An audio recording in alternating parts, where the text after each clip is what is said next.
The forest is thick with tension as a group of hunters close in on their prey. They aren't looking for animals, they're looking for a person, and they're moving fast through the brush. The order is clear: find him and kill him no matter where he's hiding. The lead assassin pushes through the trees with a savage grin, confident they have their target cornered. Hidden in the shadows, a pair of sharp, predatory eyes watch their every move. This is Pyo Wol, and he knows he's being hunted. He's crouched low in the leaves, sweat rolling down his face as the sound of footsteps surrounds him. He realizes these men aren't here to talk. They are here for his life. If he can't find a way to kill them first, he knows he won't make it out of this forest alive. The woods are crawling with enemies, but as Wol looks at them, he remembers that his life didn't start in this chaos. Once upon a time, he was just a kid named Pyo Wol, with a bright smile and a future ahead of him.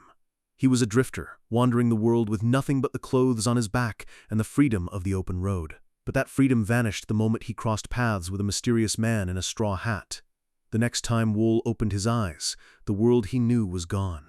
There was nothing left but a heavy, suffocating darkness. He stood alone in a void, his hands outstretched, trying to find anything to hold on to.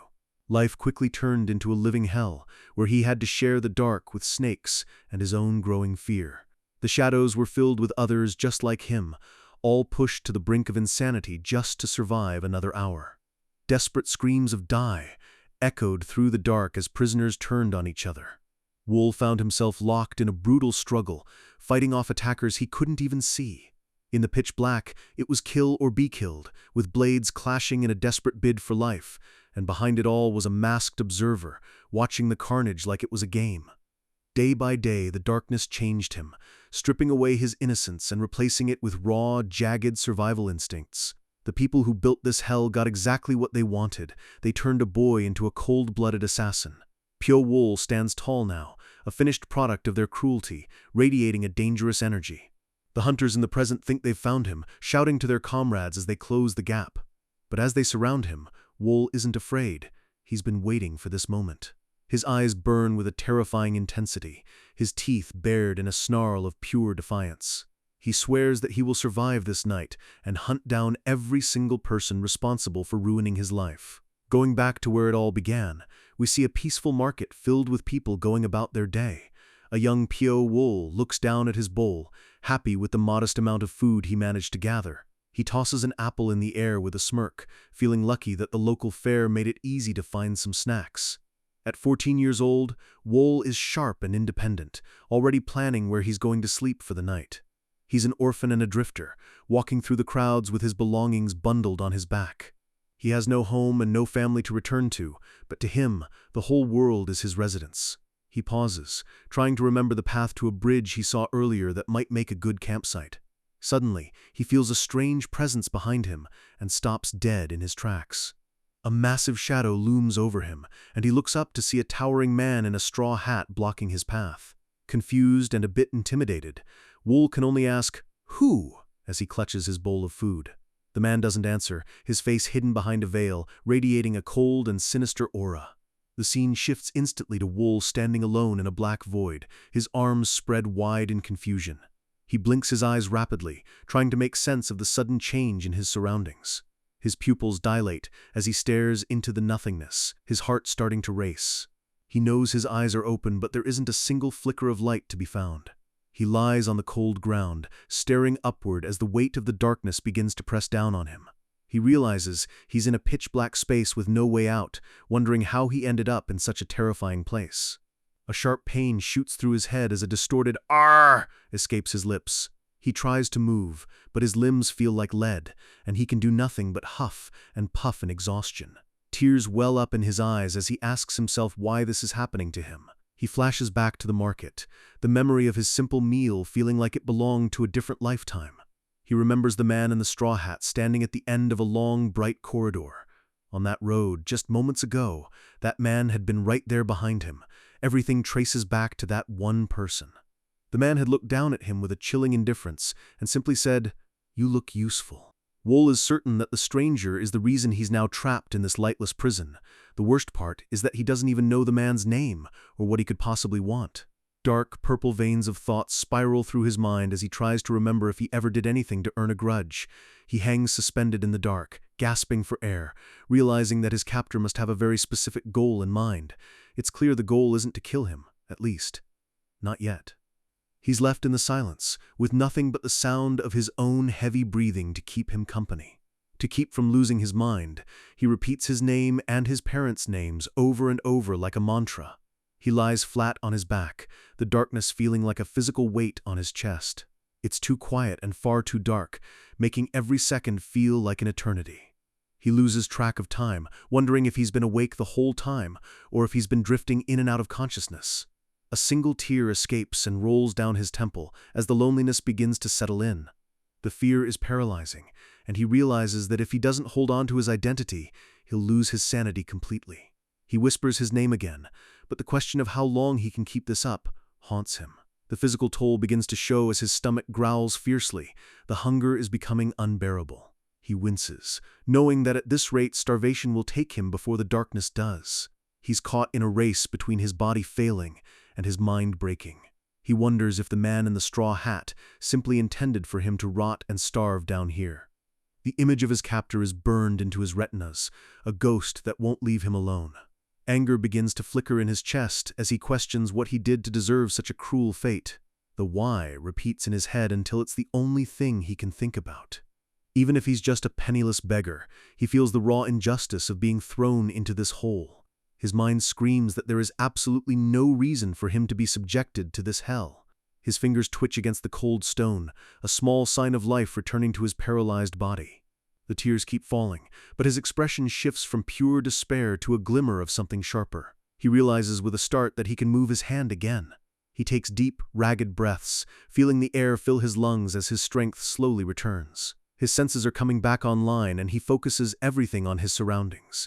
He sniffs the air, catching a damp, earthy smell, and feels the freezing ground beneath him. He's definitely underground. A soft plink echoes through the chamber, creating ripples in his mind. The sound repeats, a steady rhythm of water hitting the floor. His eyes widen as he realizes what that sound means. Water drops. "I have to drink," he thinks, his body acting on pure instinct as he tries to find the source. He lets out a strained "Hurr!" as he forces his weak muscles to move. He drags himself across the stone, telling himself he can do it if he just pushes a little more. His hand slaps against the wet ground as he reaches the spot where the water is falling. He collapses forward, his face hitting the damp stone as he desperately tries to catch a few drops. He's huffing and puffing, but the small taste of moisture gives him a new spark of life. "I have to survive," he repeats to himself, the words becoming a vow. With a look of fierce determination, he pushes himself up, his eyes locked onto the invisible goal of staying alive. He hears more dripping sounds and lunges toward them, his body craving every bit of moisture. He finds a steady stream and drinks greedily, the water feeling like the most precious thing in the world. As he explores the area, his hands find a cold, rock-solid stone wall. He scratches at the surface, his nails digging into the cracks until they bleed. He lets out a pained "Kurg" as he realizes how hopeless his situation truly is. He falls back onto the floor, realizing that clawing at the walls is useless and only wastes his energy. He takes a moment to breathe, trying to calm his racing heart after the exertion. He lies there in the silence, but then he hears something. The sound of footsteps. He sees a pair of feet standing right near his head, and his blood runs cold. He looks up with a start, his eyes searching the darkness for the person standing over him. His mind screams, "Who?" as he tries to process that he isn't alone. A figure stands over him in the gloom, looking down at his pathetic state. The figure asks him a haunting question, "Why are you trying so hard to survive?" Wool stares up, stunned, his face covered in grime and blood from his desperate struggle. The figure turns out to be a hallucination of himself, and he lets out a mocking, "It's laughable." The shadow version of Wool walks around him, asking what's so great about his worthless life that he'd struggle this much. The hallucination leans in and bluntly tells him to just give up. It crouches over him, its eyes filled with a cruel light, tempting him to let go of the pain. It promises him that if he just gives up, he will finally be at peace. Wool's cracked lips move as he whispers back, "Will I really be at peace?" The hallucination pauses, surprised by the response. Wool looks his darker self in the eye and tells him he doesn't think peace is what he'll find if he quits now. His gaze hardens into a look of pure steel as he declares, "I'm going to survive." The Shadow Wool sighs, telling him he's just wasting his strength on a lost cause. But Wool isn't listening. He knows he won't be at peace if his life ends in this hole. His thoughts turn dark and vengeful. He can't die without at least stabbing the man who trapped him here. He swears to survive to the bitter end and take revenge against everyone who made him this way. The hallucination asks for confirmation. "Are you really going to take revenge?" And Wool answers with a resounding yes. It asks one last time if he's sure he won't give up, staring deep into his soul. Wool screams, "Never!" his face contorted with a rage that's more powerful than his hunger. The Shadow Wool gives a final mysterious smile and begins to fade away. Pure Wool is left alone on the cold floor, the silence of the cell returning. He wonders if that was all a dream, or if he's actually starting to go insane from the isolation. He grunts as he forces himself to sit up, his body trembling from the effort. The mantra, "I have to survive," is now the only thing keeping his heart beating. He feels something growing on the walls where the water drips, some kind of moss.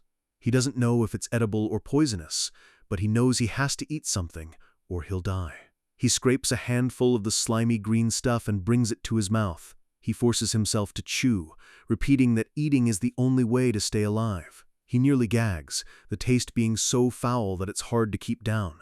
But after a moment, he realizes his body isn't rejecting it. It's edible enough to keep him going. He reaches for more, his survival instincts completely taking over his disgust. He huddles on the floor, shoving the moss into his mouth as tears of frustration and hunger stream down his face. He vows to survive whatever it takes, no matter how much he has to suffer. After some time has passed, he starts walking around the cell, his footsteps echoing softly on the stone. He keeps his hand on the wall to guide himself, exploring every inch of his prison. He begins to get a feel for the dimensions of the place. Based on his steps, he calculates that he's trapped in a square space roughly 9 by 9 meters. It confirms what he already knew: he's trapped, and someone did this with a clear purpose. He paces the room like a caged animal, his eyes never stopping their search for an exit. Suddenly, a heavy metallic clang rings out, and he freezes. An iron door at the end of the room swings open, revealing a rectangle of blinding light. Wool shields his eyes with his hand, the sudden brightness being incredibly painful after weeks in total darkness. Even though it hurts, he tells himself he has to go toward the light. He stumbles forward, shouting, "Over here!" hoping that someone might finally be coming to save him. He sees a shadow pass across the light, but it doesn't look like a rescuer. Before he can reach it, the door slams shut with another loud clang, returning him to the dark. He stands there in shock, his hands still reaching out for the light that's now gone. He huffs in frustration, the brief hope he felt turning into a bitter disappointment. But then, a new scent hits him, something familiar and intense. His eyes go wide as his brain recognizes the smell. It's food. He looks down and sees a bowl left on the floor near where the door was. He leans over it, his mouth watering at the smell, even though he can't see what it is. As he examines it by touch and smell, he realizes it's a mix of rotten fish, tea leaves, and meat scraps. He realizes this isn't a meal, it's food waste from at least 5 different types of dishes. He deduces that it's highly unlikely one person ate 5 different kinds of food, which means there are more people out there. He calculates that there might be 5 or more managers living outside that door. His mind works quickly. If they built this space to trap him, it would be inefficient to only have one prisoner. He realizes that there are likely at least 5 managers and many other people trapped in the same situation as him. He sits back, pondering the scale of the operation he's been caught in. The question remains, what is their ultimate goal for all these prisoners? He catches the scent of hot spices and pork, recognizing the style as Sichuan food. Without another thought, he grabs the bowl and begins to shovel the scraps into his mouth. He decides he has plenty of time to think later. Right now, he needs the energy to stay alive. He thinks to himself that this waste is at least 100 times better than the moss he's been eating. The bowl clatters against the floor as he finishes every single scrap. He licks his fingers clean, his eyes glowing with a renewed predatory focus. The game has officially begun. 4 months in total darkness would break most men, but for Pyo Wool, it's just the beginning of his evolution into a monster. He He spends every waking second pushing his body to the limit, his breath coming in heavy, rhythmic huffs as he trains in the silence. Once a day, that small door opens to provide a single bowl of scraps, his only connection to the world outside his stone walls. He doesn't just eat, he uses the energy to practice shadowboxing, his strikes cutting through the air with newfound speed. His captors never say a word, leaving him to rot in this narrow void, but Wool is far from rotting. He pushes through the physical pain, a low grunt escaping his throat as his muscles scream for mercy. He collapses for a moment, his body trembling, but his mind remains sharper than ever.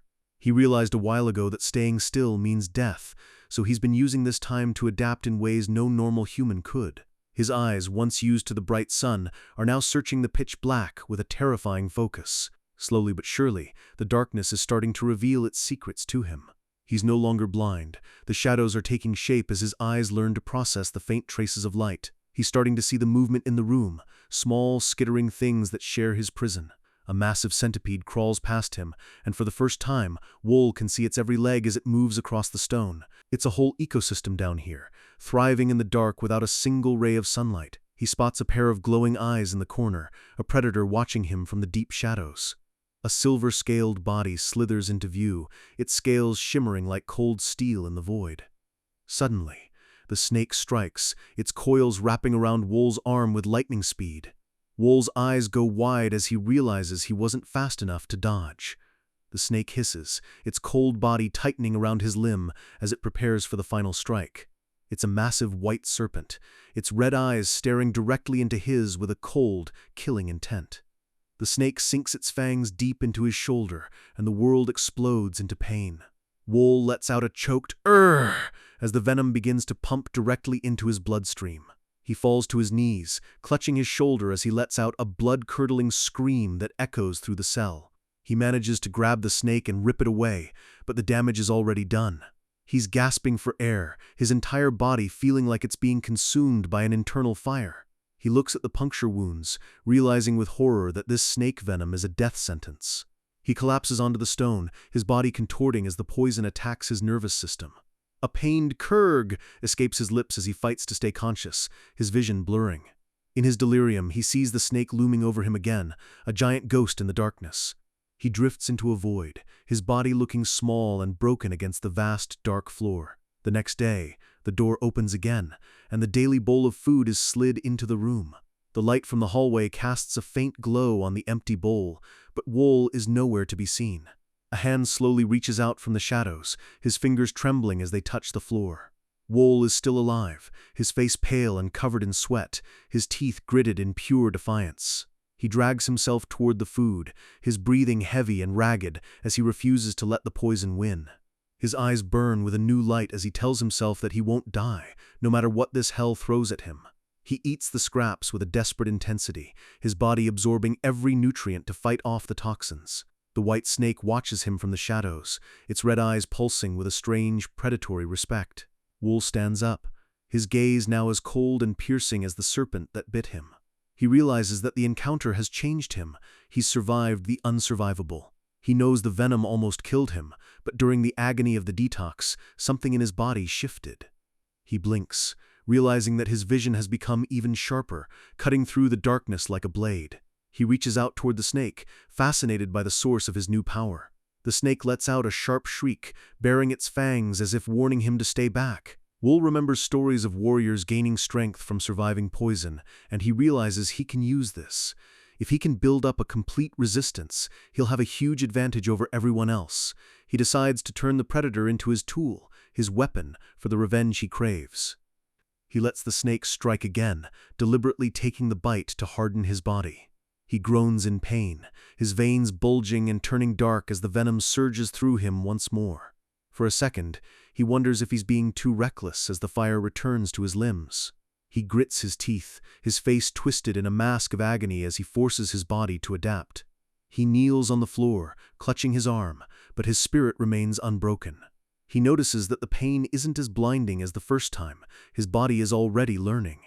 The snake rests nearby, no longer attacking, as if it recognizes him as something other than prey. Wool observes the creature, noting that its eyes have degenerated from the darkness, yet it remains a master hunter. He watches it hunt a moth, admiring how it doesn't waste energy or intimidate its prey until the perfect moment. He realizes that in this pit, only the two of them possess the intelligence to truly dominate. The moths flutter nearby, oblivious to the two predators watching them from the shadows. Wool sits in silence, sharing the dark with his silver companion, both of them waiting for the next change. Suddenly, a heavy vibration shakes the walls, and dust falls from the ceiling. Wool stands up, feeling the tremor through the soles of his feet. He looks around, his red eyes narrowing as he realizes something big is happening. He turns toward the door as it begins to grind open on its own. The doorway reveals a long, dark hallway he's never seen before. For the first time in months, Wool steps out of his cell, his footsteps echoing in the corridor. He counts the steps to the next door, realizing that the cells were spaced out to prevent the prisoners from sensing each other. He enters the adjacent section, his expression guarded as he looks for any signs of life. He sniffs the air, his nose picking up a scent that makes his blood run cold. His eyes widen as the smell hits him with full force. It's the undeniable stench of rotting flesh, and he finds a body lying face down on the floor. The prisoner looks like they were around his age, but they clearly didn't have his will to survive. He wonders if this same grim scene is waiting for him in every other room. He keeps moving down the hallway, his tuk-tuk footsteps the only sound in the gloom. The scale of the place is massive, a labyrinth built deep into the earth. He reaches a massive iron door blocking the main hallway. He notices the bolts have already been removed, and he pushes against the heavy metal with all his strength. The door slowly creaks open, revealing a new area beyond. Wool steps through the threshold, his red eyes scanning the space ahead. He finds himself standing at the edge of a courtyard, and he's not alone. In the shadows, he sees the face of a girl with long hair, her expression unreadable. Another figure stands nearby, their face hidden in the gloom. Wool stares at them, his heart racing as he realizes there are other survivors in this hell. The title card appears. The real struggle for survival is only just beginning. Pyo-Wool stands in the doorway, a ghost from the dark cells appearing before the others. He sees two kids sitting on a rock, a boy and a girl who look just as worn out as he feels. He stares at them with his piercing red gaze, trying to gauge if they are friends or enemies. He takes a cautious step forward, his straw sandals clicking against the stone floor. The boy and girl look up in surprise, sensing his presence before they can even see him clearly. Wool keeps walking, his movements fluid and predatory, a result of his months of solitary training. He looks into the next room and sees another body, realizing the death toll was high in this section too. The girl stands up and asks, "Who are you?" her voice trembling slightly in the quiet. She wants to know where he came from, explaining that she and her companion thought they were the only survivors. Wool realizes she's looking right at him, but can't see him in the dark, proving that he's the only one who is fully adapted. He introduces himself as Pyo-Wool and tells them he was trapped in the section right next to theirs. They are shocked to hear there are more sections, and Wool asks them for their names. The girl introduces herself as So Yeowol and her friend as Song Cheonwoo. Wool looks at them, his expression stoic, processing the fact that he has to interact with humans again. He simply says, "Let's go," and starts walking deeper into the complex. So Yeowol is confused and asks him where exactly they are supposed to go. Wool points out that there are clearly more places like this, and they need to see the full picture. They reach a massive gate, and as it opens, Cheonwoo gasps, "There really is more!" Wool tells them to follow him as he leads them down a narrow, dark corridor. Yeowol and Cheonwoo exchange a worried look, but they have no choice but to trust the boy who seems to know the way. The darkness is thick, and Yeowol reaches out her hand, telling Cheonwoo to hold on so they don't get lost. He agrees, and they follow Wool's small silhouette as he moves effortlessly through the blackness. Another set of doors grinds open, and the sound echoes like thunder through the cave. A group of kids is waiting on the other side, their faces filled with shock as they see more survivors. Wool looks over the crowd, noting that there are far more survivors here than in his section. He notes that in this area almost no one starved to death, which feels suspicious. Instead, he sees that many of them committed suicide, their arms covered in self-inflicted scars. He notices a large number of food bowls on the floor, far more than he ever received. He realizes the captors were discriminating between the sections, giving some kids more food while leaving others to starve. Someone shouts Pyo-Wool, and he turns to see Yeowol and the others catching up. He observes the new arrivals, realizing they were all trapped around the same time he was. He hears the names of more survivors, Lee Min, Go Shinok, and others. Wool leads the growing group toward a massive opening in the cave wall. They reach a final iron door, the last barrier between them and whatever the captors have planned. Wool places his hand on the cold metal, sensing the light and heat on the other side. The doors swing open, and a wave of light floods the hallway, illuminating the entire group. Everyone screams in pain, clutching their eyes as the brightness feels like a physical attack. Wool winces, his red eyes burning, but he quickly realizes they aren't outside yet, they're still underground. They have been in total darkness for so long that even the flicker of a torch is enough to blind them. As his vision clears, he sees they've entered a massive cavern with 2 torches lighting the way. The kids look around in awe and fear, their faces pale and eyes squinted against the light. Before them stands an entire village of buildings constructed inside the massive cave. The group walks toward the structures, their footsteps small against the vastness of the cavern. Wool approaches one of the buildings and pushes open the door to see what's inside. He notes that the building is completely empty, which makes the whole place feel like a ghost town. He looks up at the roof and realizes the construction is flimsy and was made in a huge hurry. The interiors are poorly made, proving that this village was just built for appearances. "Pyo Wool!" a voice calls out, and he turns his head to see a girl approaching him. It's Lee Min, the girl with long silver hair, and she's looking at him with a curious smile. She introduces herself properly and tells him she'll be in his care from now on. Wool just stares at her, his social skills having completely withered during his time in isolation. She leans in close, her eyes searching his face, and asks if they were like this from the start. She touches his cheek and tells him that his red pupils are actually beautiful. Wool is stunned. He didn't even know his pupils had changed color. He asks if they are really red, and Lee Min explains that they only glow when a light is nearby. She realizes he had no idea and figures the change must have happened while he was locked away. Wool feels a sense of relief that he isn't completely mutated, even if he looks different. Lee Min asks what he's thinking so hard about, her voice gentle compared to the harsh environment. She tells him that he's different from all the other kids she's met so far. When he asks how, she gives him a look that says he's more than he appears. She laughs and says that while everyone else is confused, he's the only one who seems to be thinking and planning. Wool looks away, his mind already moving to the next set of problems they'll face. Yeowol and Xianwu walk over, interrupting the moment to ask what they are doing. Lee Min playfully says they were just talking about this and that, but the tension is still there. Yeowol looks at Wool with a thoughtful expression, her eyes narrow and calculating. She explains that the other kids have decided to stick together for survival and asks what Wool wants to do. Wool and Lee Min look at her, the group dynamic starting to solidify. Yeowol smiles and invites them both to join her group, saying they should all stay together. Wool closes his eyes and simply says, "We'll see," refusing to commit to anything just yet. Yeowol is surprised by his rejection, her smile faltering as she asks why he won't join. He tells her he's just going to wait and see how things go before making a choice. Yeowol stares at him, realizing that Wool isn't going to be easy to control or lead. She eventually nods and tells him to come see her if he changes his mind later. She turns to Lee Min and asks what her choice is. Lee Min decides to join Yeowol, saying that sticking together is much safer than being alone in a place like this. Wool watches them walk away, thinking to himself that these kids have been isolated for far too long. He's certain that none of them are right in the head after what they've been through. He can't believe how quickly they are trying to form a normal society in this abnormal hell. As he walks away alone, he decides he'll just watch them from afar for now, waiting for the true test to begin. It hasn't been long since they all met, but the kids have already fractured into several different groups. There's the group led by the intelligent So Yeowol and her capable right-hand man Song Qianwu. Then there's the group under the stoic Kang Il, who keeps his members quiet and disciplined. The red-haired Yo Miljung has gathered a bunch of aggressive kids around him, focusing on raw strength. And finally, the light-haired Go Yongsun has his own faction, watching everyone with a wary eye.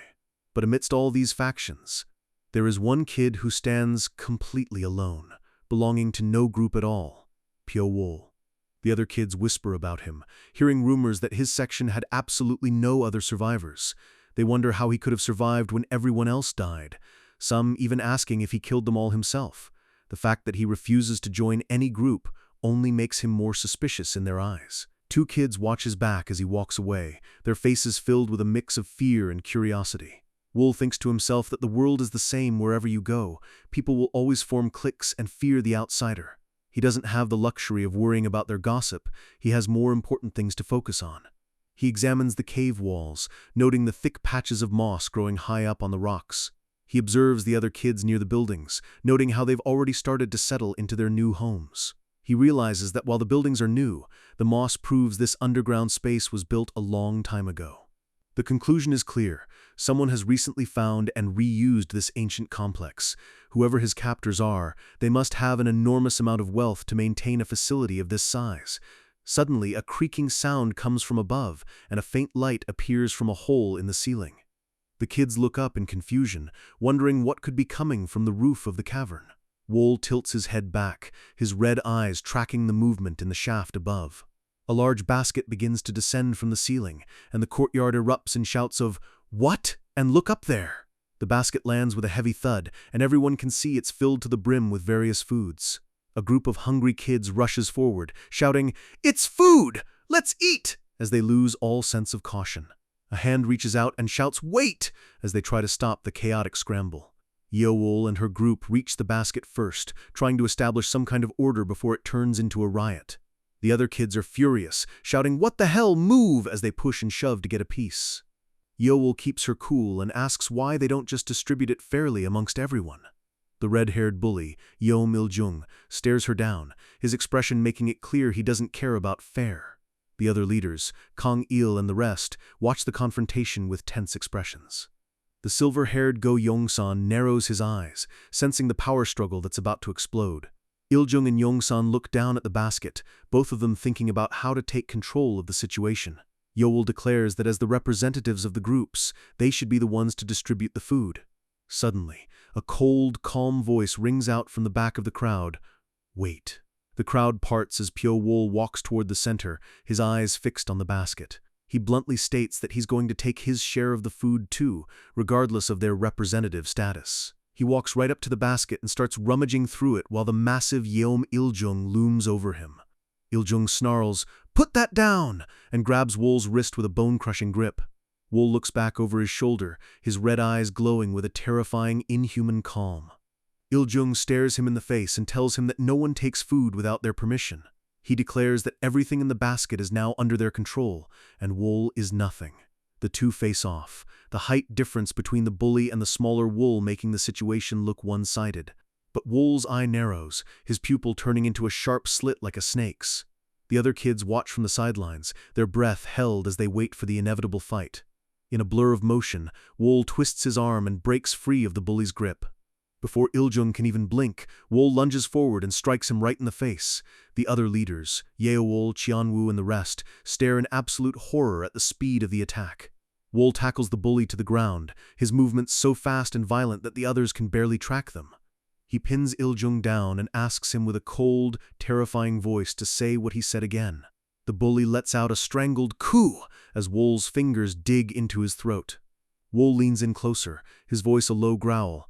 "I told you to say that again!" Il-jung lets out a scream of pure agony as Wol's fingers find his eye, the crowd erupting in shouts of, "Let go of him!"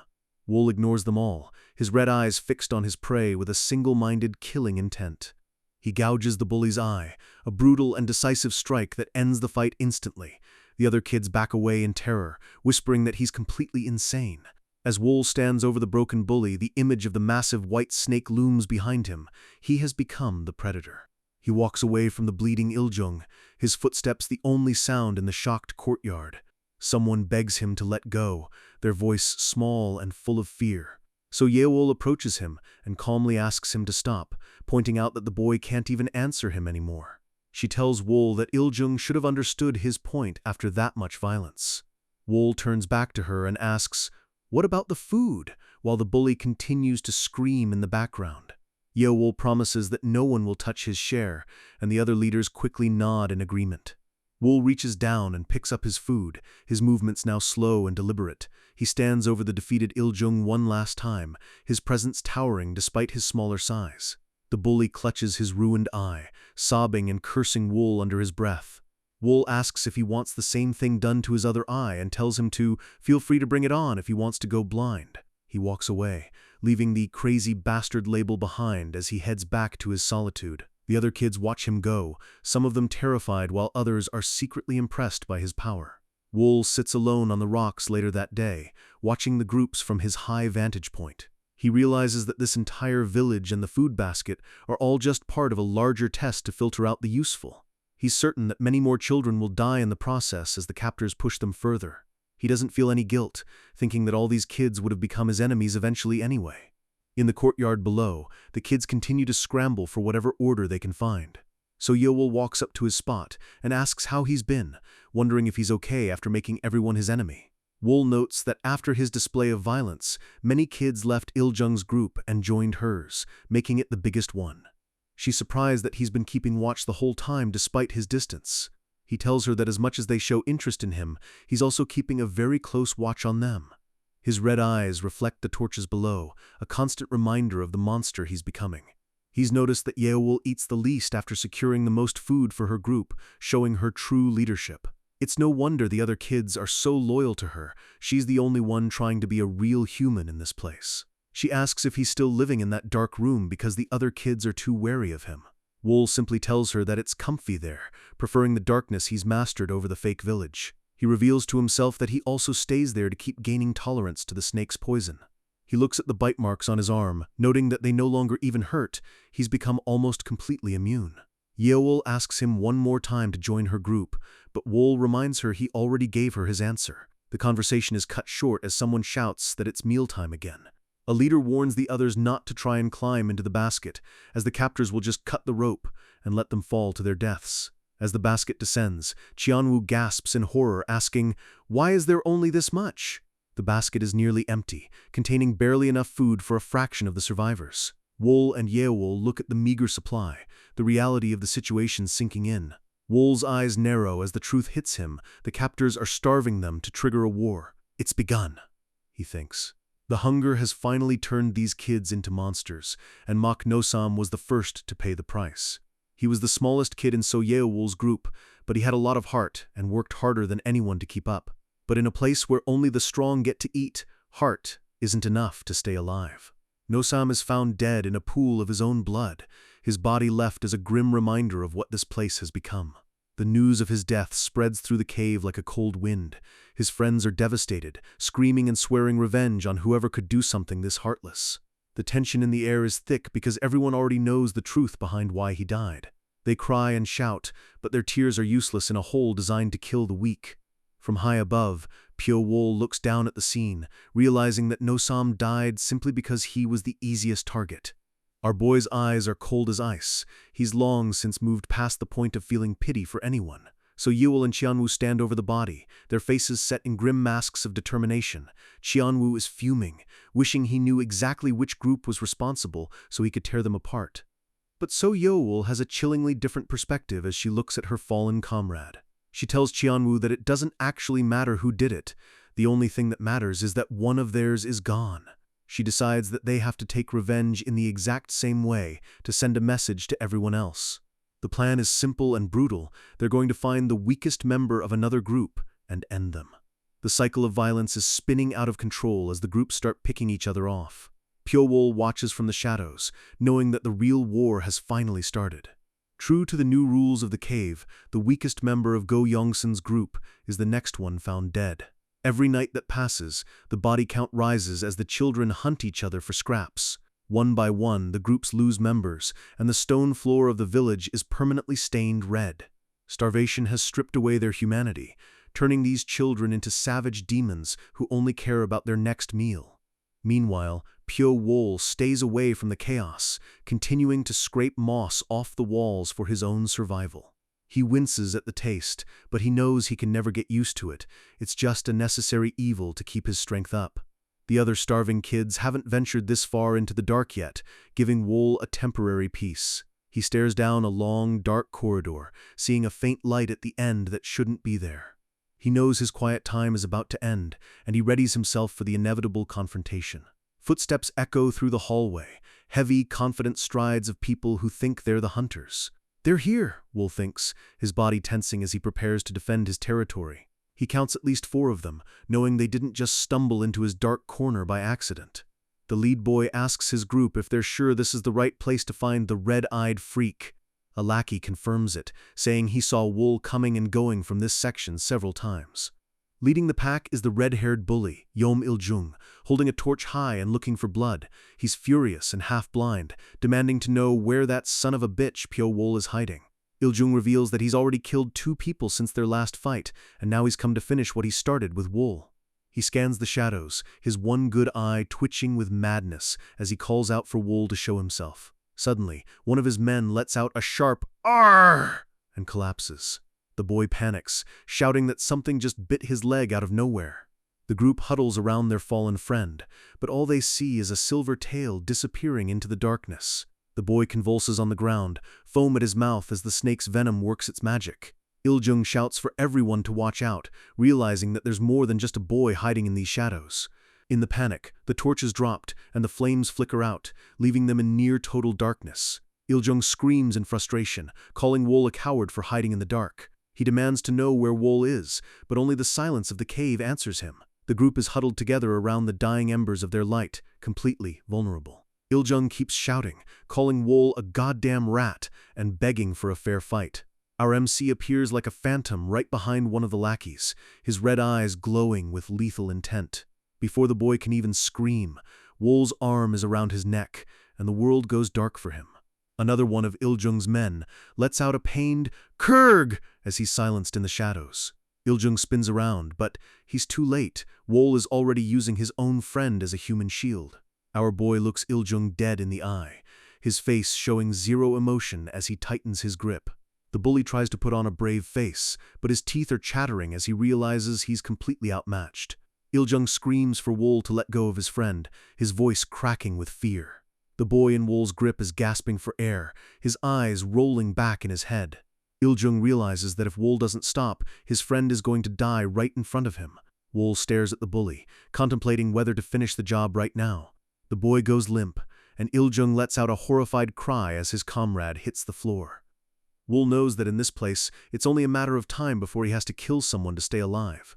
Il-jung loses it, calling Wool a goddamn demon for wiping out his entire group. Wool just stands there, his expression unchanging, a literal wall of stone. The bully grits his teeth, his face twisted in a mixture of rage and pure terror. Il-jung screams "Die!" and charges forward, throwing everything he has into one final attack. Wool moves like a blur, dodging the strikes with a speed that doesn't seem human. Il-jung is swinging wildly, his screams echoing through the corridor as he tries to land a single hit. A flash of movement cuts through the air, and Il-jung's vision suddenly blurs. He feels a sharp sting across his face and realizes he's been tagged. He stumbles back, his breathing ragged as he tries to find his opponent in the gloom. Il-jung spins around, shouting for Wool to stop running like a rat and face him. Wool appears inches from his face and whispers that this time, it won't just end with an eye. Il-jung lets out a panicked scream and tries to scramble away, but there's nowhere to run. The realization of his impending death finally hits him, and his face goes pale. Wool's red eyes are the last thing he sees, a terrifying omen of his end. The bully is backed against a wall, his legs giving out as Wool approaches slowly. Our boy's sandals click-clack on the floor, the sound of an approaching executioner. Il-jung is crying now, his bravado completely shattered as he looks into those demonic eyes. Wool leans in, his gaze fixed on the broken boy before him. Il-jung is sweating and shaking, his jaw locked in terror as he waits for the final blow. Suddenly, the bully throws his hands up and begs Wool to join forces instead of killing him. Wool pauses, looking at him with a cold, analytical curiosity. Il-jung tries to sell him on the idea, saying they could rule the cave together and even defeat Yeowol's group. Wool's eyes narrow, his expression saying more than words ever could. He takes another step forward, ignoring the bully's desperate pleas. Il-jung starts rambling, offering to be Wool's underling and promising to be useful. Wool looks down at him, and for a second, it looks like he might actually consider the offer. But then Wool speaks, saying he knows Il-jung would be obedient at first, only to stab him in the back later. Il-jung screams that he's wrong, that he'd never betray him, but his eyes say otherwise. In one fluid motion, Wool lunges forward and pins the bully to the ground. Il-jung's world is nothing but shadow and the terrifying face of Pyo Wool.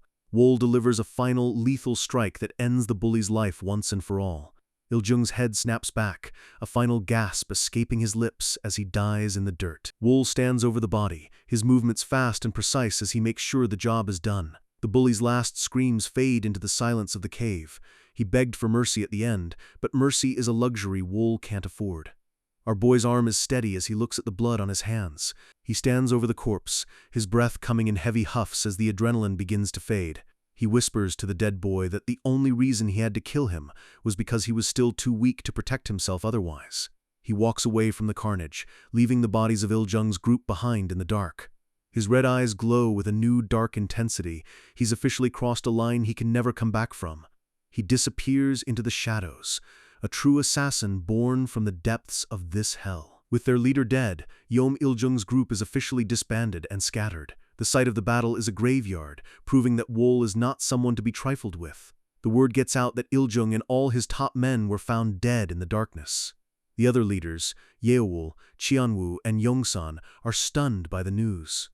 There's only one name on everyone's lips now: Pyo Wool. They realize that the quiet kid from the dark cells is the most dangerous person in the entire cave, so Yeowol is deep in thought, wondering just how much stronger Wool has become to kill 4 people single-handedly. Kang Il watches from the side, telling himself that he absolutely cannot afford to become Wool's enemy. The silver-haired Go Yongsan realizes that Wool is both cunning and spiteful, a lethal combination. He sees that Wool knows exactly how to make people fear him, and that makes him a major threat to his own power. Yongsan lets out a heavy sigh, feeling the weight of the new world order they're living in. The kids gather around an empty hole, realizing that the food problem is far beyond any peaceful solution. In the end, everyone has had to become a murderer just to secure enough to eat. The fact that Wool killed Il-jung, someone who actually had real power, changes everything. The message is clear: no one is safe, and no one will dare touch Pyo Wool now. Yongsan warns his group not to even think about approaching Wool, calling him a man with nothing left to lose. His followers nod in agreement, their faces filled with terror at the thought of facing the red-eyed boy. A runner speeds through the courtyard, bringing urgent news to his boss. He shouts for the boss as he reaches the building where the leaders are gathered. He reports that 2 guys banished from So Yeowol's group have been spotted at a red house in the north. The leader asks if he's absolutely certain about what he saw. His main concern isn't the boys themselves, but what they might have with them. The scout reveals the big prize. The boys are carrying a single potato in their arms. The group erupts in a frenzy, shouting "Potato!" as they prepare to hunt down the boys before they can eat it. The leader thinks to himself that it's insane to kill someone for a single potato, but he orders his men to get ready anyway. The scene shifts to a desolate building at the edge of the village. The 2 banished boys are huddled together on the steps, clutching their precious find. From a distance, the rival group watches them, waiting for the perfect moment to strike. One of the boys looks down at the potato, his mouth watering at the thought of a real meal. Suddenly, a pack of starving kids with glowing red eyes of madness lunges from the shadows.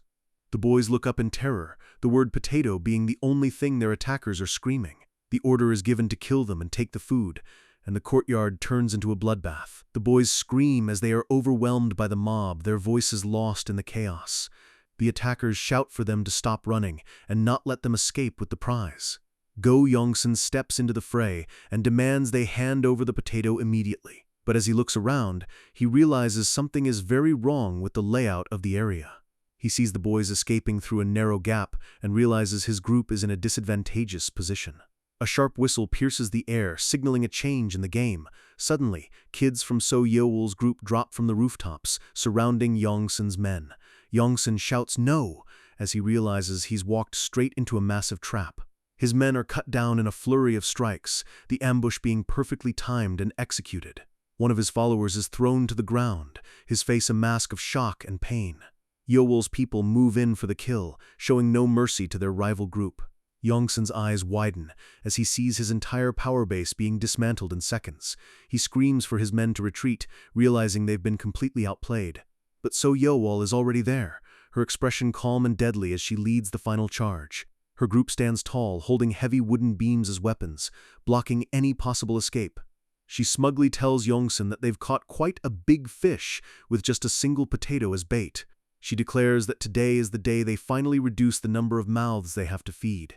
Yongsan is fuming, calling her a bastard for using such a heartless tactic.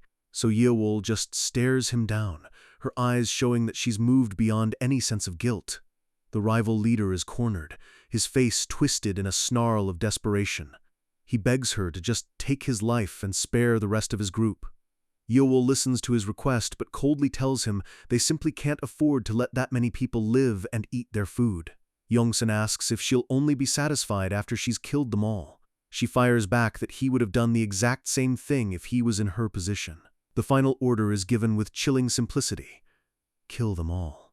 Yeowol turns her back on the carnage, her long hair flowing as she walks away from the screaming.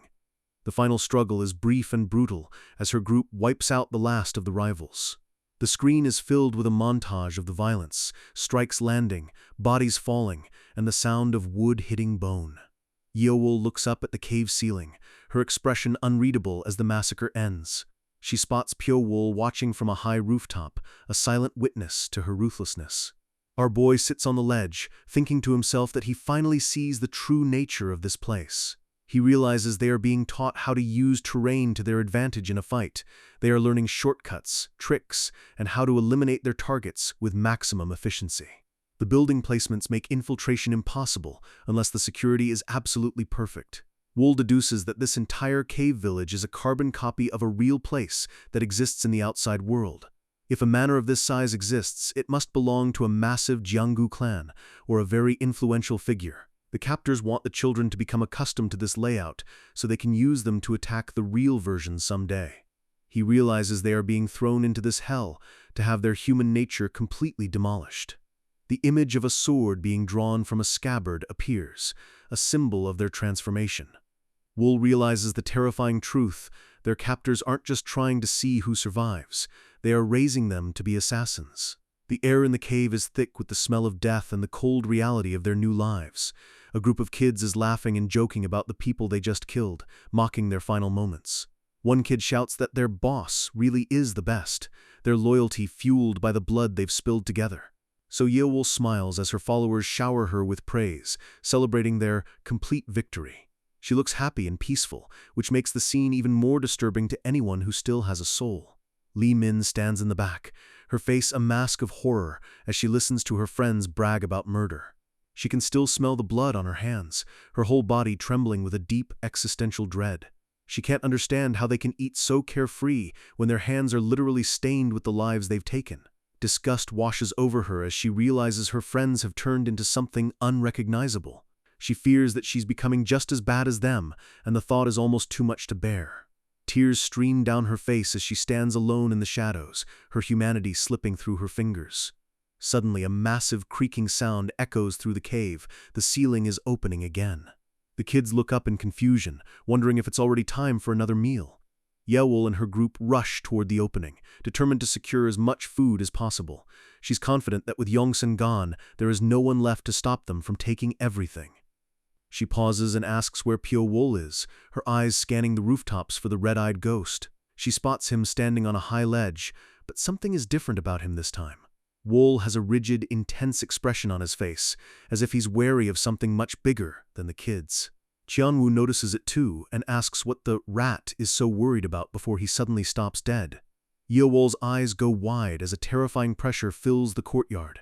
High above, 3 figures in red cloaks and black masks leap from the opening in the ceiling. They fall through the air with a grace and speed that makes the children look like statues. They land with a massive thud, sending a shockwave of dust and power through the area.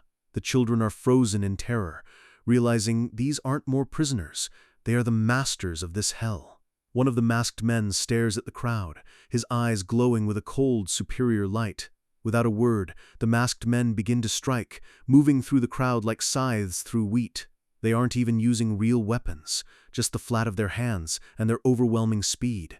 One boy is sent flying with a single hit, shouting "Why?" as he crashes into a wall.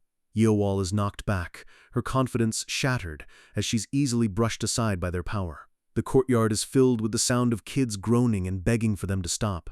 Pyo-wol watches from above, thinking to himself that he expected them to use violence eventually. He stays perfectly still, knowing that making a move now would only draw their deadly attention. 3 high-ranking masked figures stand at the back of the courtyard, their presence alone enough to silence everyone. They wear pale, featureless masks with a single dark slit down the center. Wol realizes with a shiver that these are the real ones commanding the men who kidnapped them, A single black-gloved hand is raised, and all the masked men immediately stop their assault. The tension in the air is so heavy, it's hard for the children to even breathe. The kids lie on the ground, groaning in pain, as the masters of the cave look down on them. The leader of the group speaks for the first time, telling them they may call him First Sword. He coldly declares that their lives are his from now on, and there will be no exceptions to his rule. One brave, or stupid, boy gets up and demands to know who they think they are. First Sword moves so fast he's just a blur of red and black. In one fluid motion, he decapitates the boy, his hand moving like a razor-sharp blade. The boy's face is a mask of shock for a split second before the world turns red for him. Yeowol and Qianwu can only watch in absolute horror as their fellow prisoner is ended like an ant. Li Min gasps and covers her mouth, her eyes wide with a terror that goes beyond anything she's felt before. The boy's head rolls across the floor, a final, brutal message to any other potential rebels. First Sword calmly tells the crowd that he has not permitted any of them to open their mouths. Wool grits his teeth, his red eyes burning with a mixture of rage and the realization of how far he still has to go. The scene shifts to a quiet room inside the complex, lit only by a single candle. A tea set sits on a table, a strange bit of normalcy in a place of such extreme violence. First Sword speaks of something called curse poison, explaining the philosophy behind their training. His reflection is seen in a cup of tea, his featureless mask making him look like a ghost. Dark, smoke-like energy rises from a jar, representing the dark arts they are practicing. He explains that when you place multiple poisonous organisms into a single jar, they will eventually eat each other until only one remains. The one that survives will possess the most potent poison of all. This is the core of their training. He looks out over the remaining children, noting that only the most wicked and strong have survived. Another masked man asks which of the children are actually worth paying attention to. He mentions So Yeowol first, noting her influence over the largest group as a potential problem. They decide to grant her special attention to ensure her spirit is properly crushed before she can start a rebellion. Song Qianwu and Kang Il are also mentioned as having outstanding senses for martial arts. Then they bring up the sole survivor of Sector 1, the most brutal and food-deprived area of all. The subordinate confirms that the boy Pyo Wol is still alive and thriving. First Sword is intrigued, knowing that Sector 1 had the worst conditions and anyone who made it out would be anything but normal. He orders his men to pay very close attention to our boy, sensing his massive potential. The subordinate bows and confirms the order with a simple "understood." The two masters of death stand in the shadows, already planning the next stage of their cruel experiment. They mention that there are only 6 years left to complete their mysterious request. A golden scroll is held in a black-gloved hand, the blueprint for their entire operation. The subordinate wonders why their captain accepted such a high-stakes request in the first place. The scroll is a secret known only to the captain of the Blood Phantom Group. It's a formal request for an assassination, with a 7-year timeline, and a reward of 500,000 gold yang. The one condition of the contract is to not leave a single trace related to the Blood Phantom Group. The stakes are officially sky-high. Pyo Wol and the others are being forged into a weapon for a 500,000 gold hit, and the real training is about to begin. The atmosphere in the cave is suffocating as a masked instructor calls for the children's attention, standing high above them like a god. He points upward, his voice cold, as he declares that the final house at the end of the cave is their only objective. The stakes are simple but brutal. The fastest kid gets a 2-hour break, but the last one to arrive will experience a living hell. A roar of desperation breaks out as the kids sprint forward, their feet slamming against the dirt in a mad dash to avoid punishment. But this isn't just a race. It's a slaughterhouse, as the masked guards continue to beat and push the children past their breaking points. Every single day is a repetitive nightmare designed for one purpose, forging them into heartless assassins. A young girl tries to hide in a crevice, her eyes wide with terror as she watches the shadow of a guard loom over her. The silence of the cave is constantly shattered by the screams of those who can't keep up, echoing through the hollow stone. The instructors don't care about their pain. They believe that if the kids can't survive this, they don't deserve to see the outside world. High above on the rooftops, So Yeowol stands tall, holding a red flag as she effortlessly dominates the training exercises. The instructors watch from the balcony, acknowledging that Yeowol is easily the most exceptional student they have. They praise her intelligence and her ability to execute orders with top-notch judgment, marking her as their star pupil. Then, one of them looks down at the mud and asks about the boy who survived the hell of Sector 1, Pyo Wool. The other instructor looks at Wool and dismisses him, saying he's just average and hasn't shown anything that sets him apart from the crowd. They start to wonder if they over-evaluated him, thinking he might just be a fluke, despite being the sole survivor of the dark cells. Still, the lead instructor tells them to keep an eye on him, just in case he's hiding something behind those red eyes. Later that night, Yeowol looks confused as she asks about the thunder-splitting cultivation technique Wool is studying. Wool is sitting on a small mat, and she tells him he's wasting his time reading a manual the instructors don't even care about anymore. Wool just gives her a vague answer, saying he just felt like reading it, keeping his true intentions buried deep. She lets out a huge yawn, clearly exhausted, and wonders how Wool can be so fit and energetic after such a brutal day. She waves him off and heads to sleep, while Wool stays behind, his mind already moving to the next level of his training. As soon as she's gone, Wool's expression shifts into something much more intense, his focus narrowing down on the book. We flash back to an instructor telling them that this technique is so basic, even a beginner could learn it in 3 months. But Wool sits in total darkness, meditating on the words, sensing there is a much deeper truth hidden in the text. A vortex of blue energy begins to swirl around him as he taps into a source of power none of the other kids have even noticed. The manual is titled The Thunder-Splitting Cultivation Technique, and it's the key to everything he's building. The instructors told them it's just a way to feel chi, but as Wool meditates, a massive, spectral image of a warrior forms behind him. While everyone else sees the book as a mere stepping stone, Wool realizes that none of them have actually mastered its true essence. He thinks about the name, Splitting Thunder, and realizes that it's an impossible physical feat for a human. He deduces that the thunder actually refers to the speed of his own thoughts and reactions.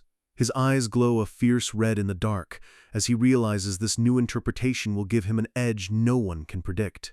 But he reminds himself of his golden rule: even if he becomes faster and stronger than everyone else, he can never let it show.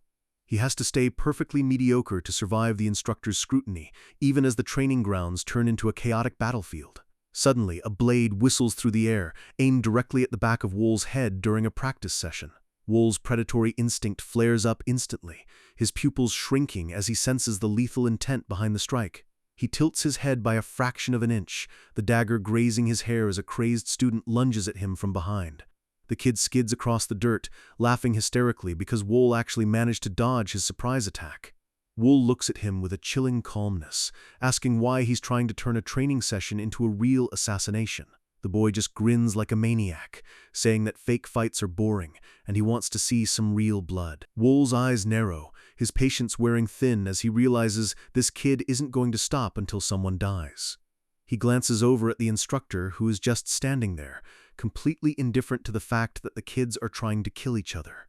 Seeing that there's no help coming, Wool tells the kid to go all out if that's what he really wants. The crazy kid screams and lunges again, his face twisted in a psychotic grin as he tries to devour Wool's life. He moves like a blur, swinging his blades with wild, unpredictable movements that would have killed anyone else instantly. A flash of steel erupts as Wool finally moves, his speed and precision finally coming out of the shadows. Wool is shocked for a second as he realizes the kid is even using hidden blades from his sleeves to gain an advantage. The boy chuckles, thinking he's got the upper hand as he prepares another flurry of strikes. He unleashes a barrage of stabs, his movements becoming a chaotic mess of silver lines in the air. Wool stands with his back to the attacker for a split second, looking like he's completely exposed. The kid thinks he's won, surrounding Wool with a circle of lethal intent, ready to close in for the kill. But Wool's eyes are sharp, tracking every single vibration in the air as he prepares his counter. In a burst of speed, Wool twists and leaps through the storm of blades, moving faster than the eye can follow. The attacker's eyes go wide with disbelief as Wool appears right in front of him, his face a mask of cold fury. Their blades clash with a loud clang, sparks flying as they struggle for dominance in the middle of the cave. Wool slides past him with ghostly grace, leaving the kid swinging at empty air. The boy is getting frustrated now, his grin disappearing as he realizes he can't even touch the average kid. Wool moves behind him again, his presence so faint it's like he's not even there. The kid tries to strike back, but Wool catches his arm with a grip like a steel vise, stopping him mid-swing. Another strike comes in, but Wool parries it effortlessly, the sound of metal hitting metal echoing through the silence. The kid's blade gets stuck in the ground as Wool's speed continues to overwhelm his senses. Even the masked instructor is forced to take notice, letting out a small ho as he watches the exchange. Wool unleashes a defensive perimeter of strikes, creating a shield of steel that no one can penetrate. The crazy kid is blown back by the sheer pressure, gasping for air as he struggles to stay on his feet. Wool stands in a perfect combat stance, the tip of his dagger pointed at the ground, looking like a true predator. The boy wipes blood from his mouth, laughing again, admitting that Wool is actually a lot better than he thought. He tells Wool that just defending is boring, and he wants to see some real offense. He screams for Wool to entertain him more, lunging forward with every bit of strength he has left. He lets out a high-pitched, cackling laugh as he flies through the air, completely losing his mind to the bloodlust. Wool sighs internally, realizing he has no choice but to end this properly before someone else notices. He drops his dagger, letting it fall to the dirt as if he's giving up. The blade thuds into the ground, and for a second everything goes still. The instructor watches with a confused queet, wondering why the boy would throw away his weapon. The attacker laughs, thinking Wool has finally broken, and mocks him for giving up so easily.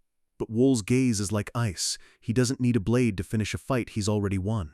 As the kid closes in, Wool delivers a brutal, lightning-fast kick directly to his gut, sending him flying backward.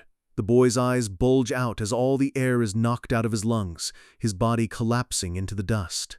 The instructors observe the aftermath, noting that the children's growth speed is starting to exceed even their highest expectations. Two instructors stand on the cliffside, looking down at the kodoku they've created, their voices low and ominous. They estimate that at this rate, the ultimate weapon will be ready in 5 years instead of the planned 7. But the senior instructor warns them not to get cocky, telling them they are vastly underestimating their target. He reveals that the man they are training these kids to kill is the most talented martial artist in all of Sichuan. He explains that even perfect preparation might not be enough, and a single mistake could lead to the total annihilation of the Blood Phantom group. The junior instructor quickly apologizes, realizing the gravity of the mission they are undertaking. The leader orders them to push the children even harder, acknowledging that while many will die, the survivors will be gods of death. Back on the ground, the crazy kid is still struggling to get up, drool dripping from his mouth as he refuses to admit defeat. Wool looks down at him, his eyes glowing with a cold, predatory light that says he's done playing games. In a blur of movement, Wool grabs the kid and slams him against the rock wall with enough force to crack the stone. The boy lets out a final guttural scream as his arm is snapped like a dry twig, the sound echoing painfully. Wool stands over the defeated boy, who is now whimpering on the ground, completely broken both physically and mentally. The instructors watch from above, their featureless masks hiding any emotion they might have felt at the sight. Wool looks up at them, his long hair casting a shadow over his face, as he realizes the real test is still to come. The broken boy continues to scream in agony, his voice a haunting reminder of the cost of survival in this pit. Wool looks at him with a gaze that has lost almost all of its humanity, his mind already moving past the violence. Suddenly, a dark figure appears behind him, asking with a chilling tone if he was the one who did this. Wool turns to see 2 instructors standing there, their presence heavy and suffocating. Wool is internally sweating, wondering when they even got there, as he calmly admits to the deed. One of the instructors draws a sword with blinding speed, pointing the tip directly at Wool's throat. Wool's heart hammers against his ribs as he realizes he didn't even see the man move, his mind screaming in shock. The sword was so fast it was literally invisible to the naked eye, a level of mastery Wool hasn't reached yet. Wool is stunned, barely believing that a human being is capable of swinging a piece of metal with that much velocity. The instructor keeps the blade steady, the cold steel just inches from Wool's skin, a silent threat of instant death. The defeated kid on the ground is panting, wondering if he made a mistake and if he should have just held back. Wool realizes that to these people he is nothing more than a tool, and they have no problem discarding a tool that breaks. The instructor's gaze through the mask is piercing, and Wool knows that a single wrong word here will be his last. Wool looks up, confused as the instructor suddenly pulls the blade back and sheathes it. The instructors turn their backs on him, walking away as if the life-and-death confrontation meant nothing to them. The instructor gives him a final piece of advice. An assassin must never leave a trace, and breaking an arm so loudly is a rookie mistake. He emphasizes that leaving a trail allows the opponent to identify your style and your identity, which is a death sentence. Wool stands alone in the middle of the training ground as the other kids whisper and stare, realizing he's just become the most dangerous person in the room. Wool lets out a frustrated RWAAH, his anger finally boiling over as he realizes how much more he has to learn. He wipes sweat and dirt from his face, his eyes burning with a new kind of resolve to master the art of the ghost. He lets out one final heavy breath as the screen fades to black. 6 years later. The cave village is now a crumbling ruin, covered in dust and the scars of 1,000 battles. A single torch flickers in the darkness, casting long, dancing shadows against the cracked stone walls. The once pristine training grounds are now buried under rubble, a graveyard for the hundreds of kids who didn't make it. A figure draped in a red cloak stands in the center of the ruins, their face hidden behind a dark mask. This is an instructor, moving through the ruins like a phantom, searching for the final survivors of the project. Suddenly, a massive strike of dark energy tears through the rubble, sending chunks of stone flying everywhere. A survivor is sent crashing into the rocks, coughing up blood as he realizes he's been found by the hunter. The masked instructor tells him he'd already be dead if they were real enemies, his voice dripping with condescension. The survivor looks up with a bitter, exhausted expression, his face aged by years of constant fear. He watches as the instructor turns away, heading deeper into the ruins to find the others. The instructor thinks to himself that no matter how hard these kids train, their turtle-breathing technique is still too easy to spot. He finds another kid and delivers a brutal strike to his neck, knocking him unconscious before he can even react. Another student is kicked off a high wooden beam, a loud RRGH echoing as he slams into the ground below. The instructor looks down at the fallen students, telling them they are still far from being ready for the real world. He walks down the long, ruined street of the fake village, noting that there is only one student left to find. He scans the area with his heightened senses, expecting to find the last target hiding in the shadows like the rest. He looks toward a pile of broken wood and discarded cloth, sensing nothing but the cold dampness of the cave. The area is completely silent, not even the sound of a single breath disturbing the air. He was told there were 5 people hiding in this zone, and he's starting to doubt the information. No matter how hard he searches, he can't detect any disharmony in the environment that would indicate a living human is near. Suddenly, he senses a tiny vibration near a wooden pillar, his eyes snapping toward the source. He demands the student to come out, admitting that he can't find them and they might as well show themselves. He walks toward the pillar, his hand on his sword, ready for a surprise attack that never comes.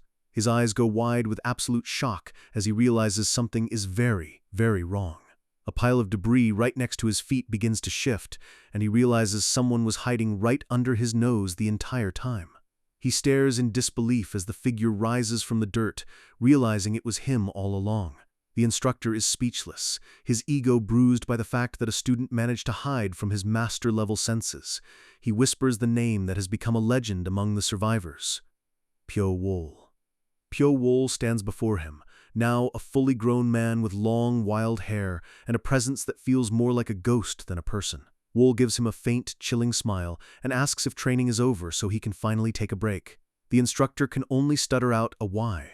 Yes, as he watches Wool walk past him with total confidence. As Wool walks away, the instructor looks at his back, a cold shiver running down his spine. He curses under his breath, his eyes filled with a mixture of fear and grudging respect for the monster they've created. He realizes that Wool didn't just hide. He became part of the cave itself, a level of stealth that is terrifying. A cloud of dust rises from the ruins as the remaining survivors gather, the final stage of their training drawing to a close. A group of 3 students sit around a small fire, their faces reflecting the harsh light of their shared history. So Gyeoksan lunges forward with a piece of grilled meat, laughing as he asks what Mr. Pompous is doing here. Wool looks at him and notes that Gyeoksan has changed his face again, using his disguise techniques to hide his true self. Wool asks if that's the face of Yo Kwangin, and Gyeoksan cackles, saying the kid died recently so he's putting the face to good use. Wool warns him that he'll eventually forget his real face, but Gyeoksan just shrugs, saying they're never getting out of this hellhole anyway. Yeowol looks at them both, her expression unreadable as she wonders if they'll ever see the sky again. Gyeoksan stops laughing, looking at her with a confused expression as the mood suddenly turns heavy. The meat sizzles over the fire, the only source of warmth in the cold, damp ruins of their childhood. So Yeowol notes that the food quality has been getting better lately, which is never a good sign in this cave. She predicts that their final mission is coming soon, and with it, the chance to finally leave this place or die trying. Wool looks directly into the camera, his red eyes glowing with an intensity that says he is ready for whatever bloodbath comes next. The scene shifts to a quiet, well-lit hallway inside the Blood Phantom Group's secret headquarters, far from the filth of the caves. An elderly man sits with his back to us, letting out a long, weary sigh as he looks over some documents. His featureless mask lies on the table next to him, a symbol of the double life he has led for the last 7 years. This is First Sword Lim Seol, and he reflects on the fact that out of the 300 children they kidnapped, only 30 have survived to become true assassins. He thinks about the cruelty of the Janggu, where you either kill or be killed, and decides that these kids are actually better off than he was. He looks at his own reflection, realizing he's becoming too emotional in his old age, a dangerous trait for a man in his position. A sudden thud at the door breaks his concentration, and he quickly snaps back into his role as the leader. 2 masked instructors enter the room, their movements synchronized and silent, showing the level of discipline in the group. One of them asks why he has his mask off, clearly surprised by the breach of protocol. Seol dismisses the concern, saying that after 6 years in this stifling place, they all deserve a moment of freedom. The 2 instructors glance at each other, unsure if they should follow their leader's lead. One of them slowly reaches for his own mask, his gloved fingers tracing the edge of the fabric. With a sharp swish, the mask is pulled away, revealing the face of a tired, middle-aged man. We are introduced to Second Sword Gu Shinheng and Third Sword Sang Ilshin, the 2 men who have spent years breaking children's spirits. Seol laments that they don't have any alcohol to celebrate, but they agree that they can drink all they want once they finally leave this place. Sang Ilshin notes that it's almost been 7 years, and if everything goes to plan, the children will be sent to the assassination and they will finally be free. Seol's face turns serious as he asks how the Kodoku children are currently doing. The instructors report that they've exceeded all expectations, with some becoming so strong they are almost beyond the instructor's control.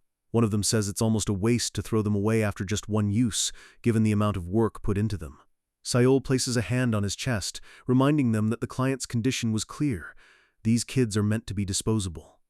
He declares that it's time to begin the final stage of the project, the ultimate test of their survival instincts. His eyes are cold and resolute, showing that he has no intention of letting any of the children survive the coming storm. He slams his hand onto a stack of blue manuals on the table, the final key to their mission. Back in the cave, the 30 remaining survivors are gathered, standing in rows with expressions ranging from boredom to intense focus. An instructor stands before them, announcing that 3 of them must learn a new high-level martial art technique. But there's a catch. The other 27 students must try to assassinate the 3 who are learning the new art. The crowd of kids is stunned into silence, the weight of the new game sinking into their minds. They realize with horror that the instructors are forcing them to kill each other one last time, even after all they've been through. The instructor confirms that this is their final training, the last hurdle before they are allowed to leave the cave. He promises that once this is over, they won't be forced to do anything else until they are sent outside. The kids look at each other with suspicion, the thin veneer of group loyalty vanishing in an instant. The whispers start immediately as they wonder if they can really leave this place if they just kill 3 of their own. So, Yeowol calculates the odds, realizing the instructors have thrown them a lethal piece of bait. Pyowol looks down, his long hair obscuring his eyes as he realizes exactly what kind of trap they've set. He knows that whoever steps forward to learn that art will have a massive target on their back for the next few weeks. The narrator emphasizes that learning the art means becoming the prey for the other 27 predators in the room. The blue manuals sit on the edge of the stage, looking innocent but carrying the weight of dozens of lives. Wool deduces that this technique is likely the same one their high-profile target has mastered, making it incredibly valuable. He feels a spark of greed for the first time, wanting the power that comes with that knowledge despite the danger. He clenches his fist, his resolve hardening into steel. In a voice that cuts through the whispers of the other kids, Wool declares that he will learn the technique. He raises his hand high, standing out from the crowd for the first time in 6 years. The entire room goes silent as they look at the average kid who just volunteered for a death sentence. So Yeowol looks at him in shock, asking if he's choosing to be a scapegoat of his own accord. Wool looks her right in the eye and tells her they'll see if he becomes a scapegoat or the wolf that eats them all. She warns him to be careful, because every single person in this cave is now his enemy. Wool just gives her a chilling, confident response. I'll look forward to it. He turns his back on the group, his long hair swaying as he heads toward the stage to claim his prize. Night falls over the cave, the lanterns casting a sickly yellow glow over the jagged rocks and ruined houses. The slaughter begins almost immediately as a student is run through by a sword, letting out a final KURGH. Another kid skids across the floor, blood pooling under his body as the hunters begin their work. A student stands over his fallen friend, saying, "I'm sorry," as he wipes blood from his blade. Song Cheonwoo stands in the middle of the carnage, his face sweating as he tries to keep his composure. He thinks about the fact that one of the targets had to learn the art because they drew lots, making the whole thing feel even more unfair. He notes that out of the 3 who learned the art, only Pyo-wol is still alive and hiding. So Gyeoksan steps out of the shadows, cackling like a hyena at the sheer volume of meat they have to feast on. He's joined by So Yeowol and Lee Min, the 3 of them forming a terrifying trio of survivors. Lee Min asks if Pyo-wol is really the only one left, her voice filled with a strange kind of concern. Lee Min looks at the darkness, her silver hair shimmering, wondering where the ghost of the cave could be hiding. Gyeoksan wonders if Wol managed to find a way outside, as it's been days since anyone has seen a trace of him. Yeowol disagrees, saying he's definitely still inside, they just aren't good enough to find him yet. She recalls the last time she saw him during training, his movements becoming more fluid and dangerous every day. We see a flashback of Wol and Yeowol clashing, their blades creating a storm of sparks between them. She tells him he'd be better off without a sword, noting that she doesn't fear him when he's armed because he's holding back. She wonders if her advice actually helped him become even harder to handle. Gyeoksan grins and suggests that maybe they should just kill the instructors instead of hunting Pyo-wol.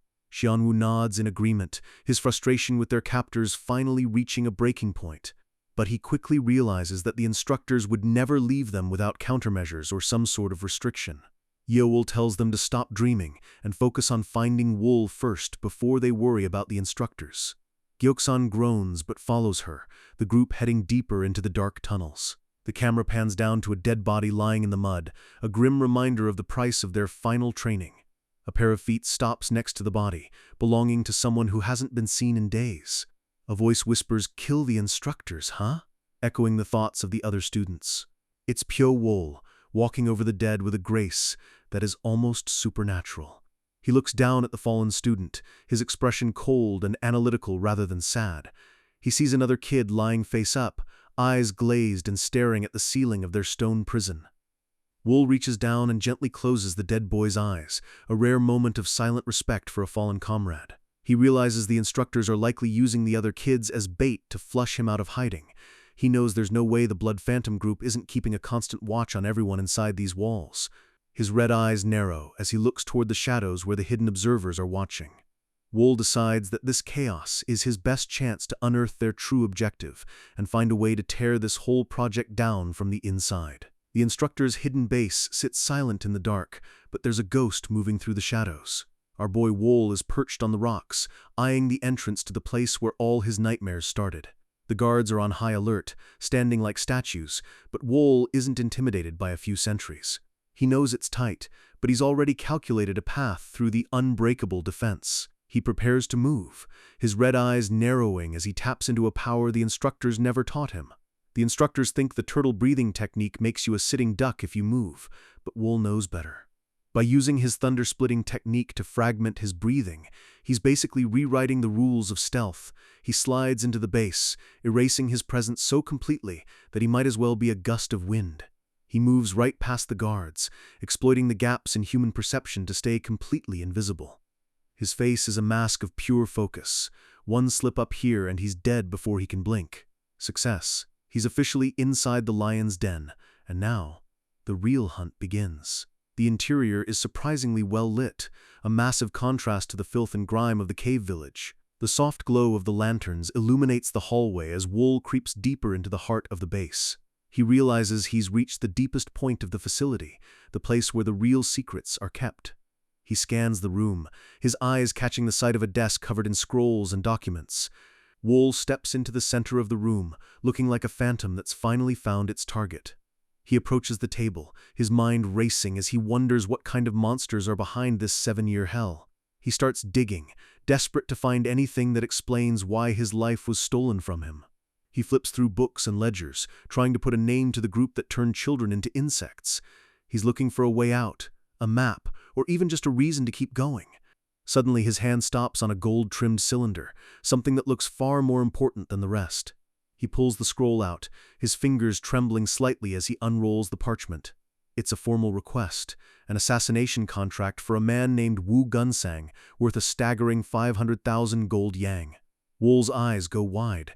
He's finally found the why, the reason for all the blood and the years of torture. He stares at the paper, the weight of 270 dead children suddenly feeling much heavier. He wonders just how powerful this Wu Gunsang must be if it takes a 7-year death cult to kill him. He thinks about the kids who died in the mud, all sacrificed for a single man's head. Anger flares in his chest as he realizes they were all just tools for a massive payday. Suddenly, his ears twitch. A sound from the hallway shatters the silence. Someone is coming, and they're close. Wool has seconds to vanish. The heavy footsteps of an instructor echo through the corridor, getting louder with every heartbeat. A black boot steps into the light, and the tension in the room hits the breaking point. The instructor stops at the door, his hand resting on the handle as he prepares to enter his private quarters. The masked man senses something off, his eyes scanning the frame of the door for any sign of an intruder. He bursts into the room, his cape fluttering behind him as he prepares for a fight. He looks at the table, his heart skipping a beat when he sees the mess Wool left behind. Wool tried to clean up, but in his rush, he left the documents just a little bit out of place.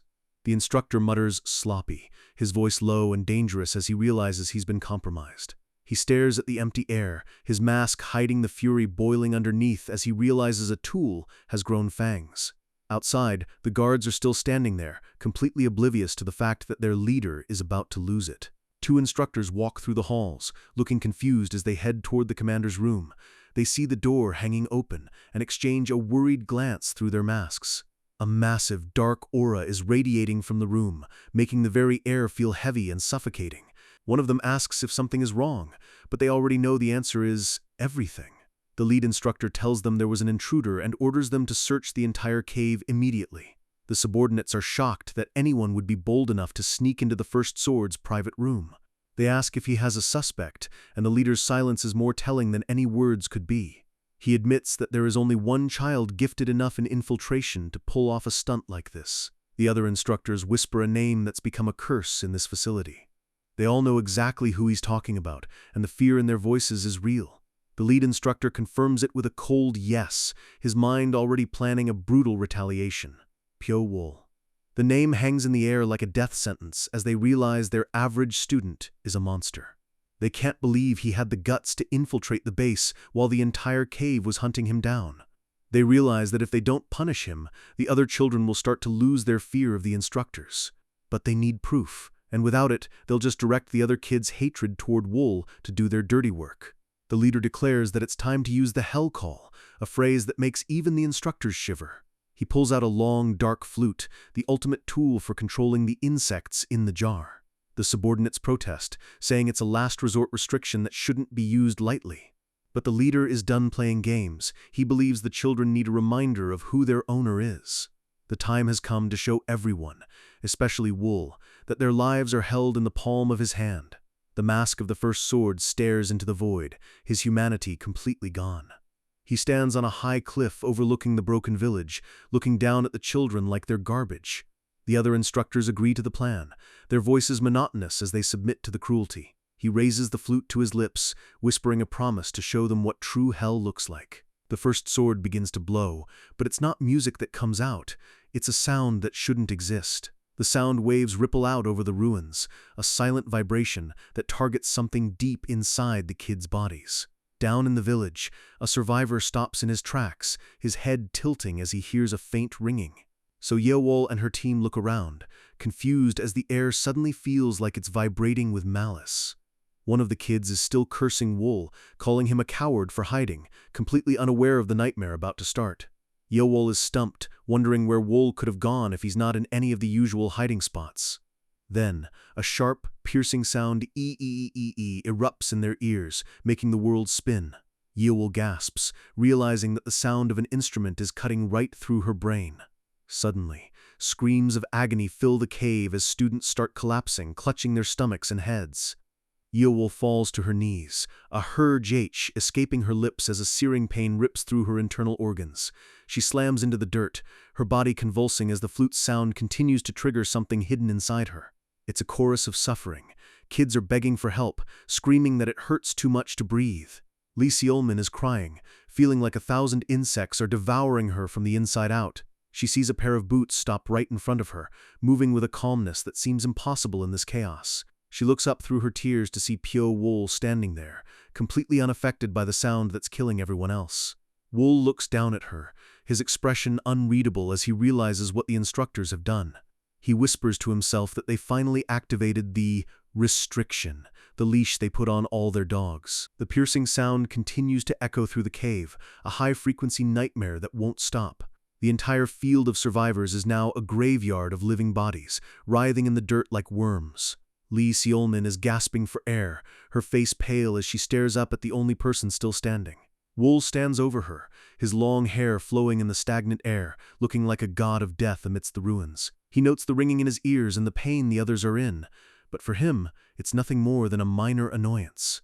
He looks toward the cliffs, knowing the instructors are watching their handiwork with cold satisfaction. He wonders why he's the only one who isn't dying, his analytical mind already dissecting the situation. He needs to figure out the cause of this immunity before the instructors realize he's different. He realizes that if they see him standing, they'll know he's bypassed their ultimate control mechanism.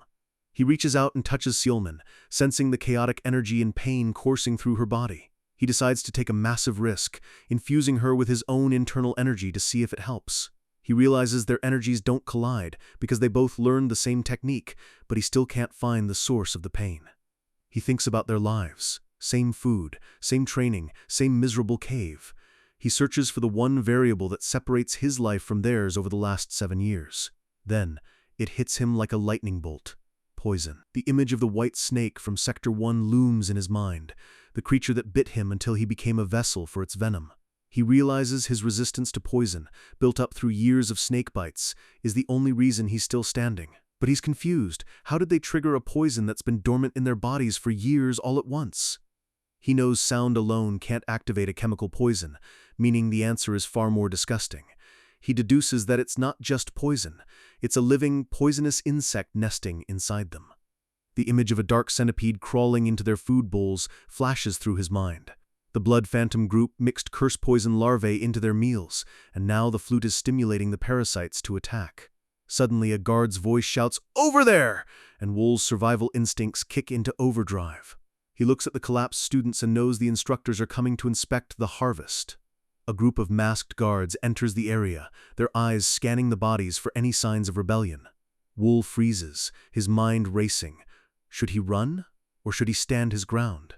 He decides that running is a death sentence. If they see him moving, his poison-resistance secret is out. He has to maintain the illusion of being a perfect, broken tool, just like the rest of them. In a split second, Wol collapses to the ground, mimicking the posture of the other suffering students. The guards walk right past his unconscious body, their heavy boots kicking up dust near his face. One guard stops, letting out a suspicious, as he looks down at Wol's frame. Wol is panting heavily, faking the agony with every ounce of his acting ability to sell the lie. The guard yells out that he's found Pyo-wol, and suddenly, the first sword himself is there. The atmosphere turns freezing as the lead instructor looms over Wol, a dark, snake-like aura radiating from him. With a terrifying swing, the instructor draws his blade and points it directly at Wol's throat. He doesn't hesitate, swinging the sword in a lethal arc that would have decapitated anyone else. Wol has to take the hit to keep his cover. The blade grazes him, and he lets out a blood-curdling scream. The instructor demands to know what Wol saw in his room, his voice a low, terrifying growl. He pins Wol to the ground with the tip of his sword, drawing blood as Wol continues to scream in pain. The first sword mocks him, saying he did well hiding his talents, but a protruding fang like Wol must be blunted. He decides that a nuisance like Wol is better off dead and prepares for the final killing blow. But just as the blade is about to fall, another instructor catches his arm, shouting, "You mustn't!" The second instructor argues that Wool is their best expert in infiltration, and they need him for the 500,000 gold contract. The first sword is skeptical, asking if they really think it'll be easy to control a wolf like Wool. The other instructor points to the flute, claiming they can manipulate him however they want because he's powerless against the curse poison. Wool continues to suffer on the ground, drool and tears flowing as he plays the part of a broken victim perfectly. The instructors look at him with pure disdain, convinced that they've finally broken his spirit. The leader finally relents, ordering the guards to feed the children the antidote to stop the insect's attack. A guard shoves a wooden tube into Wool's mouth, forcing him to swallow a bitter liquid that calms the poison. One by one, the kids start to wake up, groaning in confusion and asking what just happened to them. The instructor stands over them, declaring that this entire punishment was Pyo Wool's fault for infiltrating their base. He delivers a chilling ultimatum: if any of them try anything like this again, they will all suffer. He tells them to keep today's pain in mind, using Wool as a scapegoat to isolate him even further from the group. Hours later, Wool is back in his cell, sitting in deep meditation as the cave remains deathly silent. He recalls the instructor's words about him being powerless, a smirk almost forming on his lips. He realizes that their arrogance is his greatest weapon. As long as they think he's controlled, he's free. He confirms that the snake venom in his blood has completely subdued the curse poison insects inside him. His eyes glow with a fierce, predatory light. He's the only one in this cave who is truly free from the leash. Suddenly, the sound of footsteps, tap tap tap, echoes in the corridor outside his room. Lee Seolman is walking through the dark, her expression filled with a mixture of fear and determination. She's joined by So Yeowol and So Gyeoksan, the three of them carrying torches as they search for Wool. Yeowol looks disgusted, unable to believe that Wool chooses to stay in such a dreary, isolated part of the cave by himself. She notes that while everyone else is resting, Wool spends every single day secluding himself and training. Gyeoksan cackles, saying you can never tell what a guy like Wool is up to when he rejects the company of others.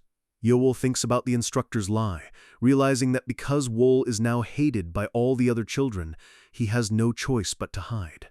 Gyeoksan shouts into the darkness, frustrated that Wool is so damn hard to find even when they're looking for him. "Why are you looking for me?" Wool's voice rings out right behind Gyeoksan, sending the kid jumping 3 feet into the air with a "H!" Yeowol and Solman spin around, their torches flickering as they see Wool standing there like he just manifested out of the shadows. Gyeoksan clutches his chest, screaming that Wool almost scared him to death and telling him to stop concealing his presence. Wool just stares at them with those cold red eyes, asking what they could possibly want from him now. Yeowol steps forward, her face serious as she tells him they just wanted to talk. Wool tilts his head, asking about what, with a tone that says he already knows the answer. Yeowol doesn't mince words. She says the one thing that's been haunting them all: the restriction. The silence in the tunnel is heavy as the weight of their slavery sinks in once again. She tells him she knows he was there before they collapsed and right beside them when they woke up. She deduces that since he approached them during the activation, he must either be unaffected or have a way to resist it. Seolman looks at Yeowol, then back at Wool, the realization starting to dawn on her as well. She remembers the hazy pain and the feeling of someone infusing her with energy. It was Wool who saved her. Yeowol demands to know the truth about the restriction that is binding them all like cattle. A small, knowing smirk plays on Wool's lips as he finally decides to break his silence. The group stands in the flickering light, the 3 survivors looking at the one boy who has managed to outsmart the instructors. Wool looks her right in the eyes and confirms it. "I know exactly what kind of restriction they put on us." The torches cast long shadows against the stone as the group leans in, desperate for a shred of hope. Yeowol explodes, demanding that he tell them everything right now. Wool looks at her coldly and asks a simple, brutal question: "Why should I?" He asks how telling them his hard-earned secrets benefits him in any way, showing his true mercenary nature. Gyeoksan gets in his face, calling him a son of a bitch and asking if that's how he treats his comrades. Wool's eyes flash with a dangerous light as he repeats the word comrades with pure mockery. He reminds them that comrades wouldn't have spent the last few weeks trying to murder him with such zeal. Gyeoksan quickly pivots, shouting that they can just be comrades starting now and swearing he'll never abandon Wool. The group looks at Wool with wide, hopeful eyes, looking more like lost children than the killers they've become. Wool isn't convinced, calling them out on their stubbornness and asking why he should trust a single word they say. Shoksan laughs, saying you have to be stubborn to survive this place, and argues that having a guy as capable as him as a friend has no downsides. He gets sentimental, telling Wool that if they ever get free, he should visit his arts troupe, promising to help him since they went through hell together. He slams his torch into the ground, a gesture of friendship that seems more like a challenge. Yaowl joins in, her pride finally taking a back seat as she declares she will also consider Wool a friend from now on. She promises that at the very least, any child who follows her will never show him hostility again. The tension breaks slightly as Sealman looks at the two leaders, her own resolve hardening. She blushes slightly, telling Wool that she will consider him special and promises never to betray him. Wool stands silent for a long moment, weighing the value of these alliances against the danger of exposure. He finally speaks two words that change everything: curse poison. The trio is stunned, repeating the name with a mixture of confusion and horror. A dark, swirling aura of ink fills the screen as Wool begins to explain the true nature of their bondage.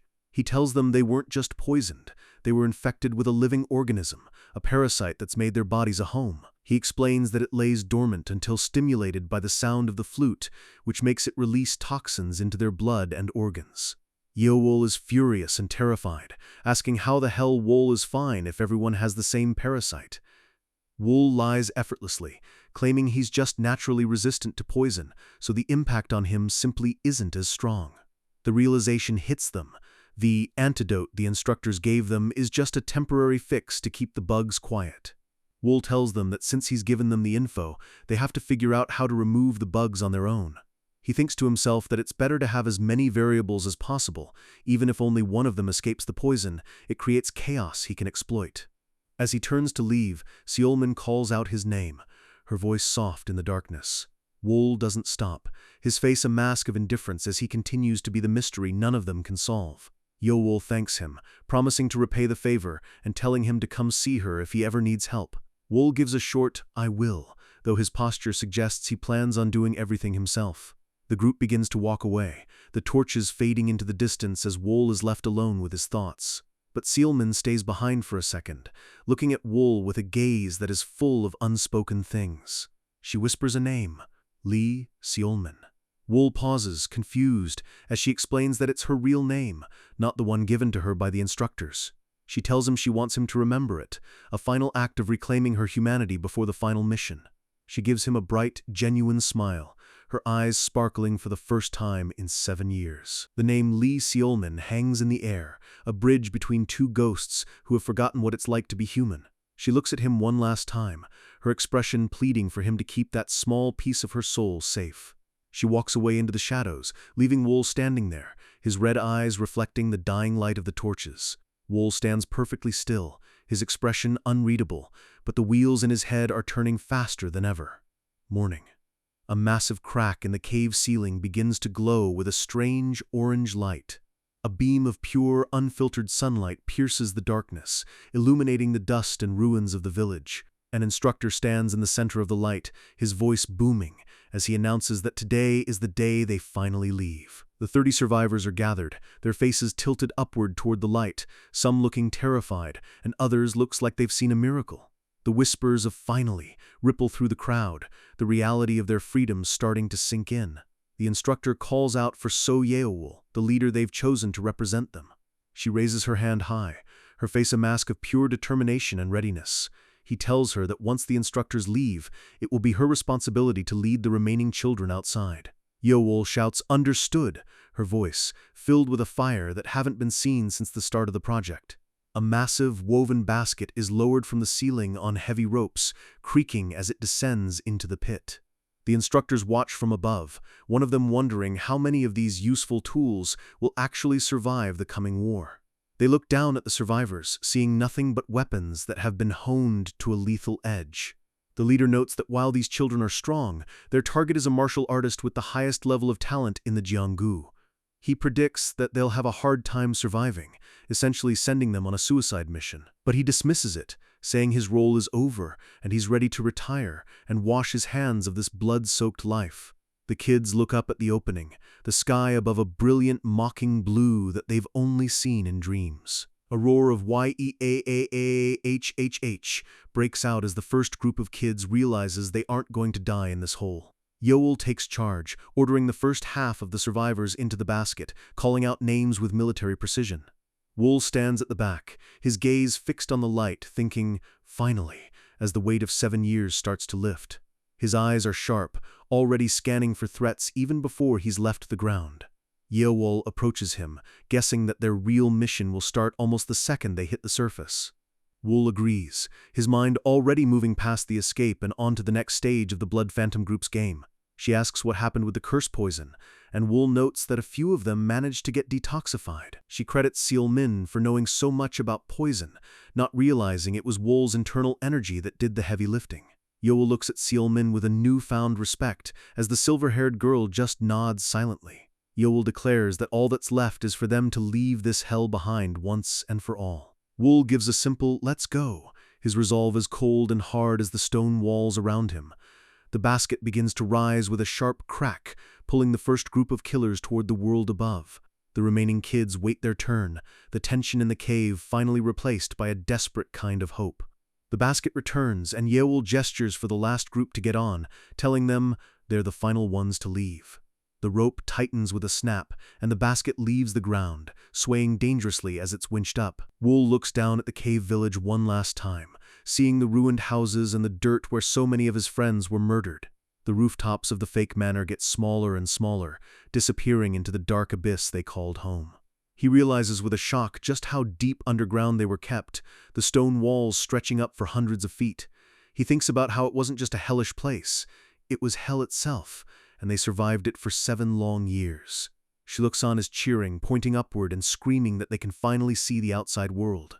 As they get closer to the top, the light becomes blinding, a wall of pure white that hurts to look at. Wool's eyes, adapted for total darkness, start to burn with a searing, white-hot intensity. He screams for everyone to cover their eyes if they don't want to go permanently blind from the sudden exposure. Yoel and Seolmin immediately grab pieces of cloth, shielding their vision from the solar glare. Yoksan curses as the pain hits him, realizing too late that the sun is a much different beast than a lantern. The screen turns into a void of pure white light, a sensory overload that shatters their reality. Wool lets out a kggh, clutching his face as his heightened night vision becomes his worst enemy. He thinks about how much the light hurts, the intensity of the sun feeling like a physical weight on his skin.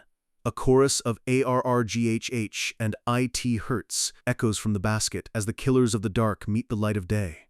Above ground, the massive winch finally stops turning, the rope securing the basket in place. The basket thuds onto the solid ground of the outside world, the sound muffled by the grass and dirt. A group of exhausted, blindfolded students pant for breath, the fresh air filling their lungs for the first time. The sound of high-quality boots clicking on stone approaches the basket, moving with a rhythm of pure authority. The kids huddle together, still unable to see, as the shadow of a new master falls over them. A voice drips with cold approval, stating that they seem to have made some truly useful ones. Wool peers through the gaps in his blindfold, his eyes stinging as he asks, "Who is it?" He sees a man standing against the sun, his silhouette radiating power, promising that the requester will be satisfied with the result. The scene pans out to show they are on a high mountain peak, surrounded by clouds and jagged cliffs. The man's face is finally revealed. He has sharp, sunken eyes and a look of absolute arrogance. Wool notes that his voice is completely void of emotion and deduces that he must be a high-ranking executive. He realizes that this is the true face of his captor, the captain of the Blood Phantom Group. The captain, Gu Juyong, orders the guards to get them all in a carriage and move them to Clearwind Manor to acclimate. A group of elite, silver-haired assassins bow and shout, "By your order," with terrifying synchronization. The kids are herded toward a line of dark carriages, their movements clumsy as they struggle with the light. Wool looks at the captain's back, thinking, "I've memorized your voice," his thirst for revenge finally finding a target. The narrator repeats the title, Blood Phantom Group Captain. This is the man Wool will eventually have to kill. The image of Wool's blindfolded face set against the captain's retreating form is a promise of the bloodbath to come. The carriages roll down a steep mountain pass, surrounded by breathtaking scenery that the kids can't even see. Night falls on the outside world, a deep purple sky filled with stars, a sight more beautiful than any of them imagined. They arrive at Clearwind Manor, a massive estate hidden behind high stone walls, their new temporary prison. The captain warns them not to let their guards down just because they're outside, threatening to kill any indolent sons of bitches himself.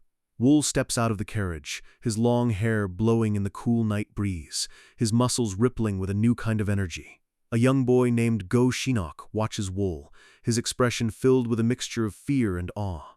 Shinnok is joined by Gyeoksan, the three of them standing in the courtyard of their new home.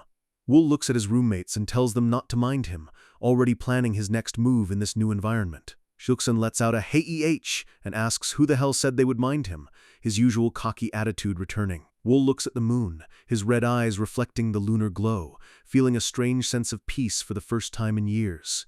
He decides that now that they're outside, he should finally wash the cave's filth off his body.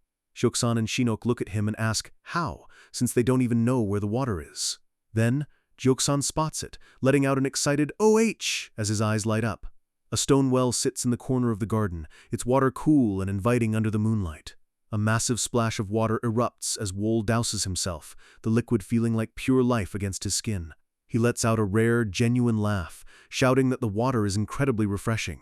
He collapses onto the grass, staring up at the endless sky with a look of pure wonder. He thinks about the moonlight, the wind and the water, realizing they are finally, truly out of that hell. For a brief moment, a small, peaceful smile touches his lips as he closes his eyes. The moon hangs high over the manor, a silent witness to the monsters that have just been unleashed upon the world. The next morning, the courtyard is full of activity as the kids explore their new surroundings, some playing with the water from the well. Flowers and green leaves are everywhere, a sensory overload of colors they haven't seen in nearly a decade. The sunlight filters through the trees, casting beautiful patterns of light and shadow on the ground. Wool sits under a tree, looking more like a human than a weapon for the first time in his adult life. A single, bright yellow dandelion grows in the grass, its petals perfect and vibrant. Two students lean over it, asking what the name of the flower is, and marveling at its beauty. One of them starts to cry, unable to believe they get to see something so delicate after years of nothing but stone and blood.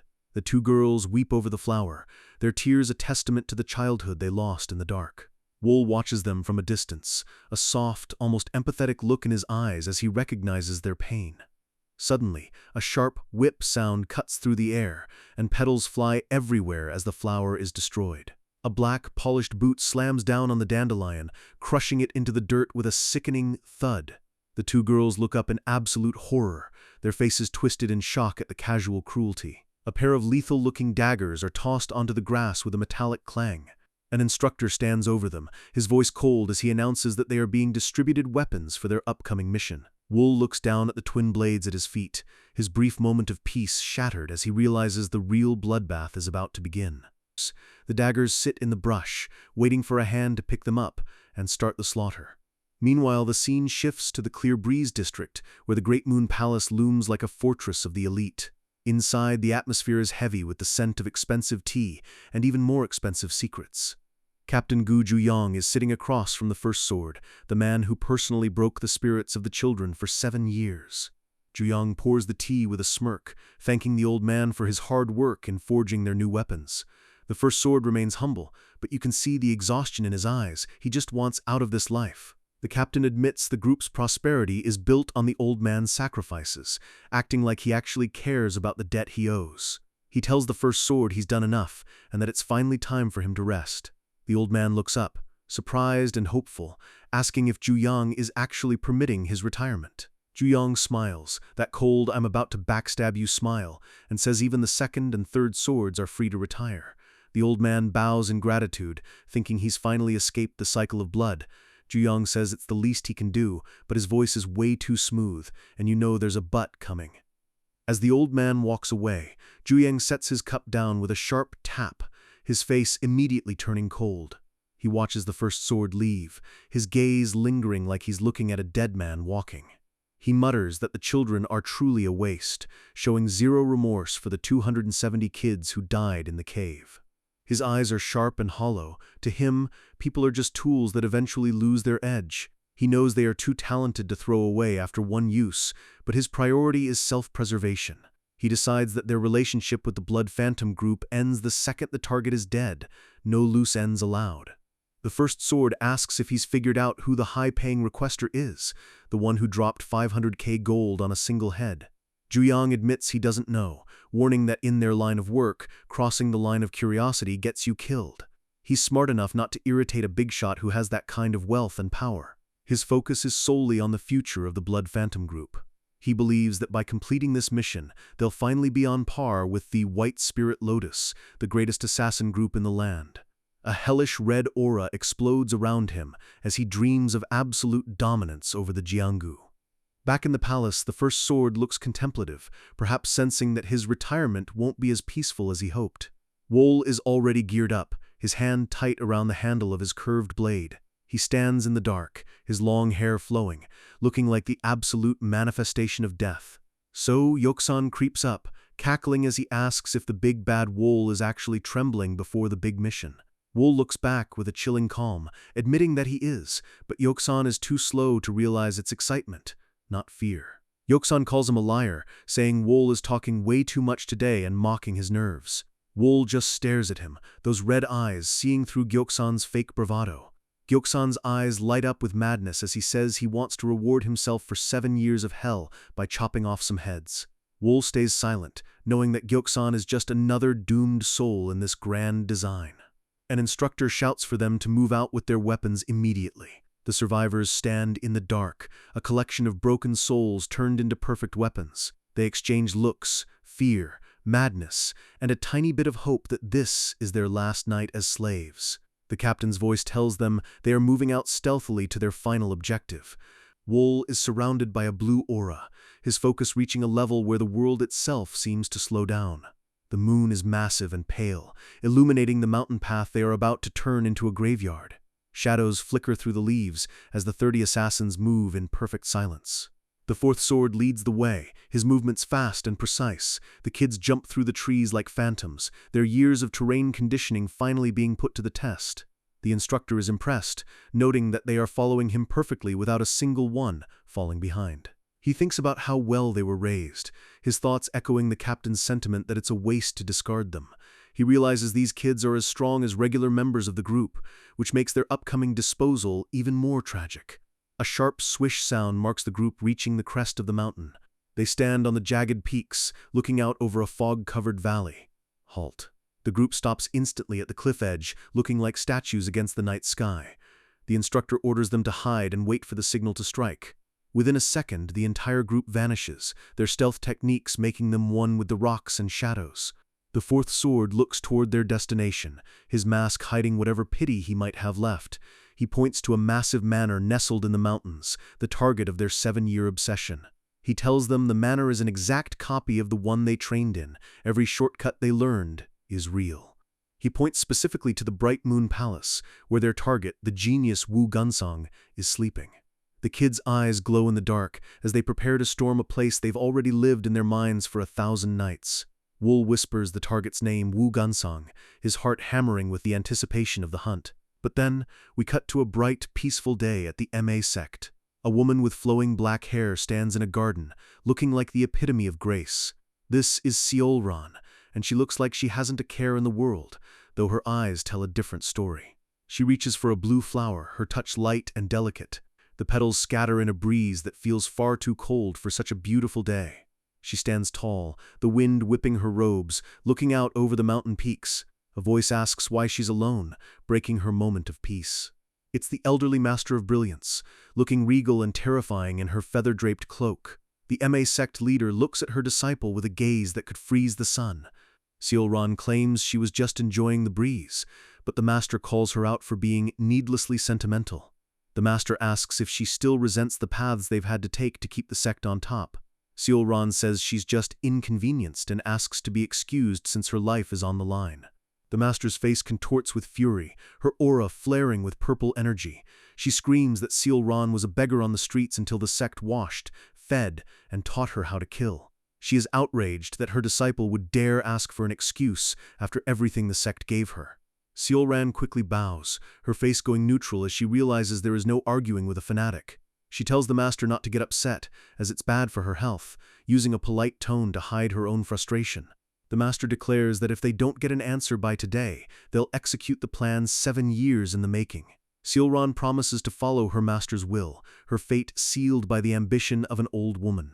As Seolran leaves, the master thinks about how pitiful it is to use such a talented child as a mere political tool. Suddenly, a shout of "Master" echoes through the courtyard. A disciple is running toward them, looking absolutely frantic. The master and Seolran turn as the messenger arrives, gasping for breath. It's Jongwa, reporting that they've finally received word from the Chingcheng sect. The master's eyes narrow as she hears that the proposal they wanted has finally been accepted. Jongwa slams her staff into the ground, signaling that the trap is ready to be sprung. Seolran looks at the falling petals, realizing that the end has finally arrived for everyone involved. The master tells her the fate of the sect rides on her performance, and Seolran simply accepts the burden. The master laments that she can't make Seolran the successor because she's too valuable as a pawn. The wind howls as Seolran stands alone, the weight of her sect's betrayal starting to sink in. Jongwa asks how to deal with that matter, referring to the assassins they've hired. The master's face goes dark, her expression cold and murderous. She confirms she's talking about the plan to erase the Blood Phantom group entirely. She lets out a thoughtful, her mind already moving toward the slaughter. The camera pans over the majestic mountains, which are about to witness an unspeakable tragedy. Back at the ambush site, the air is deathly still as the assassins wait in the brush. Small purple flowers bloom in the grass, soon to be trampled by the dying. Wol is crouched in a tree, his red eyes scanning the darkness as he realizes something is very wrong. He knows the assassination is scheduled for night, but the silence feels too heavy, too deliberate. He tells himself to stay sharp, but even his legendary instincts are being pushed to the limit. Suddenly, he senses a vibration in the air that doesn't belong to the forest. A sharp swish cuts the air, and a volley of silver needles tears through the foliage. A rain of steel shreds the trees around the hidden assassins, catching them completely off guard. A massive wave of red energy erupts from the darkness, a signal that the slaughter has begun. Wol's eyes snap to a point in the woods, his face contorting as he realizes they've walked into a massacre. A spearhead clangs against a rock, narrowly missing a student's head. Suddenly, an assassin is run through by a massive spear, blood spraying in a lethal arc. The boy lets out a final KUGH as he's lifted into the air like a piece of meat on a hook. Another student is cut down in a blur of motion, the ambushers moving with terrifying efficiency. Wol is frozen for a split second, his mind screaming WHAT as he watches his 7-year companions die like flies. The bloody spearhead gleams in the dim light, held by an elite warrior of the Chingcheng sect. Assassins are being torn apart, their black robes turning dark red as the ambush reaches a fever pitch. The dying boy gasps for air, but the Chingcheng disciple shows zero mercy, twisting the blade. Wol watches from the shadows, his heart hammering as he realizes they weren't the hunters, they were the bait. He is stunned by the scale of the betrayal, his red eyes reflecting the absolute carnage. High above, birds scatter into the sky, the only things capable of escaping the trap. A massive, shirtless man with striped hair sits on a rock, holding his spear like a throne. Yo Jinok grips his weapon, his muscles rippling with a terrifying power. He mutters it was true, his voice full of a sick, twisted satisfaction. He leaps into the fray, declaring that assassins hiding on Chingcheng Mountain must not value their lives at all. A survivor looks up in terror, realizing the man standing over him is a monster beyond his comprehension. Jinok delivers a brutal strike, sending the student flying backward into the dirt. He mocks them, asking how mere assassins dare to invade his clan's sacred grounds. He roars for his men to find and kill every single one of them, his warriors letting out a unified YES-SIR. Wol realizes they are at a massive disadvantage, surrounded by masters who know every inch of this terrain. He signals for a retreat, knowing that staying here is just a slower way to die. The Chingcheng warriors move in a perfect formation, their spears forming an inescapable wall of steel. A disciple looks confused as he senses a presence he can't see, his instincts screaming that a ghost is nearby.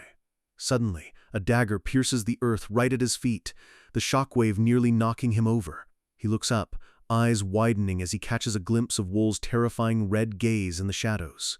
A massive explosion of blue energy erupts as Wol uses a smokescreen to cover the survivors' escape. He barks an order to disperse, telling them to regroup only once they've broken through the encirclement. The Qingcheng disciples stare into the smoke, their spears held ready for any sign of movement. Jinok screams, "Yo, you dare!" and orders his men to hunt down the fleeing rats with everything they've got. He lets out a demonic laugh, his face twisting into a mask of pure bloodlust. He leaps through the air, his spear held high like a lightning bolt ready to strike. Assassins are running for their lives, but the Qingcheng warriors are faster, catching them in the back. One student is run through from chest to back, his body becoming a human pincushion for a dozen spears. Jinok lands and demands they give him their lives, his spear swinging in a wide, lethal circle. He shouts, "Next!" as he prepares to move on to his next victim, completely bored by how easy this is. Another assassin tries to defend themselves, but Jinok's power is simply on another level. He roars, "Next!" again, his voice echoing through the forest like a thunderclap. A student lets out a final QRGH as his throat is crushed by the butt of Jinok's spear. Jinok looks around for more meat to grind, his grin never fading for a single second. He delivers a brutal kick to a fallen girl, her body skidding across the clearing like a rag doll. The surviving kids are whimpering, their 7 years of training proving useless against a true master of the Jianggu. Jinok catches a throwing knife out of the air with his bare hand, mockingly calling the attacker the last one. He leaps over a ravine, his power allowing him to defy gravity as he hunts down the final stragglers. A flurry of spears shoot-swing through the air, creating a cage of steel around the remaining survivors. Wool is moving like a blur, his black robes fluttering as he tries to find a gap in the enemy's perimeter. He's focused, his mind running through 1,000 scenarios to get his group out alive. His red eyes narrow as a spearhead grazes his mask, the cold steel just inches from his face. He clashes with a disciple, his dagger creating sparks against the spear as he struggles for dominance. He parries a strike and counters with a kick, sending the warrior stumbling back into the dirt. Wool's face is a mask of pure intensity. He knows that one mistake here means the end of his 7-year journey. He leaps through the air, dodging a barrage of needles that would have turned him into a siev. A massive wave of blue energy follows his movements, showing that he's finally pushing his body to its absolute limit. He sees a group of disciples closing in on him and realizes he's being funneled into a kill zone. The warriors are confused, asking, "What passed us just now?" as Wool moves faster than they can track. Wool appears behind a disciple like a ghost, his presence so faint the man doesn't even realize he's already dead. He takes down 3 men in a single, fluid motion, his daggers dancing through the air with lethal grace. A long white ribbon whips through the trees, nearly snagging Wool's neck as he runs. Jinok stands in the center of the path, his spear pointed directly at Wool's heart. He slams his spear into the ground with enough force to create a crater, shouting "Kwang!" as the earth shatters. He looks over his shoulder, a look of pure, predatory joy on his face as he locks onto Wool. "Would you look at that?" he sneers, realizing he's finally found the one rat that's worth hunting. He screams for his men to track Wool down, demanding that not even a single one of them be left alive. Wool realizes it's impossible to take them all on at once, and decides he has to get out of there first to regroup. He dives into the thick undergrowth, his dark clothes making him nearly invisible in the shadows. Jinok watches him vanish, his expression shifting from joy to a cold, focused fury. He slowly walks into the woods, his spear trailing behind him as he prepares for a long hunt. A long trail of blood smars the path behind him, showing the path of the carnage he's already wrought. He finds a dying assassin and looks down with absolute contempt, his foot hovering over the boy's head. The survivor whimpers, asking what they ever did wrong to deserve such a brutal end. Jinok tells him that daring to invade the prestigious Qingcheng clan, despite being mere assassins, is their only crime.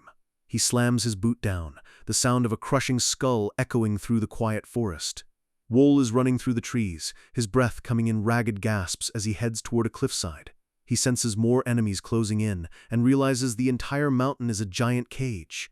He wonders how they knew exactly where the assassins were staking out, realizing a leak is the only logical explanation. Jinok's laugh echoes in his ears, mocking him with the truth that they were sold out from the very beginning. Wool realizes he's the only one who even knew the target's identity, making the leak even more impossible, unless it came from the top. He sprints toward the edge of a cliff, his heart pounding as he hears the sounds of more spears hitting flesh. He notes that the high-ranking instructors are nowhere to be found, confirming his suspicion that the kids were left to die. The screen turns red with the words "Destruction off, evidence," as Wool realizes they were all just loose ends meant to be trimmed. A volley of arrows, twip, twip, rain down on his position, forcing him to weave through the trees like a madman. He parries an arrow with his dagger, the impact stinging his wrist as he continues to push forward. Suddenly, an arrow pierces his shoulder, his face contorting in pain as he's nearly knocked off his feet. He falls to the ground, sliding through the dirt as more arrows clang against the rocks around him. He looks at the arrows in his shoulder, blood soaking through his robes as he struggles to get back up. He wonders if there was internal conflict within the Blood Phantom group, or if the requesters simply changed their mind. The only certain thing is that they've been abandoned, and now it's everyone for themselves in this hellhole.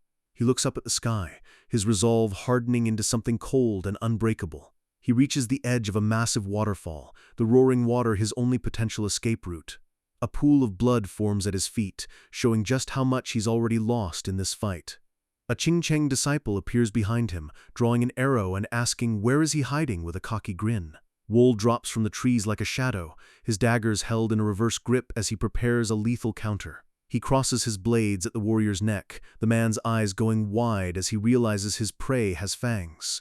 Wool stands over the dead body, thinking, "I'll have to survive on my own," his humanity officially left behind on that mountain. More disciples shout, "There! Kill him!" as they spot him standing by the river. Wool looks back at them with those glowing red eyes, a promise of absolute vengeance burning in his soul. He leaps from the cliff, his body silhouetted against the sun as he falls toward the raging river below. He hits the water with a massive splash, disappearing into the foam as the warriors reach the edge. The camera pans over a message carved into a rock, around 600 meters north, a secret code for the survivors. Wool crawls out of the water further downstream, gasping for air and clutching his wounded shoulder. He limps into the dense forest, looking like a wounded predator that's still dangerous. The trees loom over him, their green leaves a mocking contrast to the blood on his hands.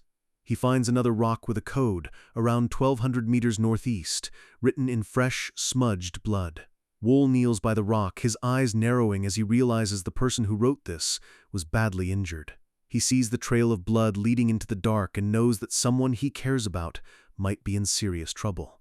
Qingcheng warriors shout in the distance, their voices getting closer as they search every single inch of the woods. Wool's eyes flash red in the shadows, his focus narrowing down on a single point in the brush. He sees a massive web of silver wires stretched between the trees, a trap designed to catch anything that moves.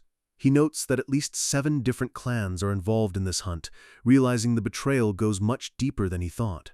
He leaps over a wire, his body twisting in mid-air with a grace that seems almost supernatural. He lands and immediately draws his blades, sensing someone hiding just a few feet away. He looks down at a body in the dirt, his heart stopping as he recognizes the face. It's Li Xiaolmin, her silver hair matted with blood and dirt, her expression one of pure agony. Wool gasps her name, his cold exterior finally cracking as he realizes his only friend is dying. She looks up at him with a weak, bloody smile and says, "It was you, Pyo Wool," her voice a faint whisper of relief. The sky above is a cruel, mocking blue as the 2 ghosts of the cave meet for the last time in the light of day. Wool looks down at her, his eyes filled with a mixture of rage and a rare, painful tenderness.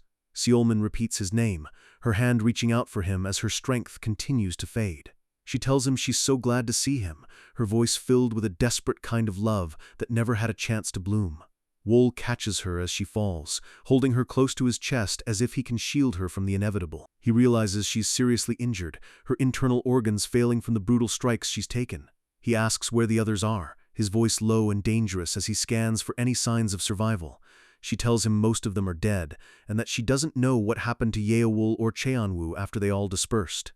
We flash back to the ambush, where Yeowol was screaming for everyone to get out and save themselves. She fought like a demon to buy them time, her blades a blur as she held off dozens of warriors on her own. Xiaolmin watched in tears as her leaders sacrificed themselves to save as many people as they could.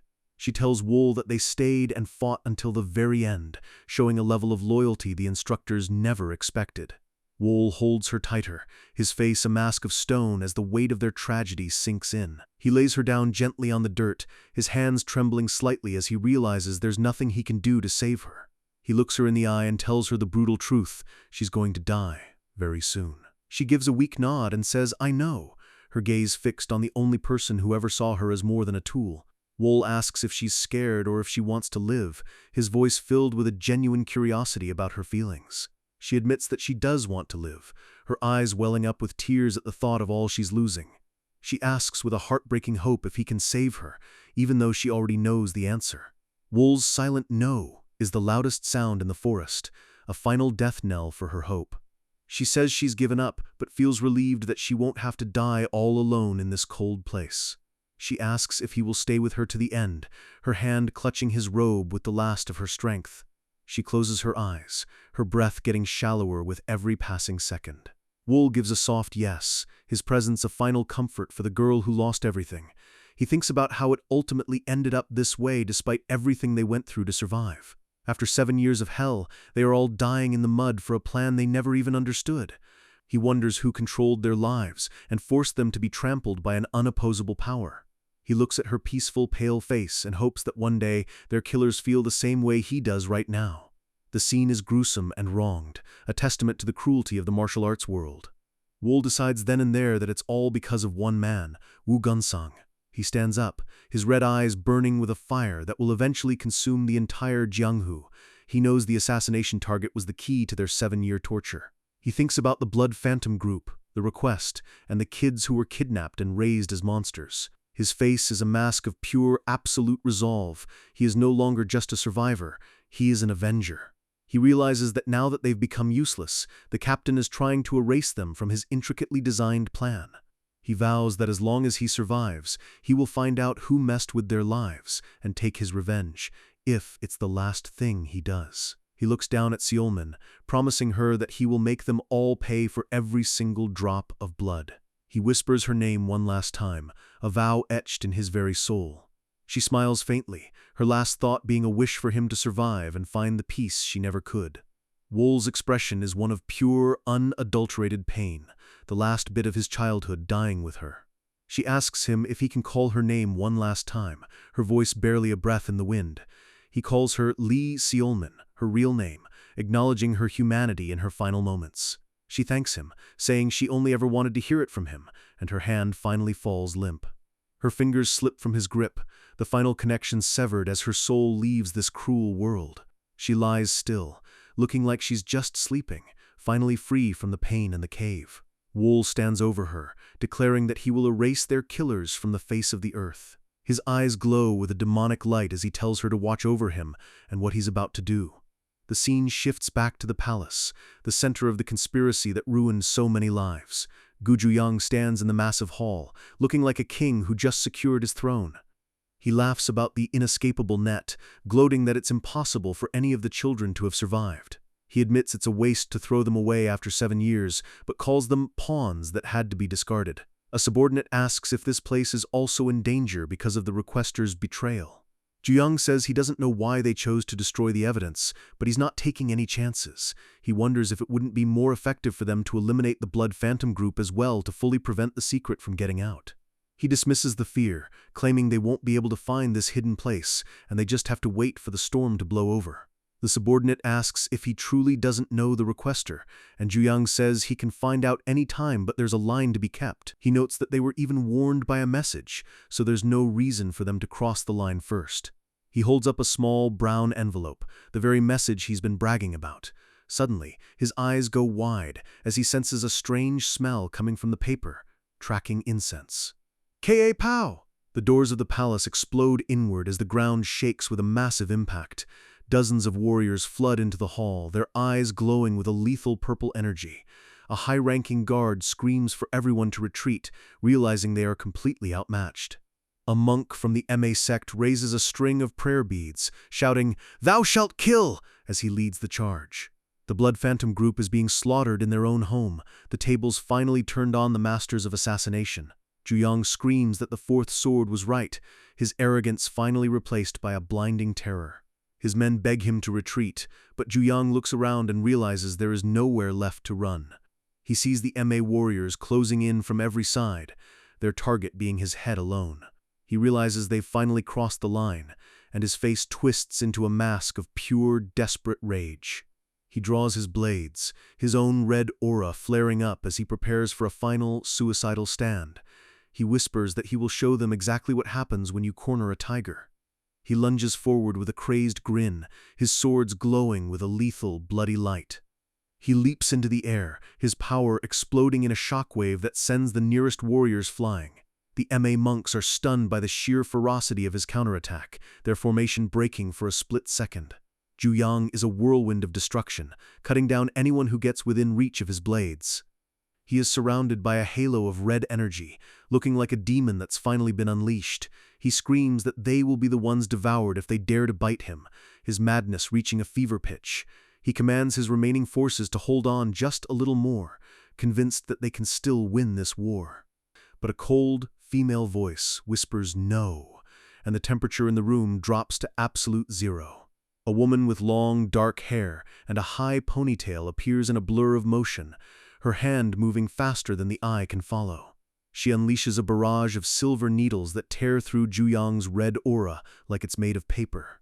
Juyang is frozen in shock, his power completely neutralized by a single, elegant strike. He watches as the silver threads of her technique weave around him, a cage of light that he can't escape. He is blown back by a massive explosion of white energy, his blades flying from his hands.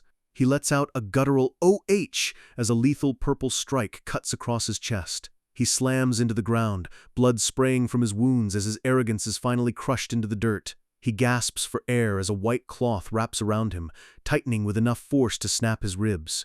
He lets out a final "KGHH" as he's pinned to the floor, his strength completely gone. He looks up at the woman, blood dripping from his mouth, and asks with a shaky voice, "Who are you?" She looks down at him with absolute disdain, asking how a lowly assassin dares to even ask for her name. This is Manhwa, the life-ending toxic heart, and her presence is as beautiful as it is terrifying. Juyang's eyes widen in horror as he recognizes her title, realizing he's been playing with fire the entire time. He stammers then, "Could our requester be?" But she cuts him off before he can finish the thought. She warns him that she will pull out his tongue if he says another word, her voice full of a chilling authority. Juyang realizes with a sick feeling that the MA sect itself was the one who hired them to kill Wu Gunsong. He regrets not investigating who the requester was, his thought of not crossing the line having led him straight to a slaughter. He realizes his incorrect choice has brought forth a total disaster for the Blood Phantom group.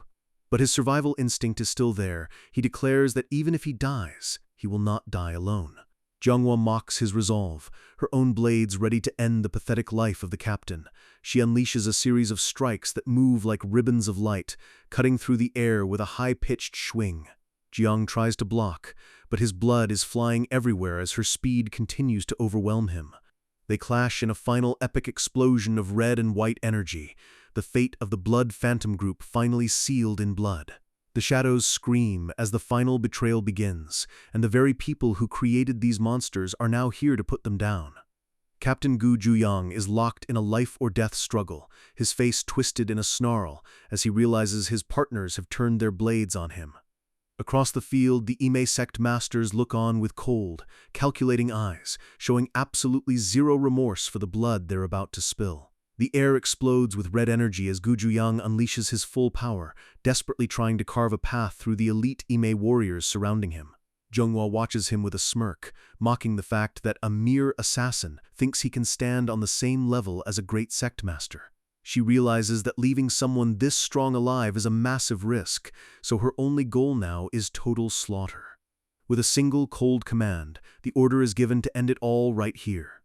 Manhwa leaps into the air, her robes fluttering like a bird of prey as she prepares a finishing strike. Gu Juyang holds his ground, his eyes wide, with the realization that he's been completely outmatched from the start. A massive vortex of white energy erupts, tearing the ground apart and swallowing everything in its path.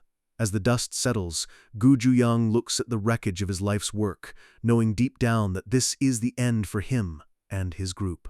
He reflects on all the blood he spilled to build the Blood Phantom group, only to see it all vanish in a single afternoon. Standing among the corpses of his fallen men, he looks like a broken king whose kingdom was built on sand. The MA sect's power is overwhelming, sweeping through the manor like a natural disaster that can't be stopped. But Gu Juyang isn't going down without a fight. He swings his red-stained blade one last time, fueled by pure, unadulterated rage. He screams out his name, a final act of defiance against a world that's already forgotten him. He charges straight into the heart of the storm, a lone man fighting against a tide of energy. Blood sprays as he takes hit after hit, his smile turning psychotic as the pain pushes him beyond his limits. A foot stomps down hard, shattering the stone beneath it as a new presence enters the fray. Gujuyang is sent reeling, his momentum crushed by a force far greater than anything he's faced today. He looks up, gasping for air, demanding to know who else has the gall to interfere in his final moments. His heart sinks as he sees a familiar, terrifying face looking down at him with nothing but contempt. A pillar of white light descends, a divine-looking strike that carries the weight of a mountain. Gujuyang is blasted back, blood erupting from his chest as his internal organs turn to mush from the impact. Zhonghua touches down gracefully, the ground cracking beneath her feet as she eyes her dying prey. She lets out a cold huff, completely unimpressed by the captain's final stand. Gujuyang's surviving men cry out in horror, watching their leader fall before their very eyes. The MA disciples move in like vultures, stabbing down at the remaining assassins with brutal efficiency. Gujuyang groans on the ground, his vision fading as the life drains out of his body. He reaches out, a look of pure desperation on his face, realizing his death won't even be remembered. A new figure steps out from the shadows behind Zhonghua, an old woman who radiates pure, crushing authority. Zhonghua immediately bows her head, greeting her master with absolute reverence. The old woman leans on a staff topped with a black bird, a symbol of her dark and twisting influence. The elderly master of brilliance steps forward, her face a mask of disappointment, as she questions why it took so long to kill such lowly pests. Zhonghua apologizes, explaining that the resistance was slightly more annoying than she anticipated. Gujuyang's eyes widen in shock. He recognizes this woman, and the weight of her betrayal finally hits him. He stares at the master of brilliance from his crater, his voice trembling with a mix of fear and fury. He can't believe the righteous MA sect would play such a dirty game. He screams at her, reminding her that it was her request that started all of this, and this is how she repays him? The master of brilliance doesn't even look at him. Her gaze is as cold as the grave. Gujuyang calls them worse than beasts, his red eyes glowing with a dying light. He tries to curse her name, but his strength is failing him fast. The master of brilliance simply raises her staff, and a surge of purple energy silences his protests forever. She dismisses his words as trash and tells her disciples to clean up the rest of the garbage. A thin needle of energy pierces through another survivor's chest, ending another life in an instant. The man gasps, blood spurting from his mouth as he falls to his knees, his sword clattering to the ground. Even as he dies, he curses the MA sect, realizing they are the true monsters of this world. He realizes too late that under this new leader, the MA sect has become a power-hungry machine that will stop at nothing. A stunningly beautiful woman with long black hair steps into the light, looking like a goddess of death. She introduces herself calmly as Yong Seolran, the jewel of the MA sect. The dying man recognizes her as the legendary disciple, whose talent is said to be unmatched. She looks away, dismissing the rumors of her greatness with a cold, detached air. The assassin laughs bitterly, realizing that his decades of training meant nothing against a single girl from a great sect. He collapses, his life extinguished by the sheer gap in their status and power. Yong Solran stares at his body for a moment, her eyes showing a hint of something hidden beneath her perfect mask. She walks toward her master, her every movement graceful and deliberate. Zhonghua scolds her for being late and for wasting time talking to a lowly assassin. The disciples drag forward a captive, one of the survivors who was responsible for the mission. It's one of the instructors, beaten and broken, forced to kneel before the master of brilliance. The master leans in close, demanding to know exactly how many assassins were brought to this area. The man spits blood, asking why she even cares since she's already killed most of them. She tells him he doesn't need to know the why, he just needs to provide the number. He smirks through his pain, telling her there's no way he's giving up his remaining children after what she's done. The master of brilliance smiles, but it's the kind of smile that promises a level of pain worse than death. She reaches out, her hand glowing with a dark, twisting energy as she touches his forehead. The man screams in agony as purple chains of energy wrap around his soul, tearing the information directly from his mind. The master's eyes glow purple as she forces him to speak, and he finally bellows out the number 28! He begs for death, his mind shattered by the psychic torture he just endured. The master of brilliance pulls back, completely unfazed by the man's suffering. She turns to Manhwa and asks how many they've confirmed dead so far. The answer, 24. Her eyes narrow. That means 4 are still unaccounted for, and she wants every single variable eliminated immediately. The MA stronghold stands tall against the sunset, a place of beauty built on top of a mass grave. The master turns to Seolran, telling her that her role in the upcoming days is the most crucial of all. She reveals the grand plan, a marriage with the Qingcheng sect to solidify their alliance and take over the region. Seolran bows, her face showing no emotion as she accepts her fate as a political tool. The master claims it's all for the sake of the sect, but her expression shows it's really about her own thirst for power. Seolran stares into the distance, her silent profile hiding the thoughts of a woman whose life is no longer her own. Deep in the forest, the night is silent, but the trees are watching. A dark blur moves through the branches, faster than the eye can follow. It's Pyo Wol, perched like a ghost among the leaves, his red eyes scanning the MA perimeter. He watches the guards below, noting their patterns and their weaknesses with cold, clinical precision. He's not just here to watch, he's here to find a way inside the lion's den. He notices the exit is heavily guarded, but that doesn't bother him. He plans on getting through from the inside out. His red eyes flare with an intense, predatory light as he focuses on his next target. He realizes the great sects want him and his friends to be the natural enemies of the world, just to hide their own crimes. A dark, terrifying smile spreads across his face as he decides that if they want a monster, he'll give them the ultimate nightmare. The sun rises over the mountain peaks, unaware of the predator moving through its shadows. A young Qingcheng disciple, Dojin, heads out for his daily chores, looking completely relaxed and vulnerable. His friends tease him about his herb collecting, unaware that this is the last normal conversation they'll ever have. Dojin smiles, saying he just wants to be prepared for anything, a bit of foreshadowing that's about to hit him like a freight train. He laughs it off, confident that no one would ever dare to touch a member of the mighty Qingcheng sect. He wanders deep into the woods, alone and isolated from any help. A bird chirps peacefully on a branch, right before the atmosphere turns freezing cold. Dojin stops, sensing something is off, his eyes scanning the dense tree line. He decides to head back, but he doesn't realize a shadow is already looming directly behind him. Pyo Wol appears like a demon from hell, his hair billowing as he drops down on the unsuspecting boy. Before Dojin can even scream, a cold hand clamps over his mouth while a blade pricks his throat. He gasps for air, his eyes bulging in terror as he realizes he's been caught by a professional killer. Wol holds him firmly, his presence so overwhelming that Dojin's knees buckle instantly. Wol's blade draws a thin line of blood, a silent warning that any struggle will be his last. Dojin lets out a muffled cry of pain as Wol tightens his grip, making sure the boy understands who is in charge. The boy wonders who this terrifying person is, and how they could possibly be here on the sacred Qingcheng mountain.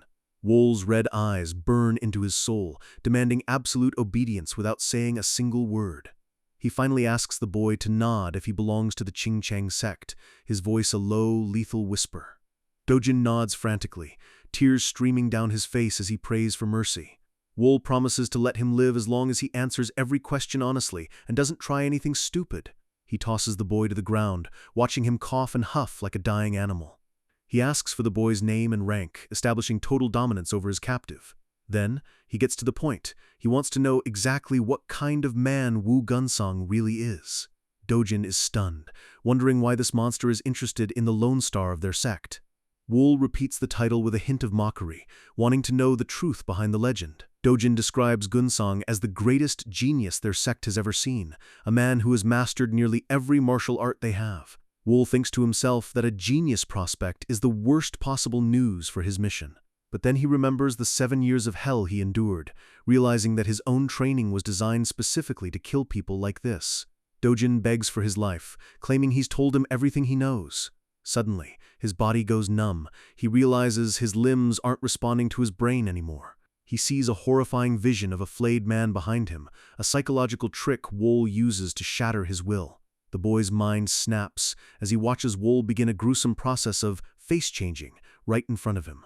Wol stands over him, his back to the camera, as he prepares to steal the boy's identity. The camera zooms in on Wol's eye, which is shifting and changing as he manipulates his own muscles. When he turns around, the monster is gone, replaced by a perfect copy of the boy he just kidnapped. Dojin is speechless, staring at his own face on a stranger's body. Wool notes that while the disguise is nearly perfect, there are small details that might give him away if someone looks too closely. But for a quick infiltration, this mask will be more than enough. He leaves the broken boy in the dirt, heading toward the sect gates with a confident stride. As he walks away, his eyes glow red for a split second, a reminder of the Reaper hiding beneath the skin. The massive gates of the Qingcheng sect loom ahead, guarded by elite disciples. The guards recognize him as Dojin and ask why he's back from his herb gathering so early. Wool plays the part of a scatterbrain perfectly, claiming he forgot something important. The guards laugh and tell him to stay focused, completely unaware that they just let a wolf into the sheepfold. Wool's footsteps are light and silent as he crosses the threshold into the inner sanctum. The main courtyard is bustling with activity, hundreds of disciples moving about their daily lives. He keeps his head down, blending into the crowd with the expertise of a master infiltrator. He walks past groups of talking disciples, his ears picking up every scrap of information they drop. He notices the arrogance in their voices, the way they think they're untouchable because of their name. Two disciples laugh about some private joke, never realizing that the man walking past them is their death sentence. Wool's foot catches a wisp of purple energy, a subtle sign that the MA sect's influence is already here. He sees more smiles and hears more laughter, and it only fuels his hatred for their easy lives. The shadows around him seem to thicken, purple smoke rising from the ground as he moves deeper into the sect. He looks up at the towering buildings, realizing the scale of the power he's about to dismantle. He slips into a bamboo grove, using the natural cover to bypass the more populated areas. His target is the private residence of the sect's genius, a place tucked away from the prying eyes of the lower disciples. Every step is a calculated move, a dance between light and shadow that he's perfected over 7 years. He looks up at the sky, realizing the sun is about to set on the Qingcheng sect's golden era. He whispers to himself, "So, this is it." He stands before a massive, ornate gate, the entrance to the most prestigious part of the mountain. This is the Bright Moon Palace, the home of Wu Gunsong. A ghost of his true self flickers behind his disguise, a reminder of the rage driving him forward. The roof tiles gleam in the fading light, looking peaceful and serene. The scene shifts to the Shangqing Palace, the heart of the sect's political power. Two stone-faced guards stand before the heavy double doors of the council chamber. Inside, the elders of the Qingcheng sect are gathered around a long table, their faces grim. The sect leader, the saint of martial spirit, asks if the situation with the assassin pests has been resolved. His second-in-command, Wu Jinpyong, reports that the tracking is nearly finished and the threat is contained. The leader is furious that mere assassins even thought they could target their prestigious sect. Jinpyong suggests that someone must have orchestrated this from the shadows to test their strength. The camera focuses on Jinpyong's calculating face. He's clearly a man who values results over morals. The leader asks who he thinks could be responsible for such a bold move. Jinpyong admits they lack information, but he's already sent out disciples to gather more intel. Another elder slams his hand on the table, calling the situation unforgivable and demanding blood. The saint of martial justice stands up, his beard bristling as he reminds everyone that the sect is at a turning point. He vows to make sure this never happens again, his eyes flashing with a dangerous ambition. The screen goes black with the words "War of Heaven and Demons." A flashback explains the history. The world was once nearly overrun by the Celestial Demon Union. A horrifying, multi-eyed monster is shown, representing the chaos of that era. Then, a hero named Li Guok appeared and formed the Providence Alliance to fight back. A blinding explosion of light marks the turning of the tide in that ancient war. The Shaolin, Wudang, and Manhwa sects all fought on the front lines, gaining immense glory. Because they risked everything, those sects returned to their former glory and became the dominant powers. But the Qingcheng and MA sects hid behind their closed doors, refusing to participate in the slaughter. Now they hold the empty title of great families of Sichuan, but they can't even compare to the true powers. The leader declares that if they want to catch up, they can't let small things like this assassin incident hold them back. Jinpyong reassures him that if the plan with MA goes through, they'll be back on top within 10 years. The Justice Elder laughs, praising Jinpyong for his dependability and his vision. Jinpyong bows, but his eyes remain cold and distant, showing he has his own agenda.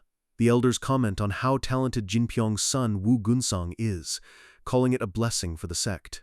They ask how Gunsong is doing during his isolation training. Jin Pyong looks slightly uncomfortable, but he keeps his composure. He claims the boy is focusing purely on his training as a form of atonement for the sect's past shame.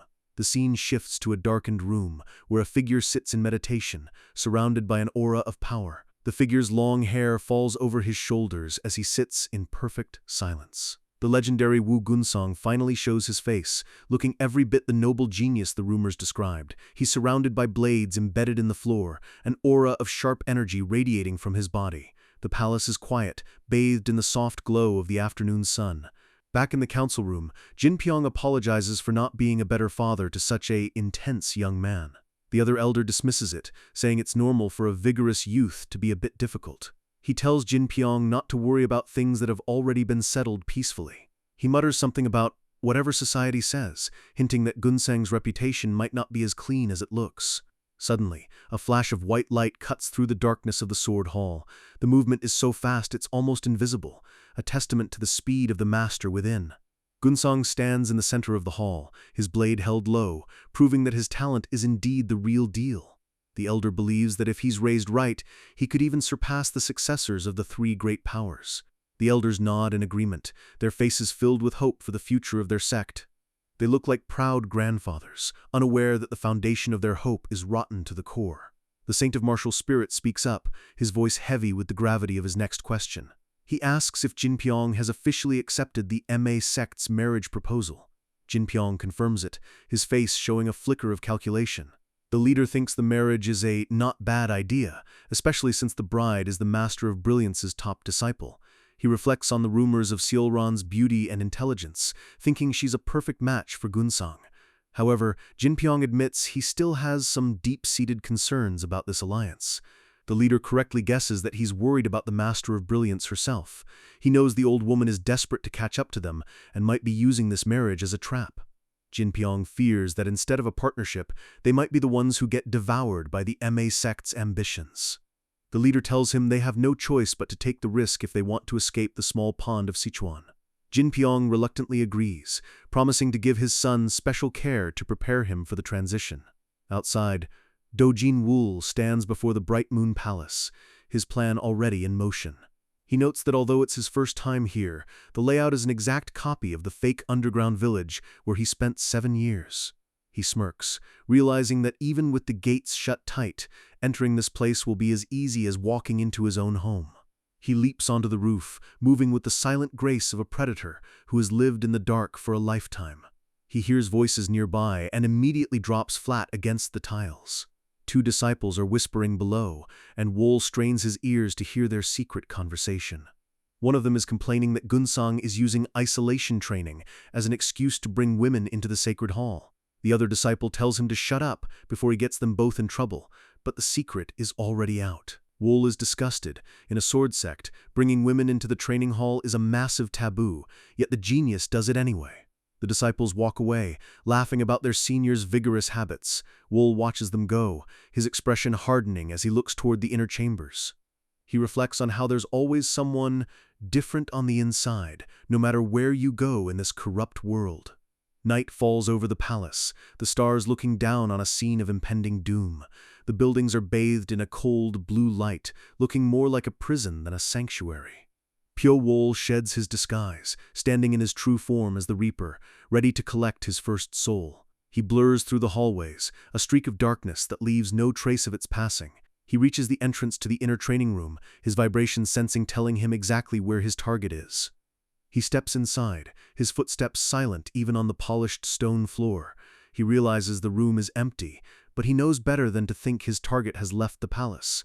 He checks the upper levels, finding nothing but cold air and the scent of expensive incense.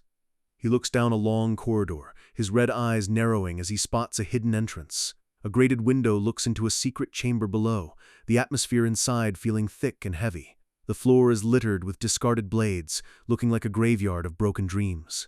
In the center of the room, someone is lying on a silk mat, looking completely at peace. It's Wu Gunsong, and he's not alone. A woman is nestled in his arms, proving the disciples' rumors were true. The genius is fast asleep, completely unaware that a killer is watching him from above. Pyo Wool's eyes flare red as he looks at the man who has everything Wool was never allowed to have. He confirms that this is indeed Wu Gunsong, the golden boy of the Qingcheng sect. Even from this distance, Wol can feel the massive amount of internal energy radiating from the man's body. He realizes this won't be an easy kill. Gunsong's power is on a completely different level than the captain he saw earlier. The gap in their status and training is obvious, but Wol isn't here to fight fair. He acknowledges that Gunsong is in a different league, but he doesn't let it shake his resolve.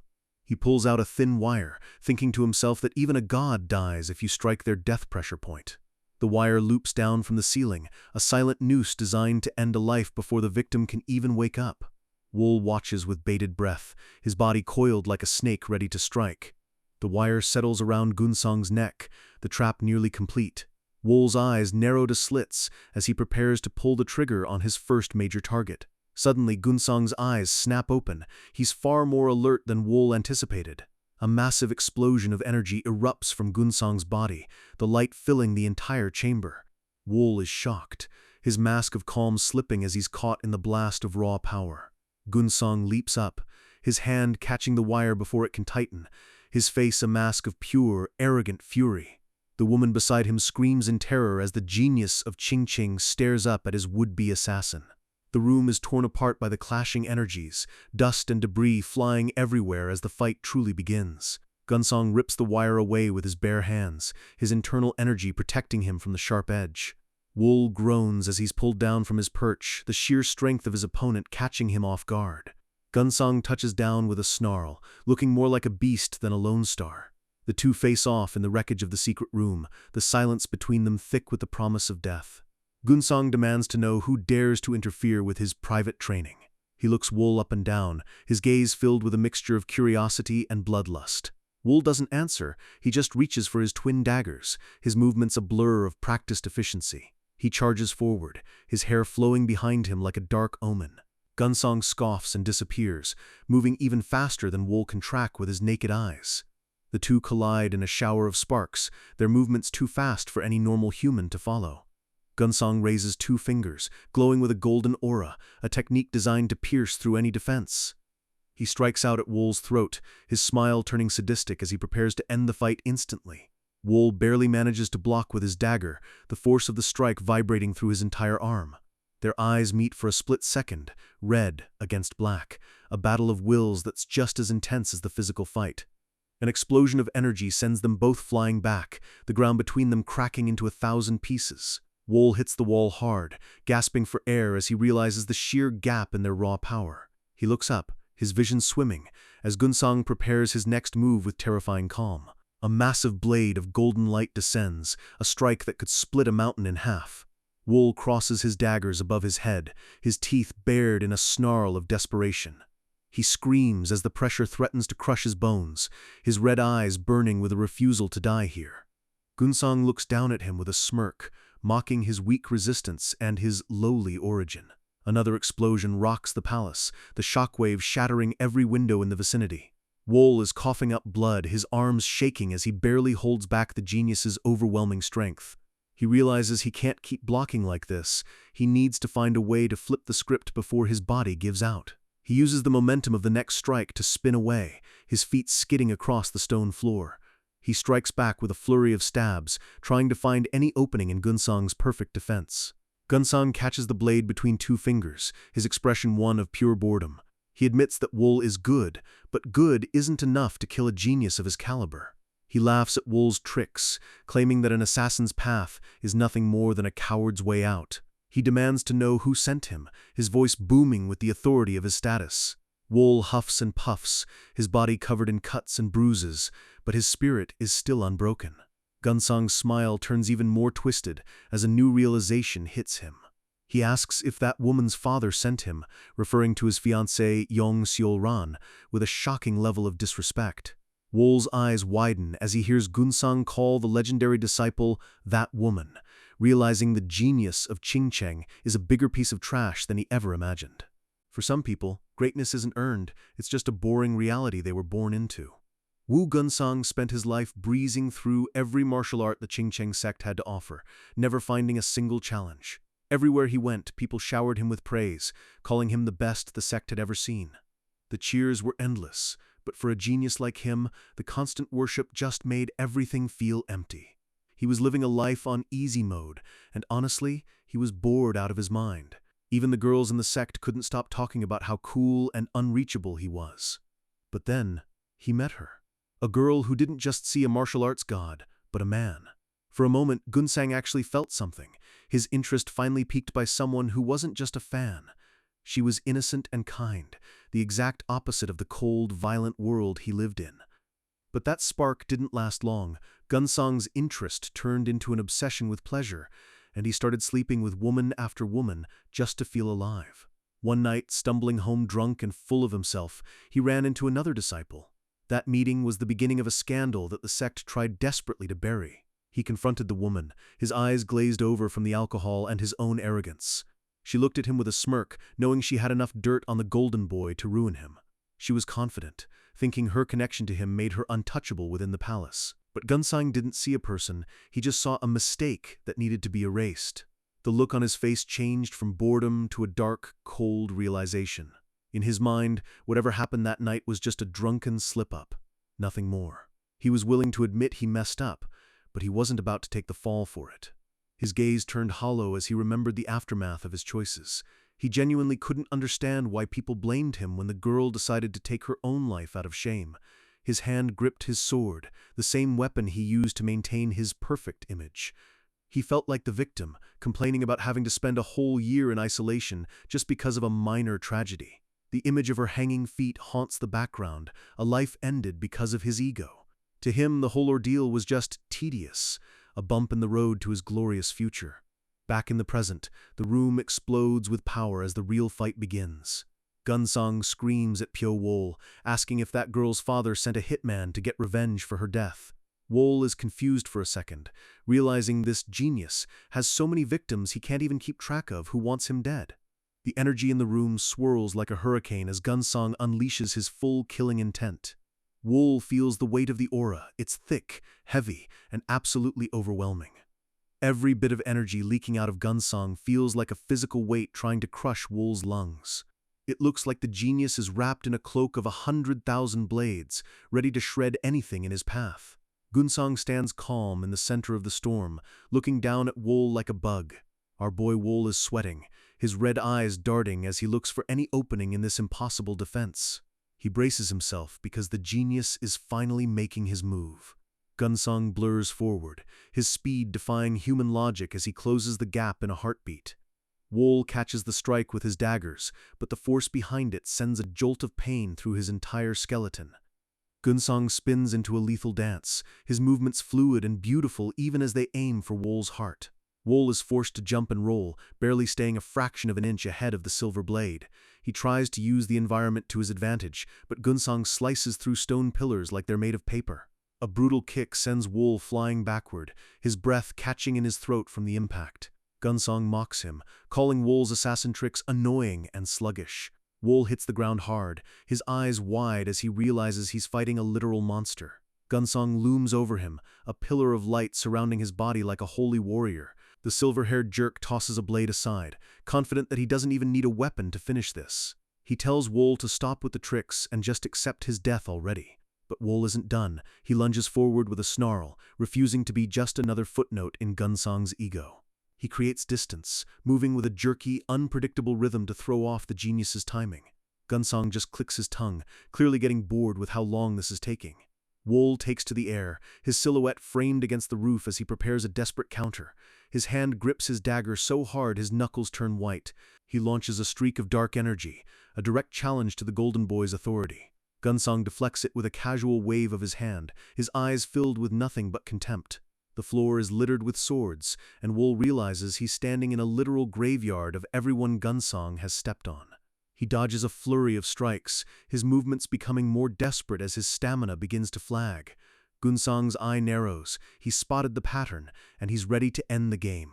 A blast of energy rips through the room, forcing Wol to shield his face from the debris. Gunsang stands tall, looking completely untouched while Wol is covered in blood and dust. Our boy realized that his standard moves aren't going to cut it against a top-tier sect genius, but Wol has one thing Gunsang doesn't: the absolute will to survive at any cost. He charges in again, his hair flying as he prepares to use the secret weapon he's been honing in his mind.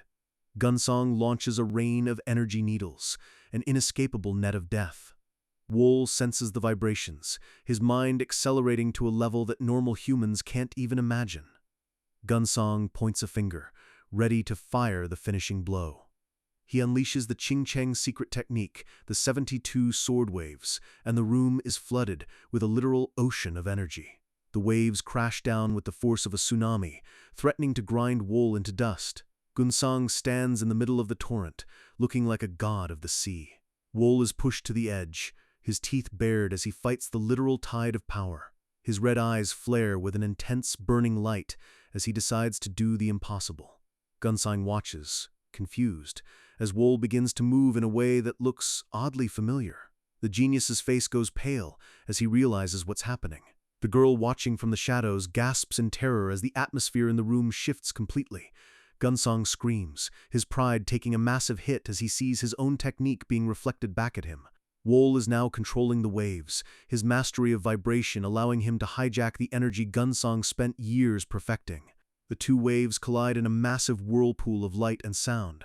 Gunsong lunges through the chaos, desperate to kill the man who just insulted his entire existence. The camera zooms in on Wool's slit pupil eye. He's fully entered Reaper mode. Flashback to the cave. The instructors told the kids they had to learn this specific martial art or die. Yaoul asked Wool if he was willing to be a scapegoat for the instructors' plans. Wool's answer was simple. He'd find out if he was a sheep or the wolf that eats them. Back to the present, the blades clash, sparks flying like a fireworks show in the dark room. Gunsong can't believe that someone of Wool's lowly rank is actually keeping up with him. He keeps telling himself there's no way, but the reality is cutting through his delusions. The two are locked in a stalemate, their energies grinding against each other with enough force to level the palace.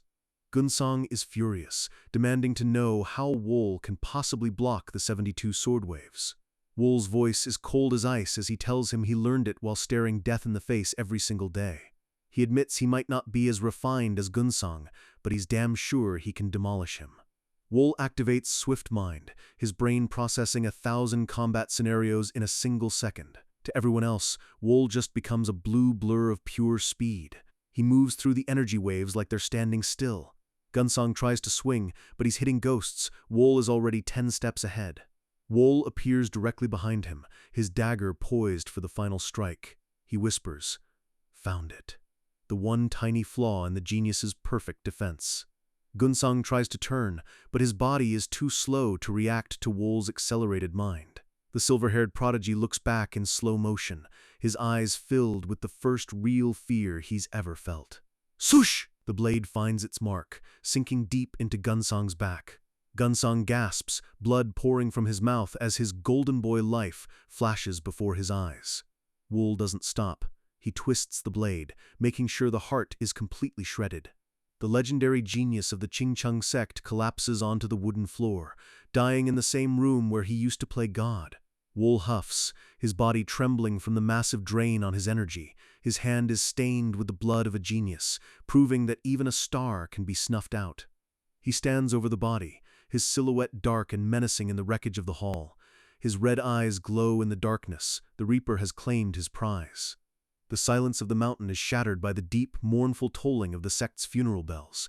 The sound ripples through the entire complex, signaling a tragedy that hasn't happened in decades.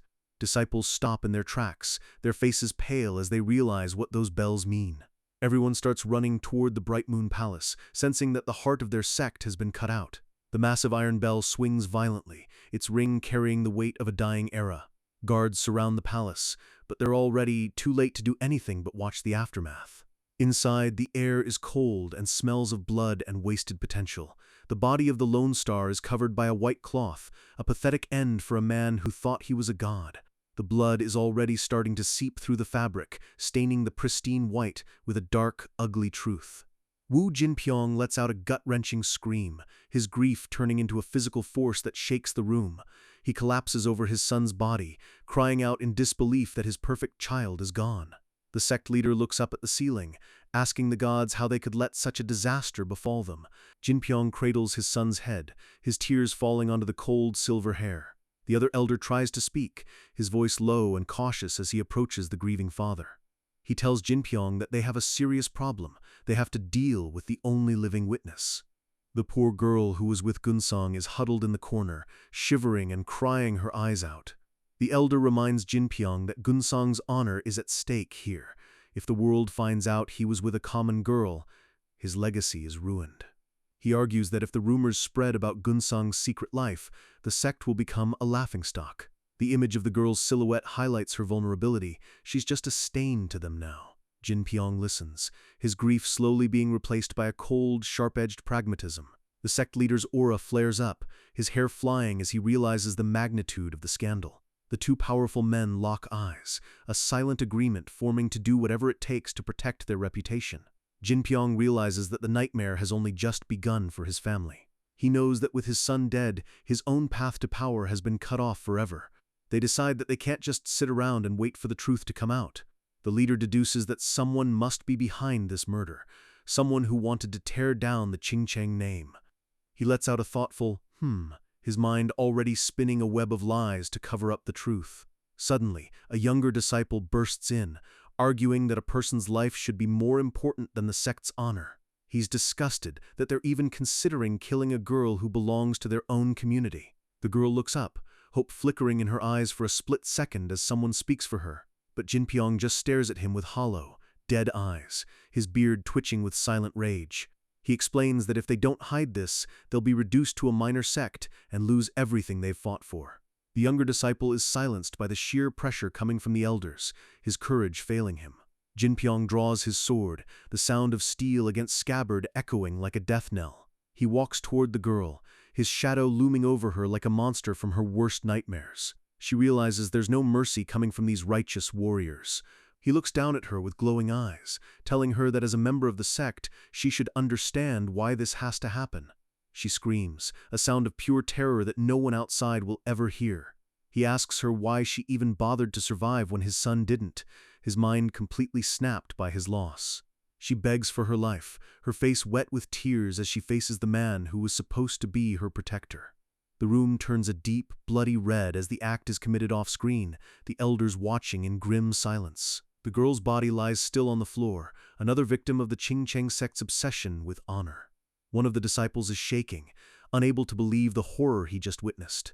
Jinpyong stands there, blood dripping from his hands, looking completely broken and insane. The sect leader looks at him with a mix of pity and disgust, knowing they've crossed a line they can never come back from. Jinpyong bellows that Gunsong was everything to him, his voice echoing through the hollow palace. He tells the others to judge him if they want, but he wouldn't let his son's name be dragged through the mud. A messenger bird takes flight, carrying the news of the unprovoked assassination to the rest of the world. The bird soars through the clear blue sky, a tiny speck of bad news in a beautiful world. It crosses over the rivers and mountains, heading straight for the MA sect. The Master of Brilliance receives the letter, her face unreadable as she reads about the death of her future son-in-law. She calls the situation absurd, her voice calm but her aura vibrating with hidden fury.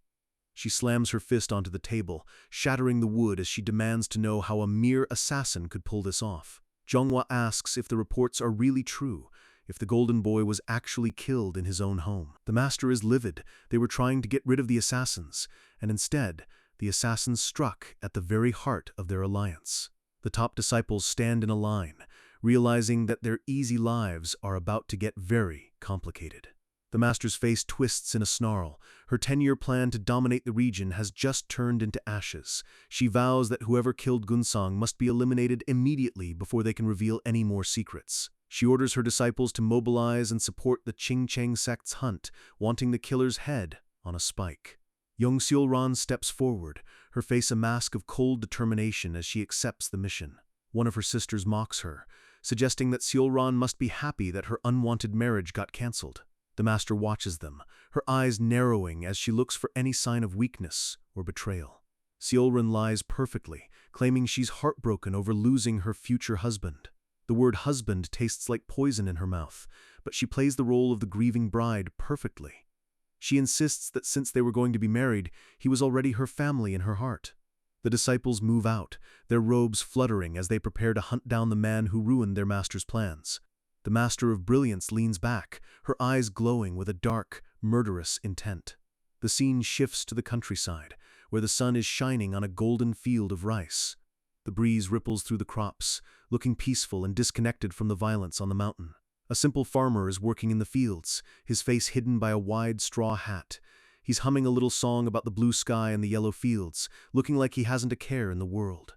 He smiles broadly, enjoying the serenity and the silence of his simple life. Suddenly, 2 guards cross their halberds in front of him, blocking his path with a sharp clack.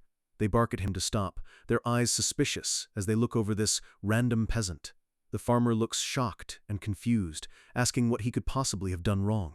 They tell him they're looking for a criminal who committed a heinous crime and demand to know who he is. The man stammers, claiming he's just a local farmer heading home after a long day of harvesting. The guard points out that it's still very early to be finished with a whole day's harvest. The guards look at each other, unsure if they should bother with this simpleton. A female commander arrives and tells them to just let the man pass, not wanting to waste time. The farmer bows frantically, thanking them over and over as he scurries past the checkpoint.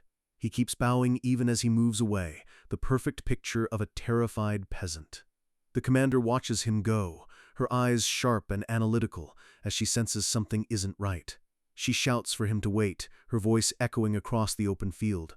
She points a finger at him, asking why his sickle is so clean if he's been cutting weeds all morning. She notes that if he really was a farmer, the blade should be stained with sap and grass. The farmer stops, his hand tightening on the tool as the shadow of a killer begins to emerge. He lets out a small, "ah," the fake innocent look on his face slowly dissolving. The guards realize they've been played and scream that he must be the assassin everyone is looking for. The commander launches a signal flare into the sky, a bright piop that alerts every warrior in the area. The red smoke trails into the clouds, marking his location for the entire world to see. The farmer drops the act entirely, revealing the cold, murderous face of Pyo Wool beneath the hat. They scream to get him, and a dozen men charge forward with their weapons drawn. Wool stands his ground, his eyes glowing red through the gaps in his hair. He looks up at the sky, realizing the hunt has officially begun. The golden rice fields turn into a battlefield as petals and leaves fly through the air like warning signs. A match is struck, the flame flickering for a second before lighting a fuse. Boom! A massive explosion of black smoke fills the path, blinding the guards and cutting off their vision.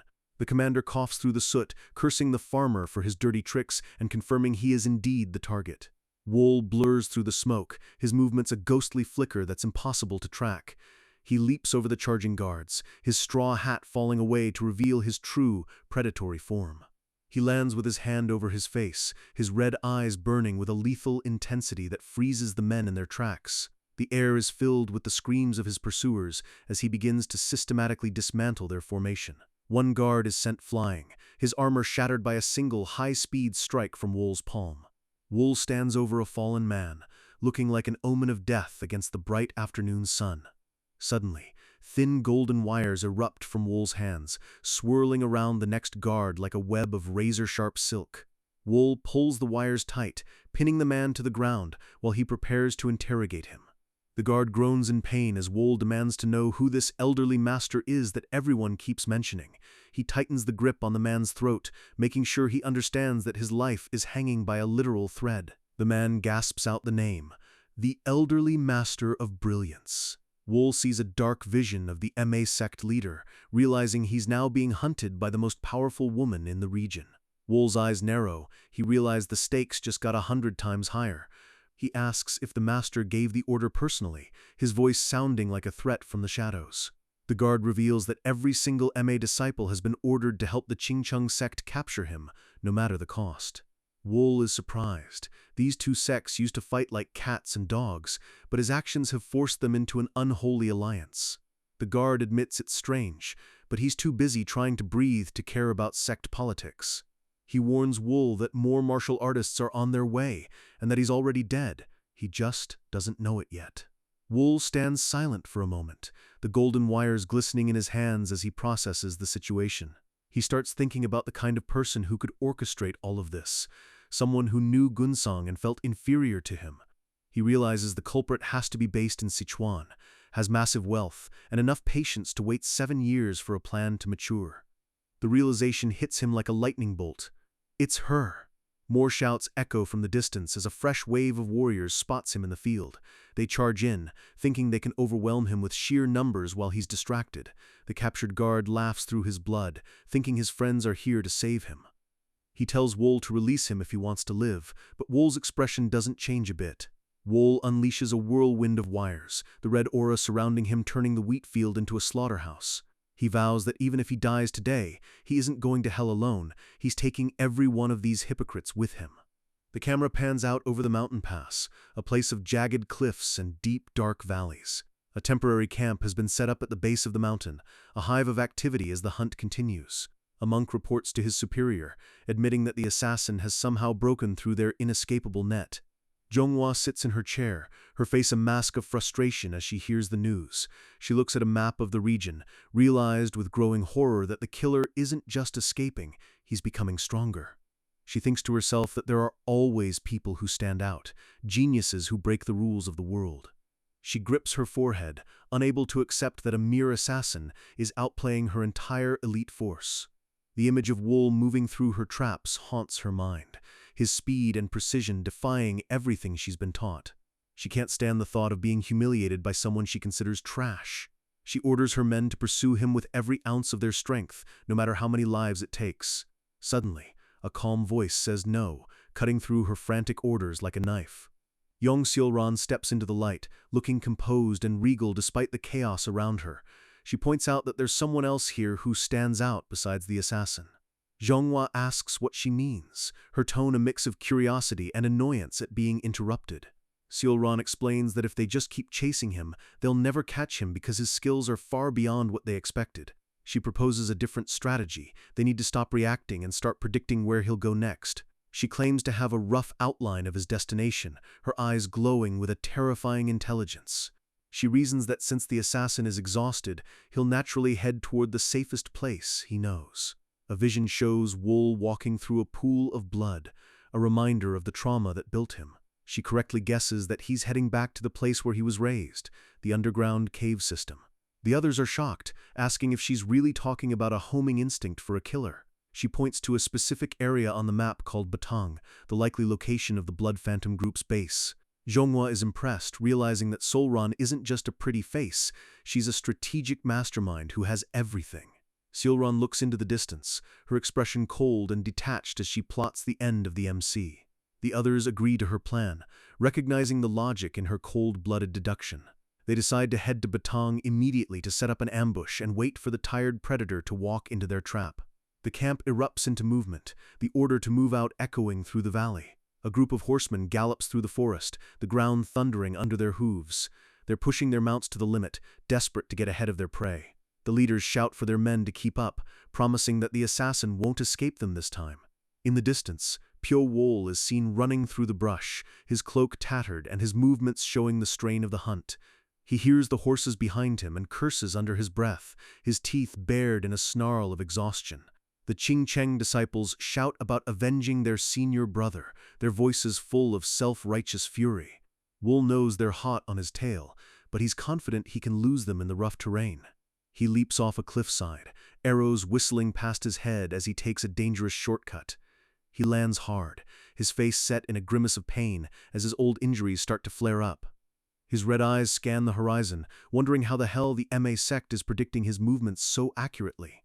Across the valley, Seolran and her team arrive at the entrance to the mountain pass, looking fresh and ready for a fight.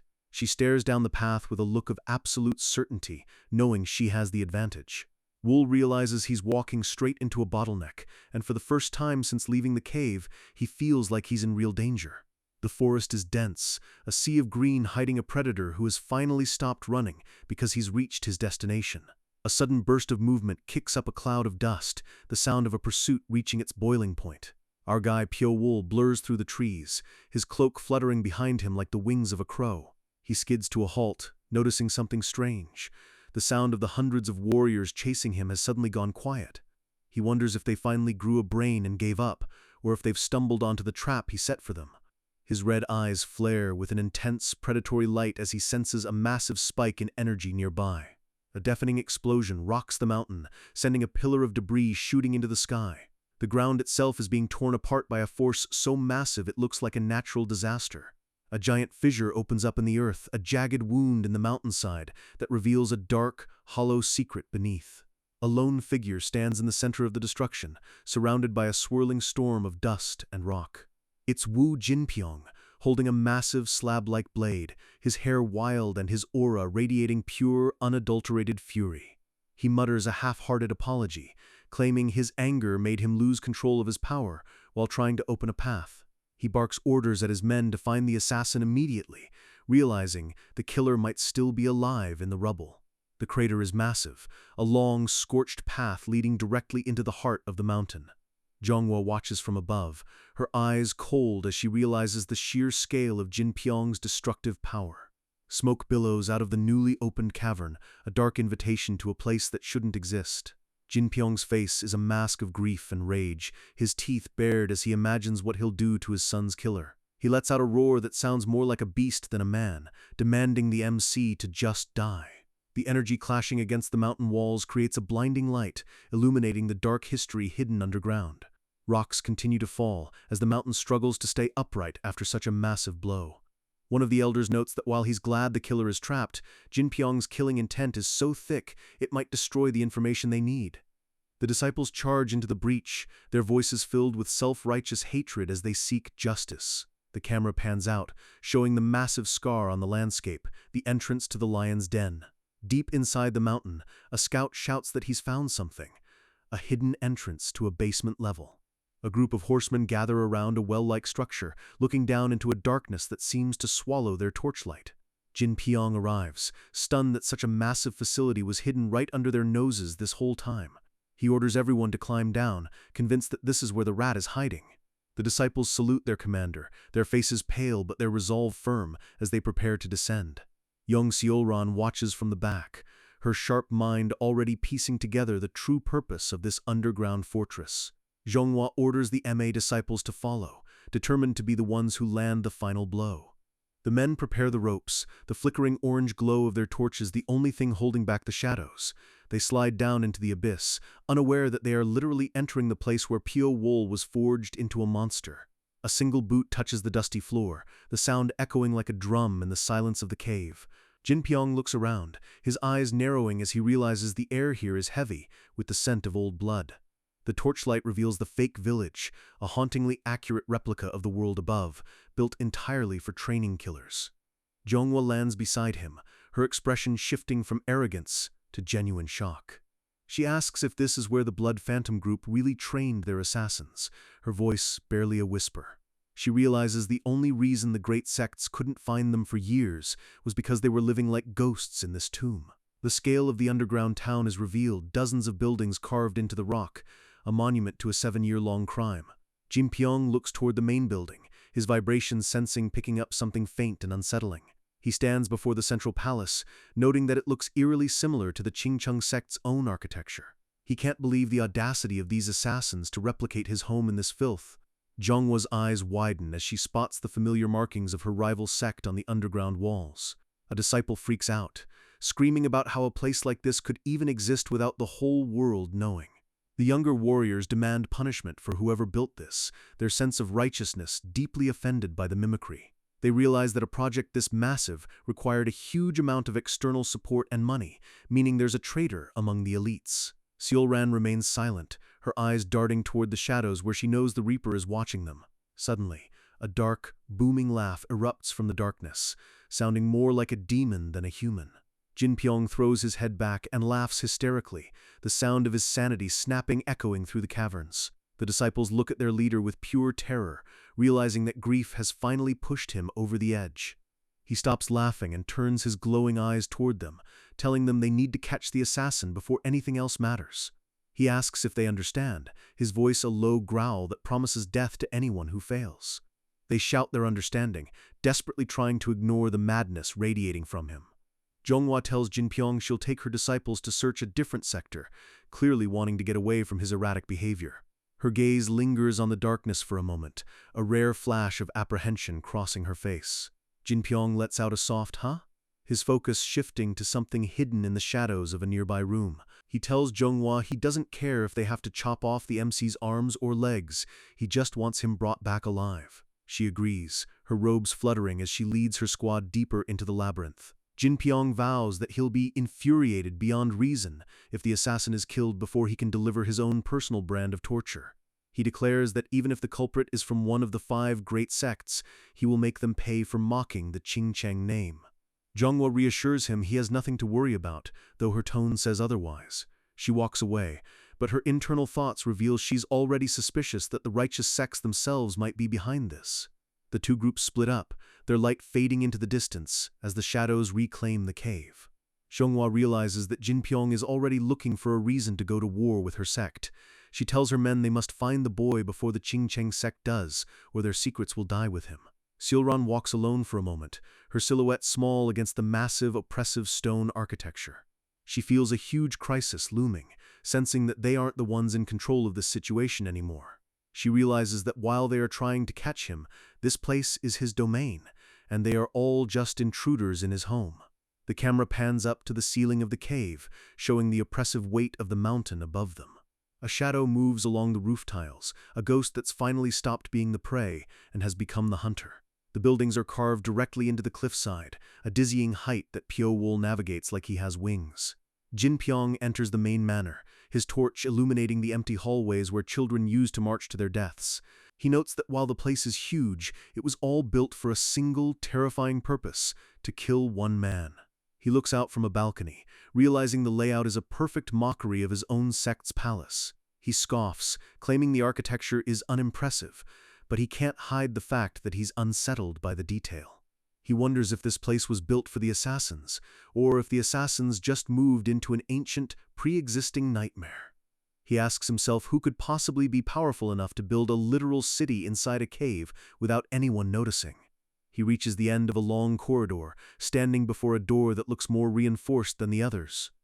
The hinges creak with a high-pitched scream as he pushes his way into the final room. The room is mostly empty, save for a single table sitting in the center of a pool of light. He lets out a thoughtful, his eyes scanning the floor for any signs of recent activity. His hand touches a loose stone in the wall, his fingertips sensing a hidden mechanism. A hidden compartment clicks open, and he draws his torch closer to see what's inside. His eyes widen as he finds a stack of confidential documents, the true history of the Blood Phantom group. He pulls out a golden scroll, the ornate design marking it as something of extreme importance. The scroll sits on the table, a ticking time bomb of information that could destroy the balance of the martial world. He opens it with trembling hands, the firelight reflecting off the ancient paper. As he reads, his face turns from curiosity to a mask of absolute soul-crushing horror. The document is the official assassination request for his son, Wu Gunsong, a contract worth 500,000 gold pieces. He grips the paper so hard it starts to tear, his voice cracking as he realizes his son's life was sold for a price. The edges of the paper begin to char as his internal energy ignites from the sheer intensity of his rage.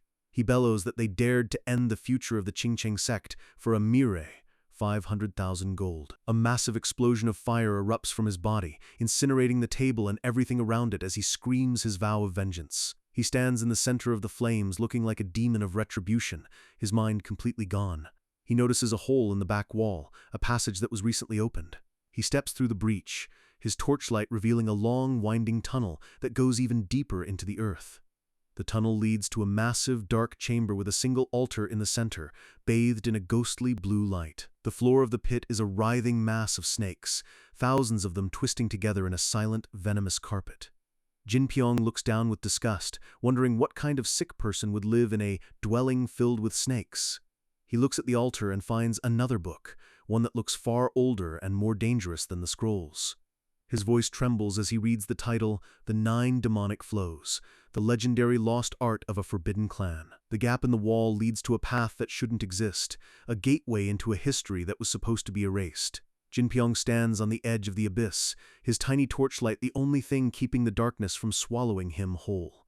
The manual for the 9 demonic flows sits there like a cursed object, radiating an aura that makes his skin crawl. He repeats the name 9 Demon School, with a mix of awe and terror, knowing the legends of their power. He remembers the history books saying this clan disappeared centuries ago during the War of Heaven and Demons. He looks down at the pit, realizing that these thousands of snakes were gathered for the dark research of that ancient school.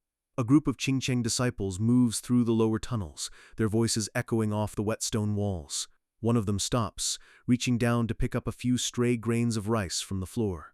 He shows his friends the evidence, pointing out that someone was recently eating here. He warns them that the assassin is definitely nearby, and they can't afford to let their guards down for even a second. They continue their walk, their footsteps sounding like thunder in the silent, oppressive dark. One disciple thinks to himself that a single torch isn't nearly enough to light up this graveyard. He gulps, feeling a sudden chill as a shadow looms directly above him on the ceiling. Pyo-wol drops down like a nightmare come to life, his movements silent and faster than a blink. The disciple lets out a choked scream as Wol's daggers find their mark with surgical precision. The man is silenced forever before he can even warn his friends, his body disappearing into the shadows. The rest of the group keeps walking, completely unaware that their numbers have already started to dwindle. They wonder if all the assassins lived in this hellish place together, unable to imagine such a life. One of them calls Wol a damn rat, boasting about how they'll make him spill every secret he has. They convince themselves that Wol only killed Gunsong through underhanded tactics because he could never face a Qingcheng warrior fairly. One man starts to say right, but the word is cut off mid-breath. Pyo-wol appears right next to his face, his red eyes glowing with a terrifying calm malice. Shachlush! The assassin blurs through the group, a streak of darkness that leaves blood in its wake. The surviving disciples spin around, their hands shaking as they realize their friends are already dead. They stare into the dark, their eyes wide with the realization that they are the ones being hunted. They find the bodies of their comrades on the floor, their throats cut so cleanly they didn't even make a sound. They scream that, "It's him!" their self-righteousness replaced by pure raw panic. One man charges forward, swinging wildly at the air, terrified of the ghost he can't see. The leader tries to keep them together, shouting not to scatter, but the fear is already too deep. A torch is dropped, its flame flickering out as the darkness claims another victim. Another disciple is snatched into the shadows, his muffled cries echoing through the tunnel. The last man standing is huffing and puffing, his sword trembling as he stares into the void. He swings his blade at every shadow, his mind completely broken by the silent efficiency of the MC. He's sweating buckets, realized that his years of righteous training mean nothing in a place where the sun never shines.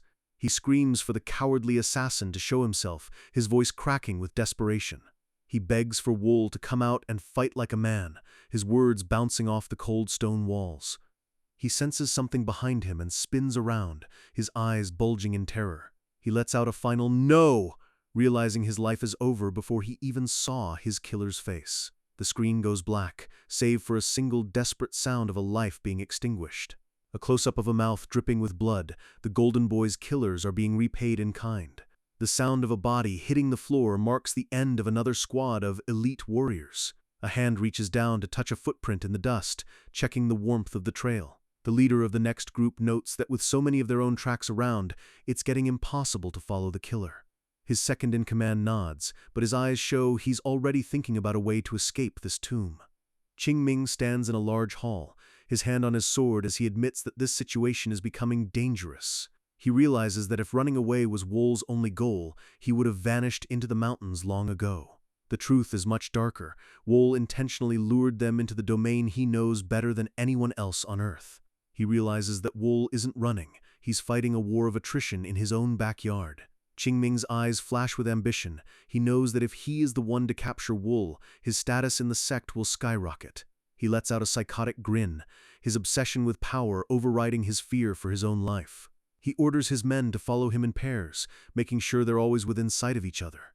He warns them that the MC will strike at even the smallest opening, so they have to stay perfectly focused. The men march forward, their formation tight, but the sound of their own footsteps is starting to grate on their nerves.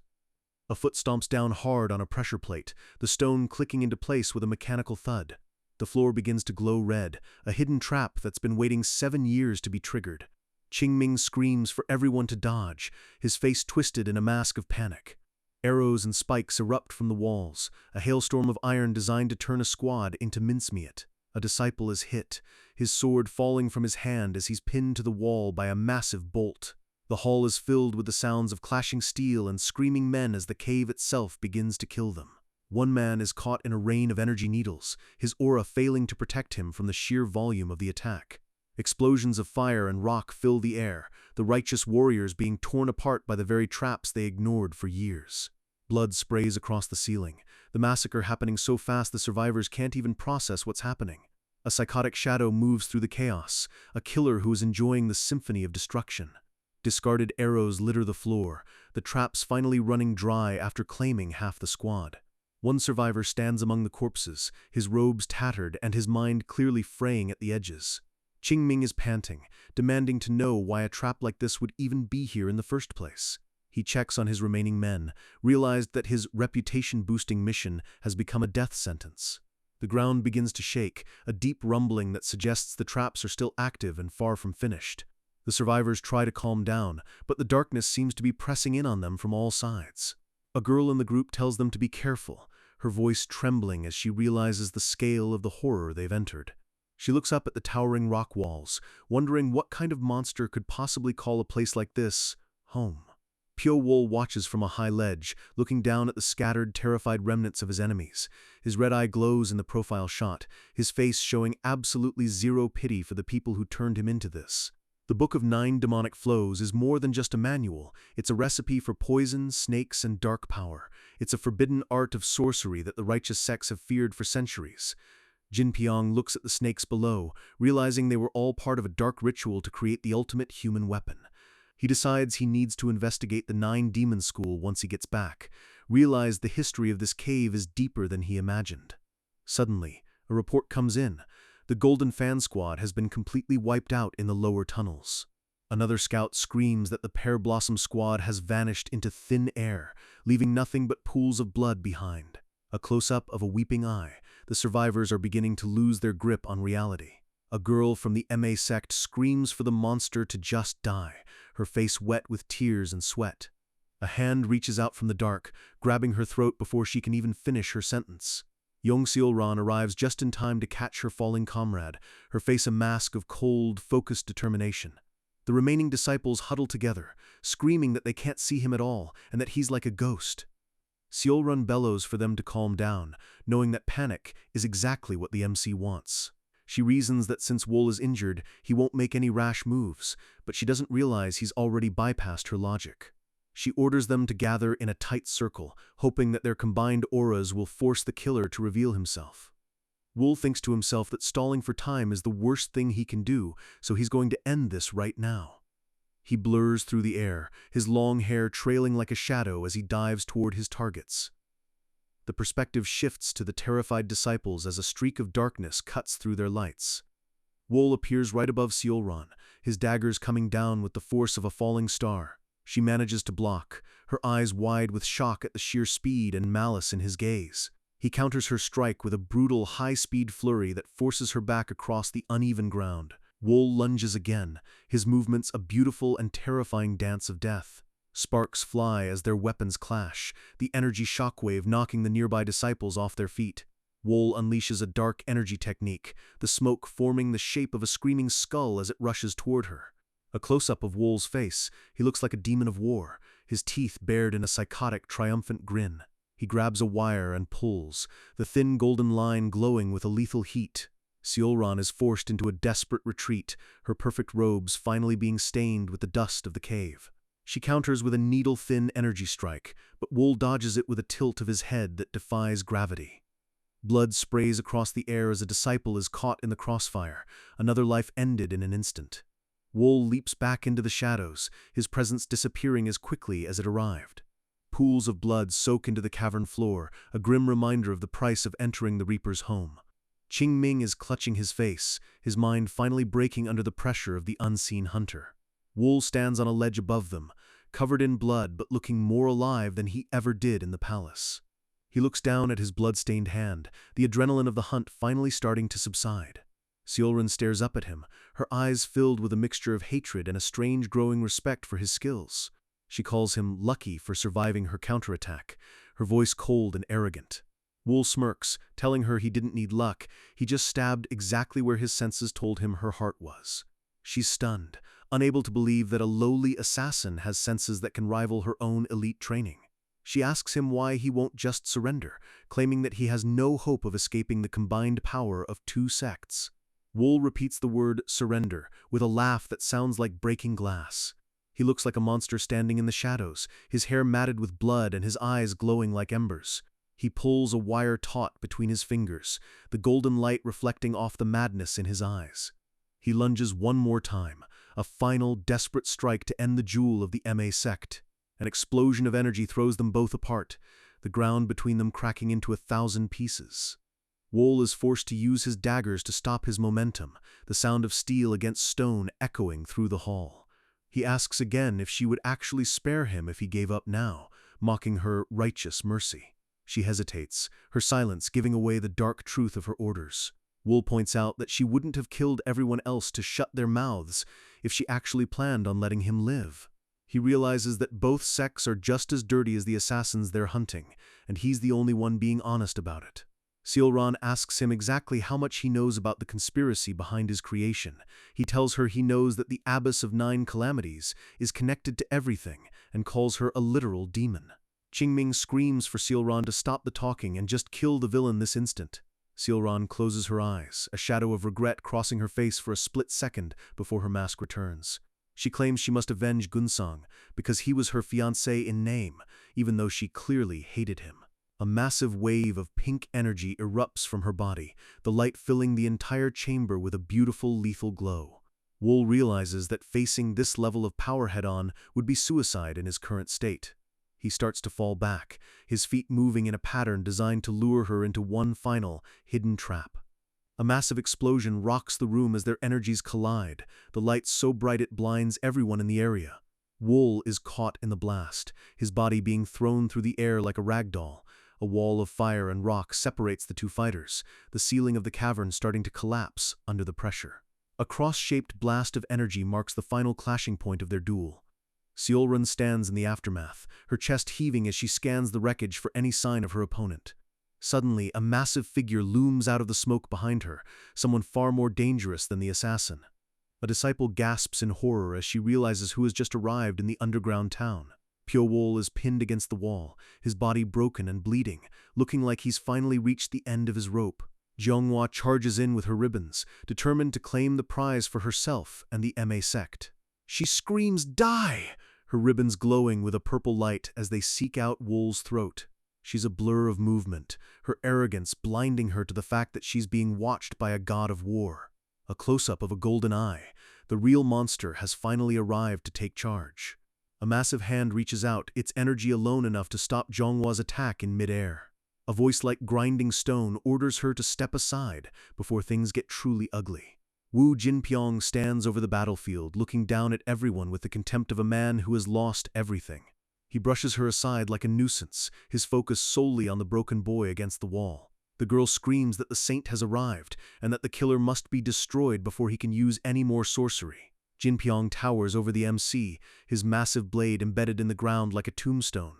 He looks down at Pyo-Wool with eyes that show he's already planned out the next few days of the boy's suffering. He asks Wool if he's the one who killed his son, his voice a low, terrifying rumble. Wool looks up, blood matting his hair as he answers simply, "Because I'm an assassin." Jinpyong mocks him, claiming even an assassin should know the difference between right and wrong. Wool laughs a hollow, bitter laugh, asking what choice a 14-year-old kid kidnapped into hell was supposed to have. The saint sees that Wool has zero intention of reforming and decides that mercy is a wasted concept here. The camera zooms in on Wool's red eyes, which are filled with a pure, concentrated malice that even makes the saint pause. Jinpyong pulls out the golden scroll, the proof that his son's death was bought and paid for. Wool smirks as he sees the document, noting that the saint managed to find the one thing that ruins his son's honor. The saint demands to know who the requester is, holding the scroll up like it's a death sentence. Wool looks at the paper, realizes that the saint already knows the answer and is just looking for a reason to snap. He mocks the saint, asking if the only reason he stopped the others from killing Wool was because he's also thinking of the same traitor. Jinpyong looks towards Seolran and her group, his gaze filled with a new, dark suspicion. Wool lets out another broken laugh, the sound echoing through the ruined hall like a curse. The saint's face turns into a mask of pure, murderous intent as he realizes his alliance with MA was a lie from the start. The disciples watch in terror as the two most powerful people in the room prepare to tear each other apart. They shout for their masters, realize that the hunt for the assassin has turned into a civil war between the great sects. The girl asks if everyone is all right, but the atmosphere says that all right is a thing of the past. Jin Pyong looks at the dead children around the room and apologizes, his voice dripping with a fake, twisted piety. A close-up of his eye, he's fully embraced the darkness of his own grief. He looks toward the exit, realizing that the real war is just beginning. He turns back to the MC, his hand reaching down to grab the boy by the hair. He tells Wool that a quick death is too extravagant for someone who ruined his life's work. He begins to drag Wool's broken body across the stone floor, the sound of the boy's skin scraping against the rock, the only noise in the cave. He vows that Wool will die while feeling a pain greater than hell, calling it the least he can do for atonement. Wool's face is shown from below, a bloody, terrifying grin spreading across his lips despite the pain. He thinks about his 7 years of stolen life and asks who is going to compensate him for the life they violated. The chapter ends with his manic, high-pitched laughter echoing through the tunnels as he's dragged away. The Reaper is down, but he is far from finished. The cave is silent, smelling of damp stone and old blood. A trail of red leads directly toward the darkness, marking the path of a man who's been discarded. High above, on a jagged ledge, Wu Jinpyong stands like a judge, looking down into the abyss where he's thrown our protagonist. Below him, the ground isn't dirt, it's a writhing, hissing carpet of thousands of black snakes, their red eyes glowing with hunger. Jinpyong's face is cold, showing no mercy for the young man he's just condemned to a slow, agonizing death. He looks down one last time and asks if Wool is still planning on keeping his secrets to himself. Wool lies at the bottom, covered in blood and grime, but he pulls back his lips in a defiant, bloody grin that would make a demon shiver. Seeing that look, Jinpyong realizes there's no breaking this kid. His spirit is as sharp and jagged as a broken blade. He scoffs, telling Wool that there's clearly no hope for him, and that a monster like him doesn't deserve to breathe the same air as the righteous. Jinpyong turns his back, telling him to enjoy his painful end as the snakes begin to coil around Wool's broken body. As the snakes strike, Wool's long hair fans out, and he looks up into the darkness, his expression unreadable even as he's buried in scales. Suddenly, the ceiling begins to groan and massive chunks of stone start raining down, cutting off the light from above. Wool stands tall for a final moment, silhouetted against the falling debris, looking like a ghost haunting his own grave. Dust and rocks fill the air, swallowing the pit whole as the Qingcheng sect seals the entrance forever. A heavy thud echoes through the cavern as Wool is slammed down into the center of the snake mass, the impact sending ripples through the living carpet. He's exhausted, bleeding out, and surrounded by thousands of fangs, looking completely defeated in the ruins of his former prison. A faint, pained breath escapes his lips as he realizes the world has finally turned its back on him for good. Outside, Jinpyong orders his men to collapse the entire cave system so no one can ever uncover the horrors that happened here. The disciples shout their agreement, and with a series of muffled explosions, the last remaining memories of the training camp are buried. Back in the pitch black, Wool lies still, his body resting on a bed of hissing predators that are waiting for him to stop moving. 2 massive cobras rise up, their mouths agape, ready to deliver the final, lethal dose of venom. They sink their fangs deep into his chest, but instead of screaming, Wool just lies there, his eyes snapping open. His body begins to glow with a faint, eerie light, and the snakes that bit him suddenly look confused, as if they've made a terrible mistake. Wool's eyes have changed. They aren't just red anymore. They pulse with a predatory intensity that matches the snakes themselves. He lets out a low, guttural growl, his internal energy surging as he begins to fight back against the toxins in his blood. The snakes hiss and snap, sensing that the prey they thought was dying is actually waking up. Wool thinks to himself, did they really think throwing him into a snake pit would kill him after everything he's survived? One massive snake stares him down, but it hesitates, sensing the overwhelming killing intent radiating from the human.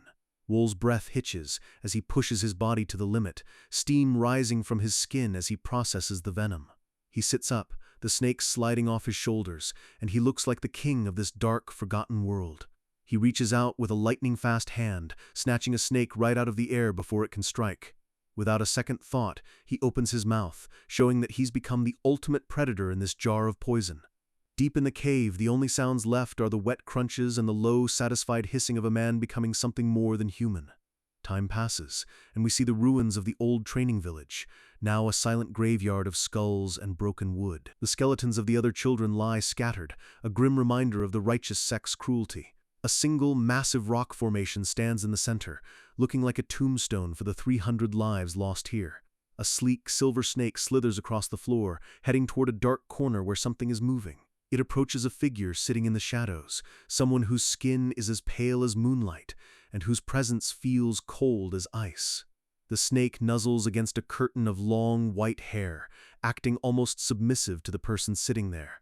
Suddenly, a hand flashes out, and the figure bites down on the snake, draining its life in an instant. The figure stands, his long hair falling over his face, looking completely transformed and utterly terrifying. His feet touch the ground softly, and he moves with a grace that isn't human, his every step silent and calculated. He spreads his arms wide in the center of the cavern, looking up at the faint light filtering through the rubble. The Reaper has finally returned. We cut to the bustling city of Batang, a place filled with light, people, and the smell of food, a complete contrast to the cave. People walk the streets, completely unaware that a living calamity has just walked into their town. Wool stands at the entrance of a high-end rest house, his presence so intense that the air around him seems to chill. Inside, a drunk patron is screaming at the top of his lungs, causing a scene and ruining the atmosphere for everyone else.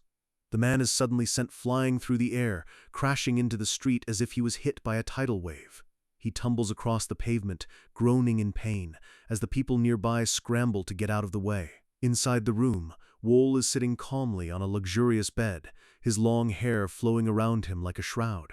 He tells the mistress of the house that he needs 3 days of undisturbed rest, and that no one is to enter his room. His red eyes lock onto her, and she feels her heart skip a beat, not out of love, but out of pure, primal fear. A group of thugs from the Cheongokwan sect barge into the building, looking for the person who threw their comrade out.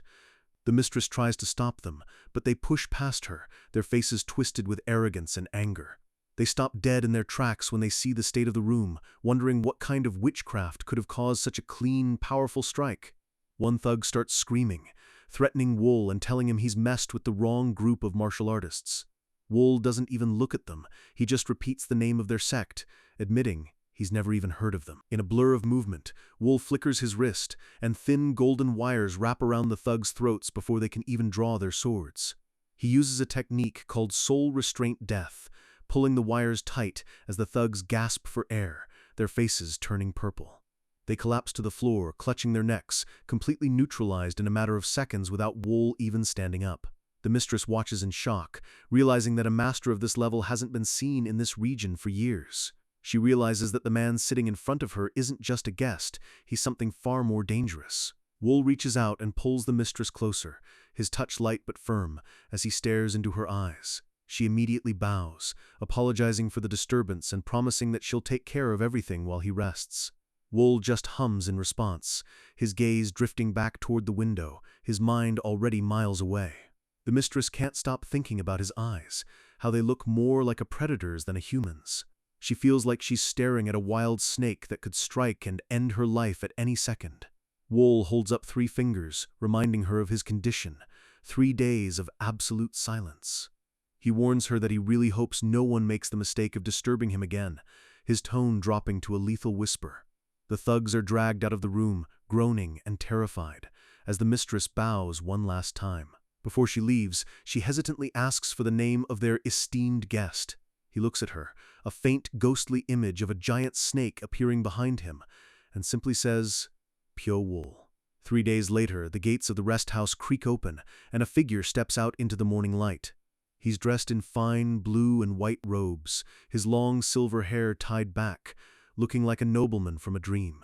As he walks down the hall, his presence is so overwhelming that the servants stop and stare, unable to look away. The mistress meets him at the gate, handing him a package of food and wishing him a safe journey. Wool takes the bag and walks away without a word, his silhouette shrinking as he heads toward the city gates.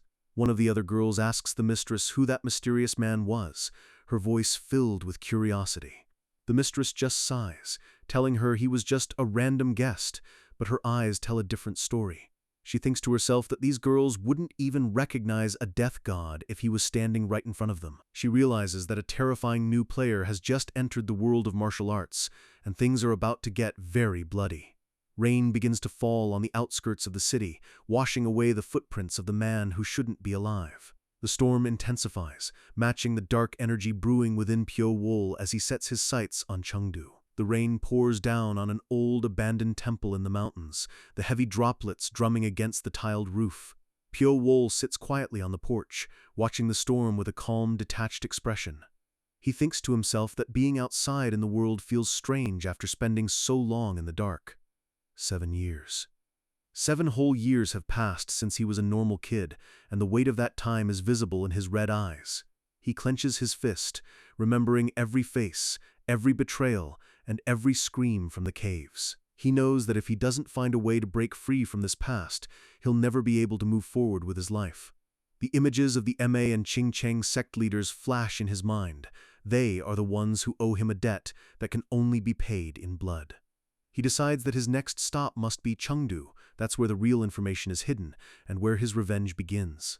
Suddenly a splash echoes from the mud nearby, followed by a loud, annoyed curse. A group of 3 travelers burst into the temple grounds, scrambling to get out of the downpour. A beautiful woman in red robes, Heo Ranju, complains loudly about her clothes being soaked to the bone. The man with the beard, Daoshi Go, snaps back at her, telling her it's not his fault she's wet. Ranju glares at him, reminding him that they're only in this mess because he managed to get them lost in the mountains.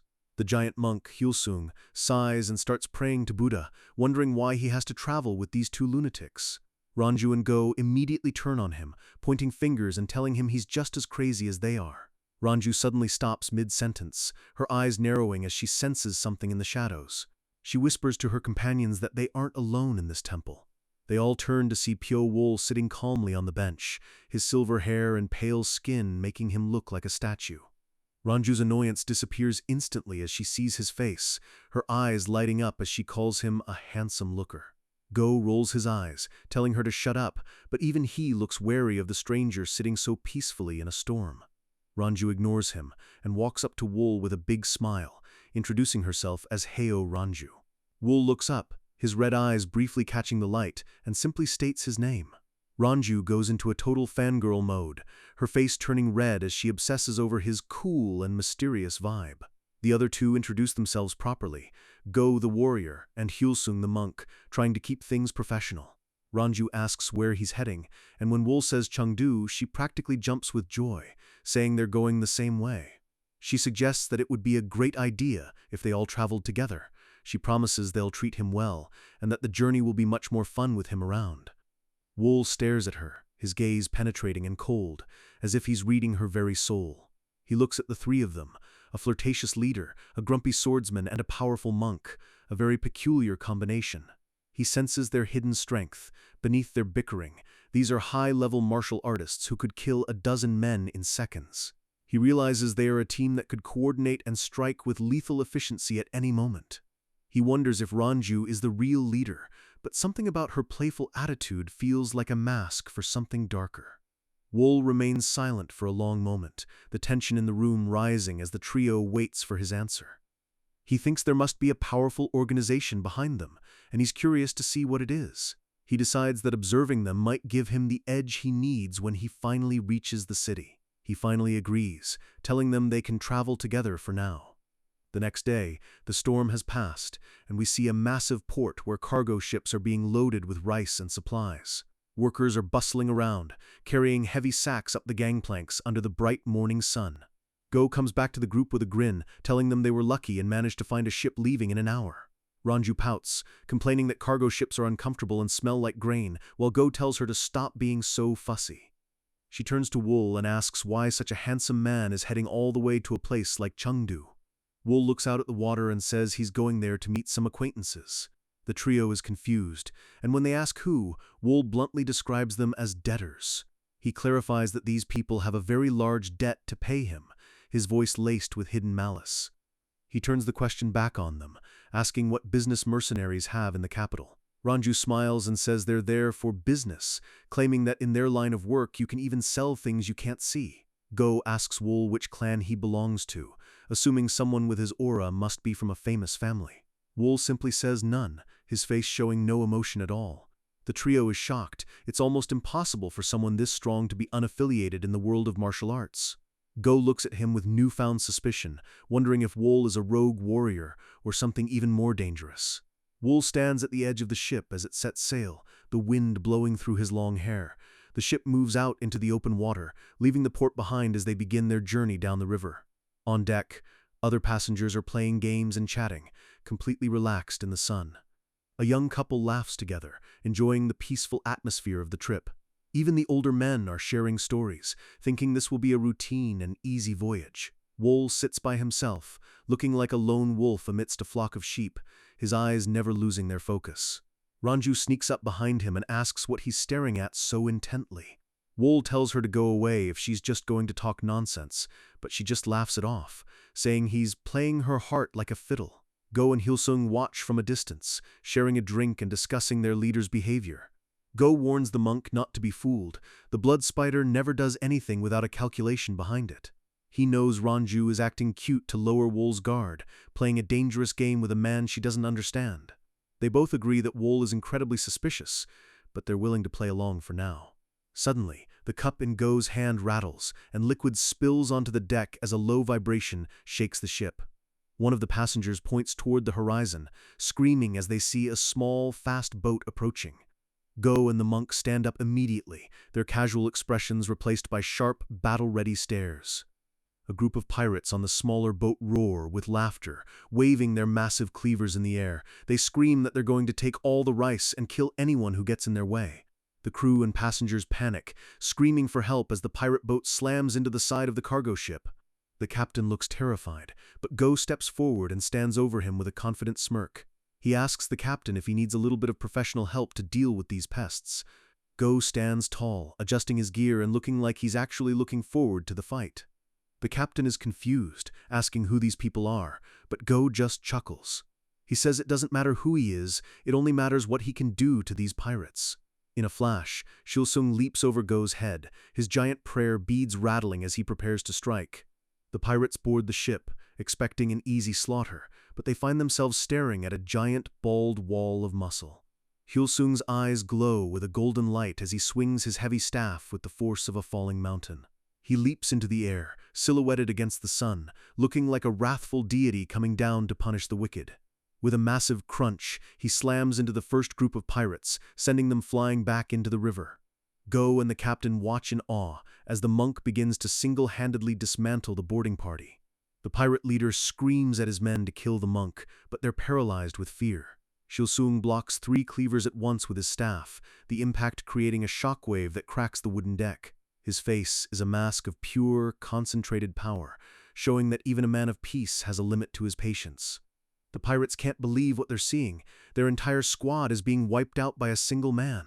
Go puts a hand on the captain's shoulder and asks him if he likes what he sees. He tells the captain that since they've saved his life and his cargo, the new protection fee will be 500 silver pieces. Go's grin is just as predatory as the pirates were, proving that these heroes are just as interested in profit as they are in justice. The battle on the deck is reaching its peak as Hillsung continues to hold off multiple pirates with effortless ease. The monk's eyes are locked on his targets, his movements precise and filled with overwhelming force. He spins his staff, the wind from the weapon whistling through the air as he prepares for a finishing blow. The gold ring at the top of his staff shines brightly, catching the sunlight as it prepares to strike. With a deafening thud, he slams the staff into the deck, sending a shockwave through the wood that knocks everyone off their feet. Pirates are sent flying into the air, their weapons falling from their hands as they lose all hope of winning this fight. Hillsung stands tall, his giant prayer beads glowing as he looks down at the remaining attackers with cold authority. 2 pirates try to rush him from the side, but he doesn't even have to look to know they're coming. In a blur of motion, he delivers a series of palm strikes that hit like battering rams, sending the men crashing into the ship's mast. He delivers a final brutal punch to the last pirate's face, the impact echoing across the entire ship.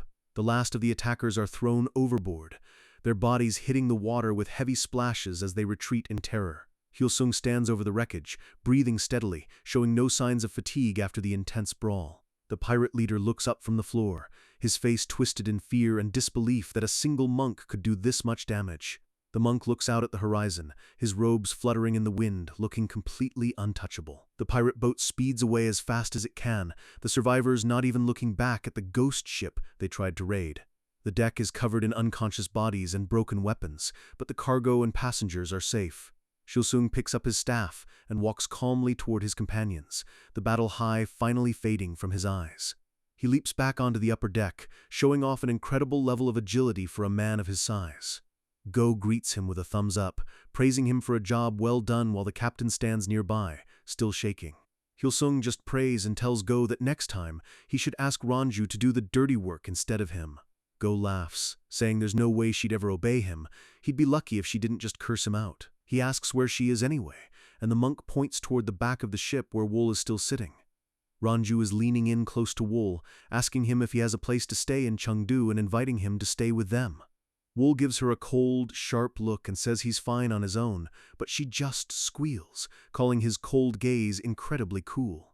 Go and the monk watch from a distance, wondering if Wool will actually fall for her helpless girl act. Go knows Wool isn't a common man. A normal person would be terrified of Ranju's intense personality, but Wool is completely unfazed.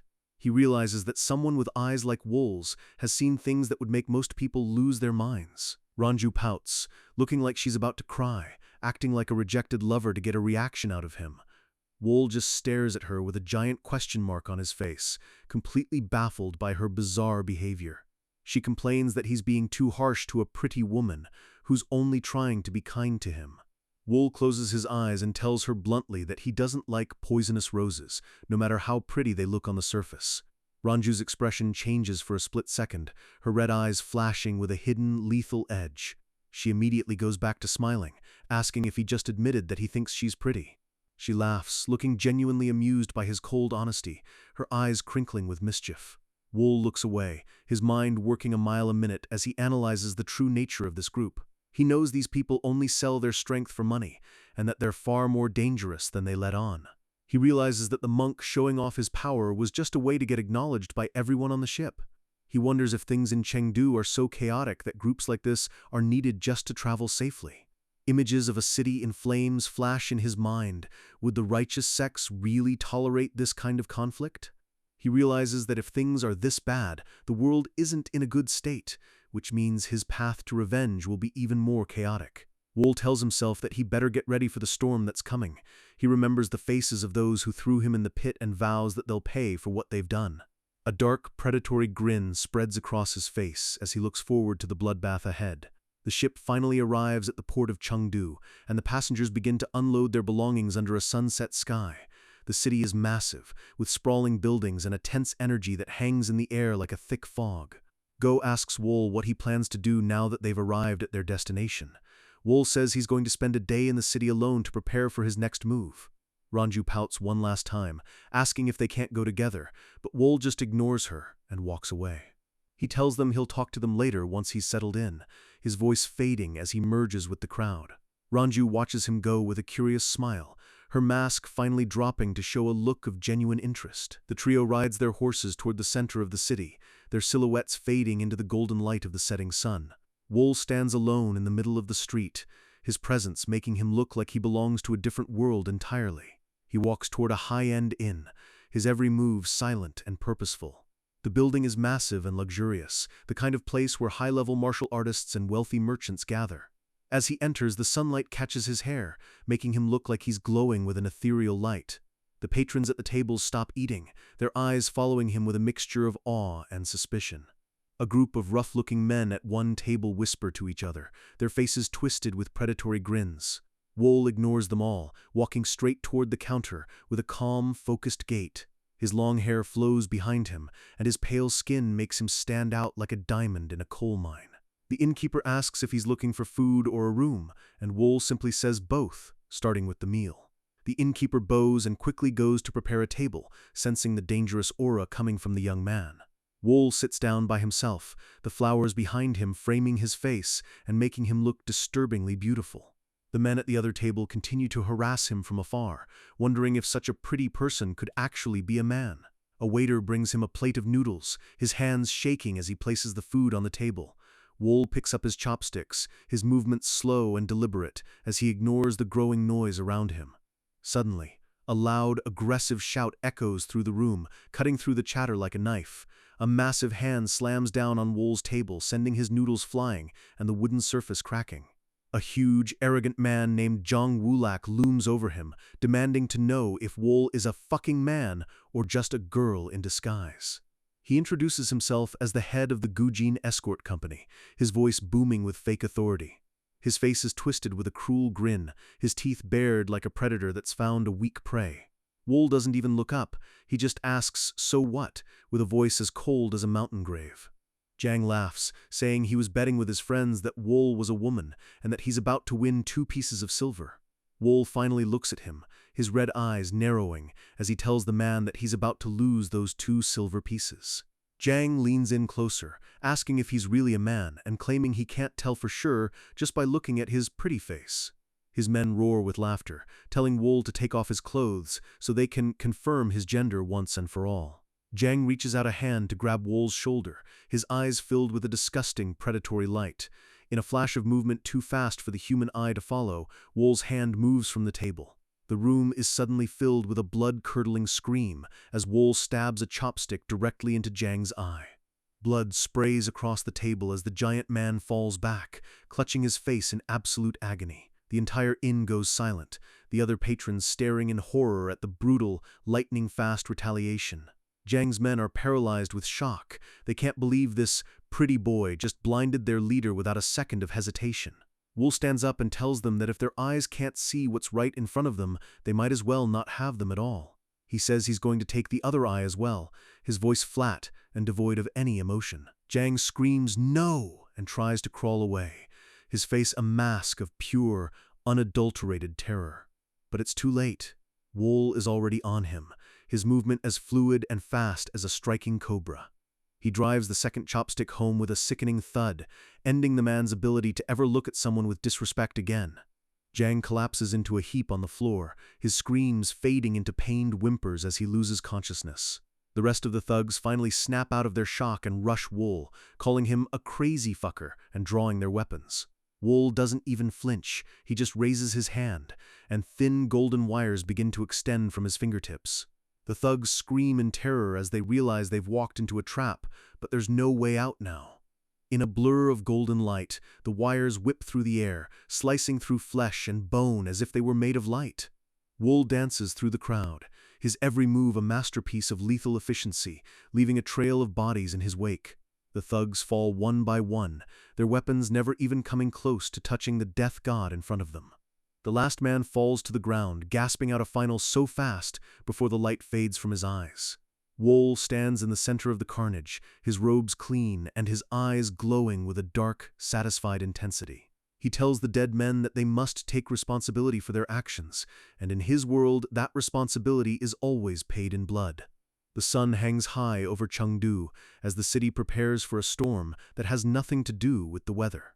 The markets are packed, but the air is thick with tension. You can feel the eyes of hidden warriors watching every movement. Armed men are everywhere, patrolling the streets as the 2 greatest sects in the region prepare to tear each other apart.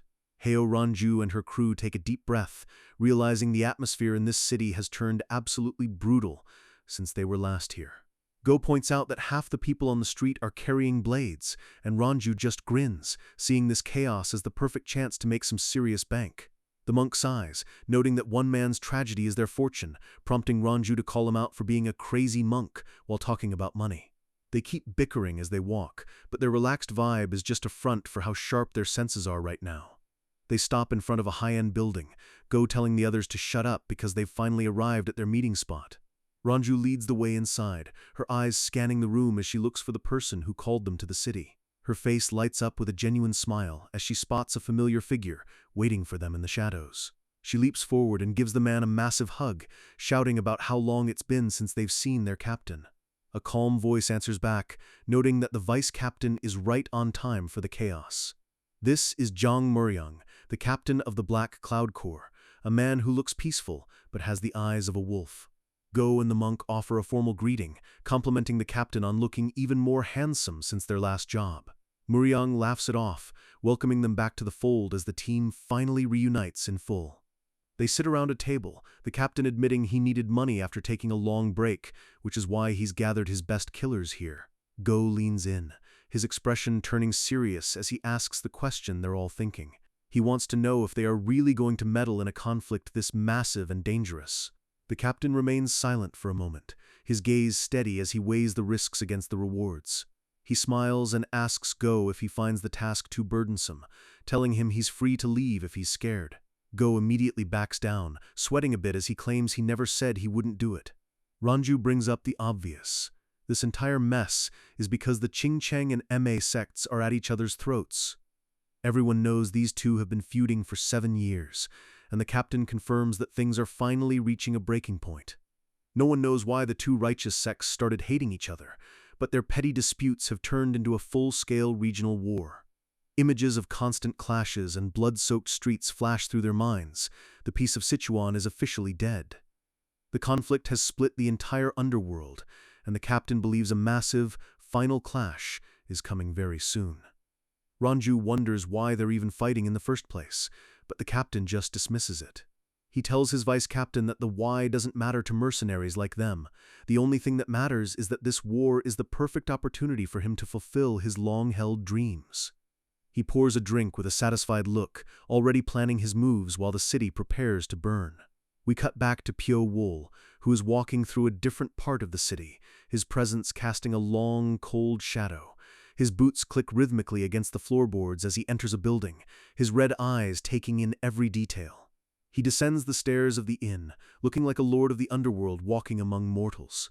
The innkeeper, who witnessed Wool's brutality the night before, is frantically scrubbing the floors when he hears those footsteps. He freezes, his face going pale as he realizes the monster is back. The man is terrified, remembering how Wool hid such a ruthless nature behind that beautiful porcelain face. He's practically begging in his head for Wool to just take what he wants and leave him in peace. Wool towers over him and simply addresses him as owner, making the man jump out of his skin.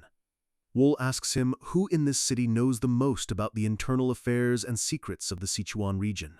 The innkeeper stammer, confused about what exactly a guy like Wool means by internal affairs.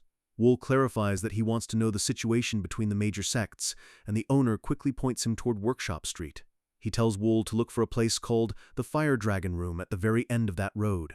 Wool repeats the name, his mind already calculating how to use this information to his advantage. The owner explains that the artisans there have been making weapons for the sects for ages. If Wool buys a blade, they'll spill all the tea. We see the heavy strike of a hammer against glowing orange steel, sparks flying in every direction. The heat and the sound of metal on metal fill the workshop as the artisans work through the day. Wool stands at the entrance, his long hair blowing in the hot draft as he watches the blacksmiths work. One young man, Tang Sochu, is working harder than anyone else, his face covered in soot and sweat. Wool notices that the sound of this boy's hammer is different. It's clearer and more focused than the others. Suddenly, a loud, angry shout rips through the workshop, a fat bully of an artisan screaming at Sochu. The bully kicks the boy squarely in the chest, sent him crashing into the dirt while screaming that he wasn't allowed to touch a hammer. He towers over the fallen boy, telling him to stop acting like a master and just get back to the trash chores he was assigned. The bully notices Wool watching and snaps at him to screw off if he isn't there to buy anything. Sochu glares up at his abuser, his eyes filled with a simmering rage that he's forced to keep hidden. The bully bans him from the forge, telling him to go to the back and rot until he's called to do more manual labor. The bully grumbles about why the branch leader ever accepted a filthy kid like Sochu into the workshop. He quickly turns into a kiss-ass as he approaches Wool, asking what the dear customer would like to purchase. Wool ignores the sales pitch and asks what that young man did to deserve such a beating. The bully scoffs, identifying the kid as Tang Sochu, a descendant of the ruined Tang clan who keeps trying to use tools without permission. Wool asks why a Tang descendant isn't allowed to use a hammer, and the bully realizes Wool must be a foreigner to Sichuan. He explains that the Tang clan fell into ruin long ago because they were foolish enough to side with the demon cult. They were crushed by someone known as the strongest in history, and the clan withered away into nothingness. Now, the sects of Sichuan view them as traitors. No workshop will ever teach them secret techniques for fear of history repeating itself. Wool realizes that in this world, the sins of the ancestor are always visited upon the descendant. The bully laughs, saying it's just the price the Tang clan chose to pay when they picked the losing side. Wool doesn't care about the history. He just tells the man he's here to buy a flying sword and asks to see the stock. The artisan excitedly leads him to the back, explaining that these specialized throwing blades are their specialty. Wool asks if the workshop has been busy lately, his voice sounding casual, but his eyes searching for intel. The bully brags that since Ma and Qing Cheng started their war, orders for weapons have doubled. He admits the region is becoming a chaotic mess, but for people who sell death, business has never been better. Wool looks out at the courtyard, his expression unreadable as he thinks about how many people those weapons will kill. A series of loud, wet thuds echo from the alleyway, followed by more hateful insults directed at the filthy Tang kid. Sochu is being savagely kicked by several other apprentices, his face bruised and bleeding. They mock him, saying his clan was ruined because they couldn't follow the rules, just like he can't stay away from the hammer. They tell him to know his goddamn place as they continue to use him as a human punching bag. They scream at him for daring to use a hammer when they haven't even been granted that privilege yet. One of the bullies looks down and sees Sochu's eye. It isn't filled with fear, but with a cold, murderous intent. Sochu's hand inches toward a small, sharp knife hidden in the dirt, his mind finally snapping. From the shadows, Wool watches the scene and thinks that humans are truly more atrocious and cruel than any beast in the forest. He steps out of the darkness, his presence alone causing the bullies to freeze mid-strike. Wool thinks that the moment a person allows themselves to be devalued by others, they'll be ripped apart until they die.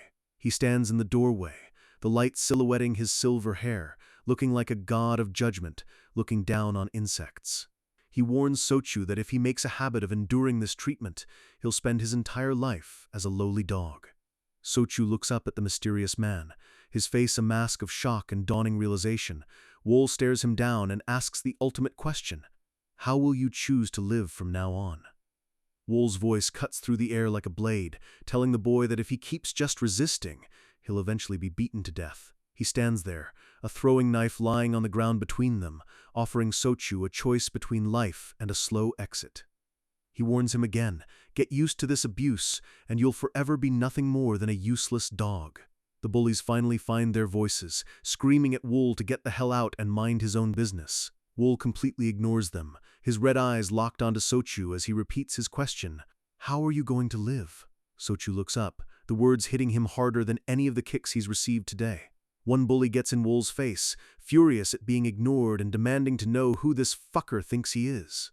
In the blink of an eye, Sochu moves, his body a blur of desperate explosive energy. He tackles the lead bully with a roar, the two of them crashing into the dirt in a cloud of dust. The bully screams in confusion as Sochu pins him down, his fingers clawing at the man's face. Sochu's eyes are wide and crazed as he raises the small knife, the tip hovering inches from the bully's eyeball. With a savage grunt, Sochu sinks his teeth into the man's shoulder, tearing at him like a wild animal. The other apprentices watch in horror, screaming that Sochu has completely lost his mind and is biting people like a beast. Blood drips from Sochu's mouth, his gaze fixed on his prey with an intensity that would make a wolf flinch. He spits out the blood and asks them, "Didn't you guys treat me like a beast? Fine, now I've become one." The bullies back away, terrified by the sudden transformation of the boy they've been kicking for months.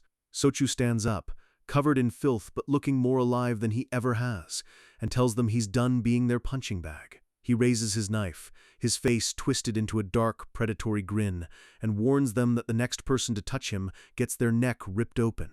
The bullies scramble away, cursing and shouting threats, but they're clearly too scared to actually come back. Sochu stands alone in the alley, his breathing ragged as the adrenaline finally begins to ebb away. The exhaustion hits him all at once, and his knees buckle as he starts to collapse toward the ground. A strong hand catches him before he can hit the dirt, the touch surprisingly gentle for someone who looks so cold. Wool looks down at the boy, seeing a reflection of himself in that broken but unyielding spirit. He throws Sochu's arm over his shoulder and begins to carry him out of the workshop grounds. They walk through the quiet streets as the sun begins to set, the silence between them heavy with unspoken understanding. Wool brings him to a small hidden shack and lets him rest against the wall, Sochu groaning in pain as his injuries settle. The room is empty and dusty, but it's safe, away from the prying eyes of the artisans. Wool looks around and simply remarks that it's a nice house. Sochu scoffs, asking if Wool is kidding him. This place is a dump compared to the rest of the city. Wool looks him in the eye and tells him that to him, this place looks like a palace, because he used to live in a literal pit full of snakes. The boy thinks Wool is just lying to make him feel better, but Wool just turns toward the window, his gaze distant. He tells Sochu he has somewhere else he needs to go, his silhouette framed by the fading light. Sochu smirks, asking if Wool was actually interested in him back at the workshop. Wool admits that he was, and Sochu's expression turns serious as he realizes this man isn't just a random stranger. Wool tells him there are people who owe him a massive debt for exploiting, abandoning, and hunting him like an animal. His red eyes glow with a lethal intensity as he admits he is going for revenge. He identifies his targets as the Qingcheng and Ma sects, along with anyone else foolish enough to side with them. Sochu is stunned, asking if Wool is crazy enough to think he can take on all of Sichuan's greatest forces by himself. Wool just shrugs and says, "Yeah, maybe I am," before reaching out a hand and asking for his dagger back. Sochu looks at the cheap, worn-out blade in his hand and calls it a piece of absolute garbage. Wool notes that it cost him a whole silver nyang, looking almost offended by the insult to his gear. Sochu tells him that if he uses a piece of junk like that for revenge, he'll be killed in the first 5 seconds of the fight. He rummages through his belongings and tells Wool to take these instead, his voice filled with a sudden, proud energy. He pulls out a set of perfectly crafted, blackened throwing daggers that seem to hum with a hidden power. Wool inspects them, noting that the balance, blade strength, and weight are all flawless. He asks if the boy made them himself. Sochu grins, saying it wasn't hard because he had plenty of time to work on them in secret. Wool asks if he's really okay giving these away, and Sochu confirms he hates Ma and Qingcheng just as much as Wool does. Images of the righteous masters flash in Sochu's mind. They are the ones who made his entire family legacy crumble into dust. He admits his clan wasn't perfect, but he can never forgive those sects for what they did to his people. He tells Wool that he's the first person who didn't just tell him to be patient and take the abuse. Wool smiles faintly, a rare and chilling sight, as he realizes he's found a true ally in this city of enemies. He slides the daggers into his belt, the metal clicking perfectly into place as he prepares for his next move. Sochu watches him, mesmerized by how naturally the weapons seem to fit into Wool's hands. Wool closes his eyes, sensing the vibration of the steel, feeling like the blades are an extension of his own spirit. He performs a lightning-fast series of movements, the daggers blurring in the air as he tests their lethality. He catches one perfectly on the tip of his finger, the balance so precise it seems to defy gravity. A ring of glowing light surrounds him as he moves, the blades dancing through the air with a mind of their own. Sochu realizes his eyes didn't fool him. This man is a master whose skill goes far beyond anything he's ever seen. Wool looks at the weapons and decides to call them the Ghost Blades, because they move as silently as a spirit. He tells the boy his name is Pyo Wool, and that whenever he hears that name in the future, he should remember these blades. Sochu bows deeply, praying that Wool's name will eventually become famous throughout the entire province. The sun finally disappears below the horizon, bathing the city in a blood-red light as the Reaper begins his hunt. We cut to a massive, elegant mansion known as the White Flower Room, where the city's elite gather to make deals. A delicate hand picks up a teacup, the movements refined and practiced in the art of high-stakes conversation. A woman with golden hair, Wu Sun Ha, addresses a group of powerful men, thanking them for coming at the call of a mere woman. She looks like an angel, her face soft and welcoming, but her eyes are sharp with hidden ambition. The men all bow and clamor to serve her, promising that they are ready to do anything she asks at a moment's notice. She acts vulnerable, saying that despite the dangerous situation with the Qingcheng sect, she finally feels like she can breathe easier. The men shout their loyalty, promising to protect her and her business from any threat that comes their way. They brag that no matter how strong the great sects are, they can't just do whatever they want here in Chengdu. Madame Wu smiles at them, but inwardly she scoffs, thinking that all men are exactly the same, always trying to kiss her ass for a smile. She opens her mouth to speak, her expression suddenly shifting to something much more predatory. She lets out a soft "ah," as if she's just realized something important, her eyes scanning the room. She tells the group that because the Ching-Chung sect is making unusual moves, her headquarters has ordered everyone to gather. The men are shocked and immediately ask if they can join the MA sect too, desperate to stay in her good graces. She wipes away a fake tear, acting overwhelmed by their devotion, playing them all like a master musician. Inwardly, she laughs, knowing these fools only gathered here because of her looks. She'll use them all to become the head of MA one day. The sky turns a deep purple as the meeting breaks up, the men leaving with inflated egos and empty promises. Madame Wu stands on the porch, her long robes flowing in the evening breeze as she watches them go. Her main bodyguard leans in, commenting on how much fun she seems to be having with her little puppets. She suddenly freezes, her gaze catching on something, or someone, moving through the crowd below. It's Pyo Wol, sitting alone at a table in the distance, his presence making the air around him seem to hold its breath. Madame Wu stares at him, her eyes widening as she realizes she's just found a man who won't be so easy to manipulate. The twilight settles over the White Flower Room, the elegant architecture looking like a peaceful sanctuary in a city of war. Inside, Pyo Wol sits alone at a table, finished with his meal, his face a mask of cold indifference to his surroundings. Madame Wu continues to watch him from the balcony, her eyes narrowed as she tries to process what she's seeing. She's captivated by his bright red eyes, wondering how it's even possible for a human to have a gaze that intense and predatory. She descends the stairs, her blonde hair and flowing dress making her look like a goddess coming down to earth.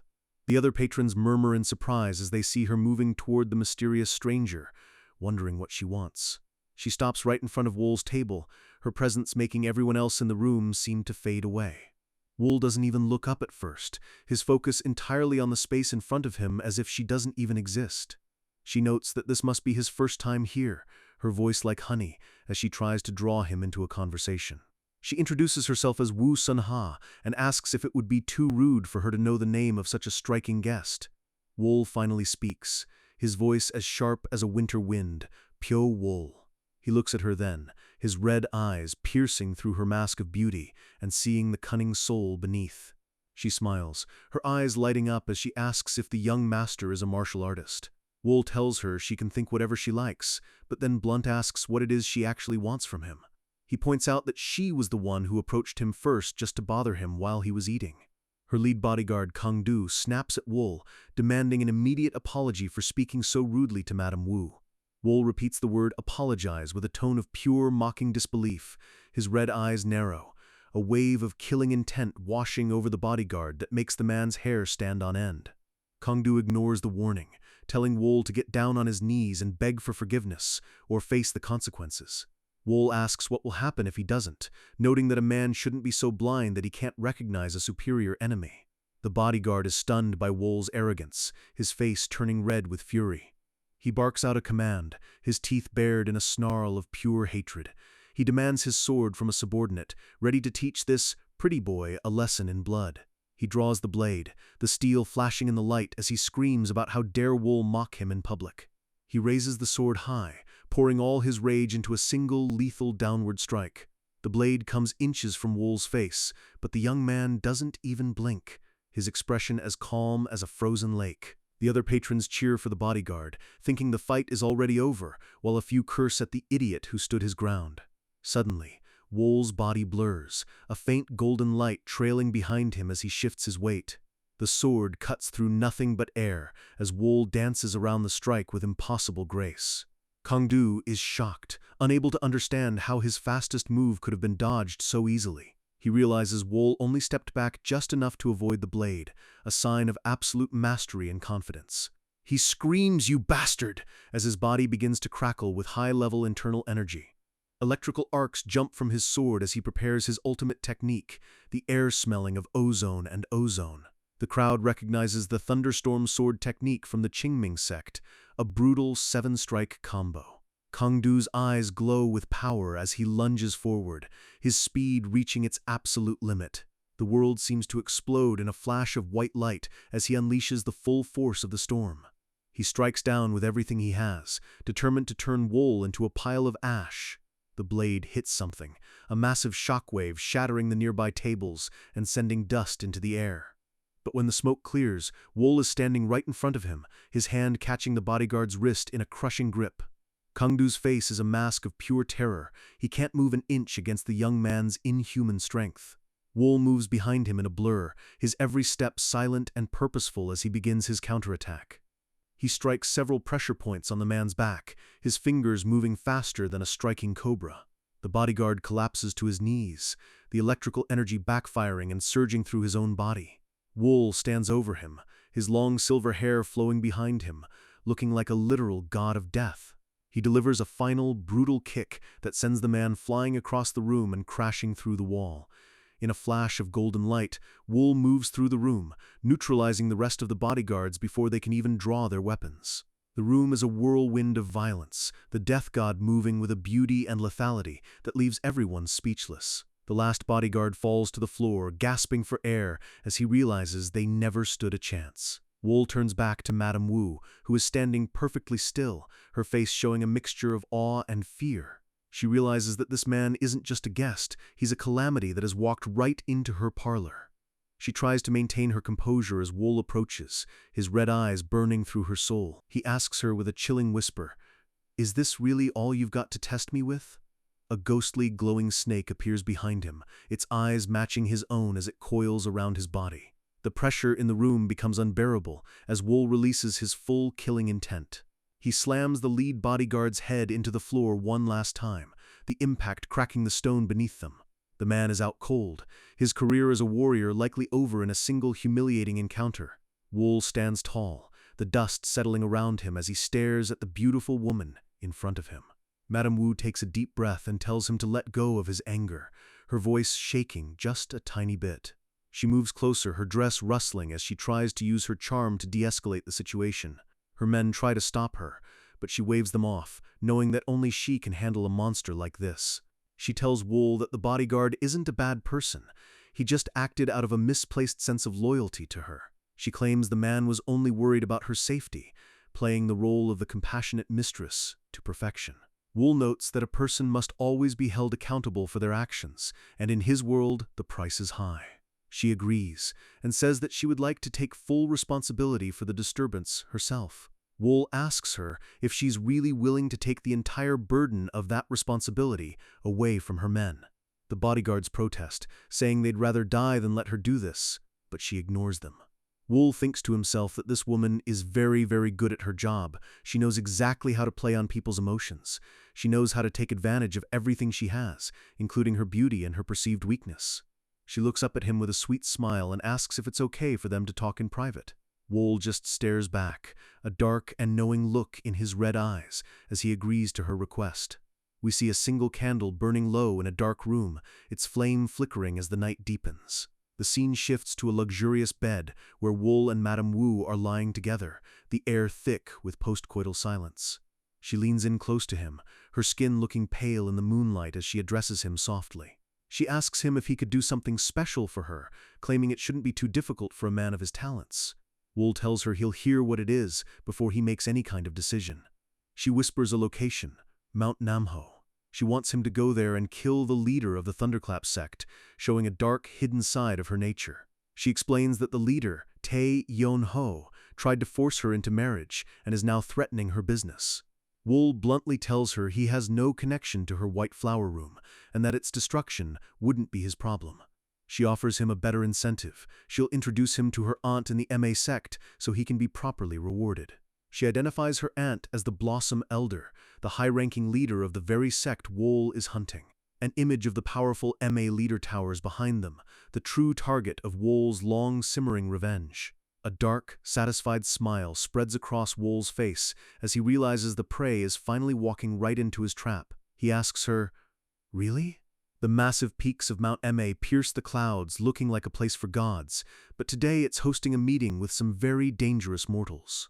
Our mercenaries, Heo Ranju and the big guy, are hiking up the trail, taking in the views that most people never get to see. Ranju admits the scenery is amazing, but it won't mean a thing if the MA sect loses the war and gets kicked off their own mountain. The sect's architecture is grand and imposing, built into the very rock of the mountain to show off their power and history.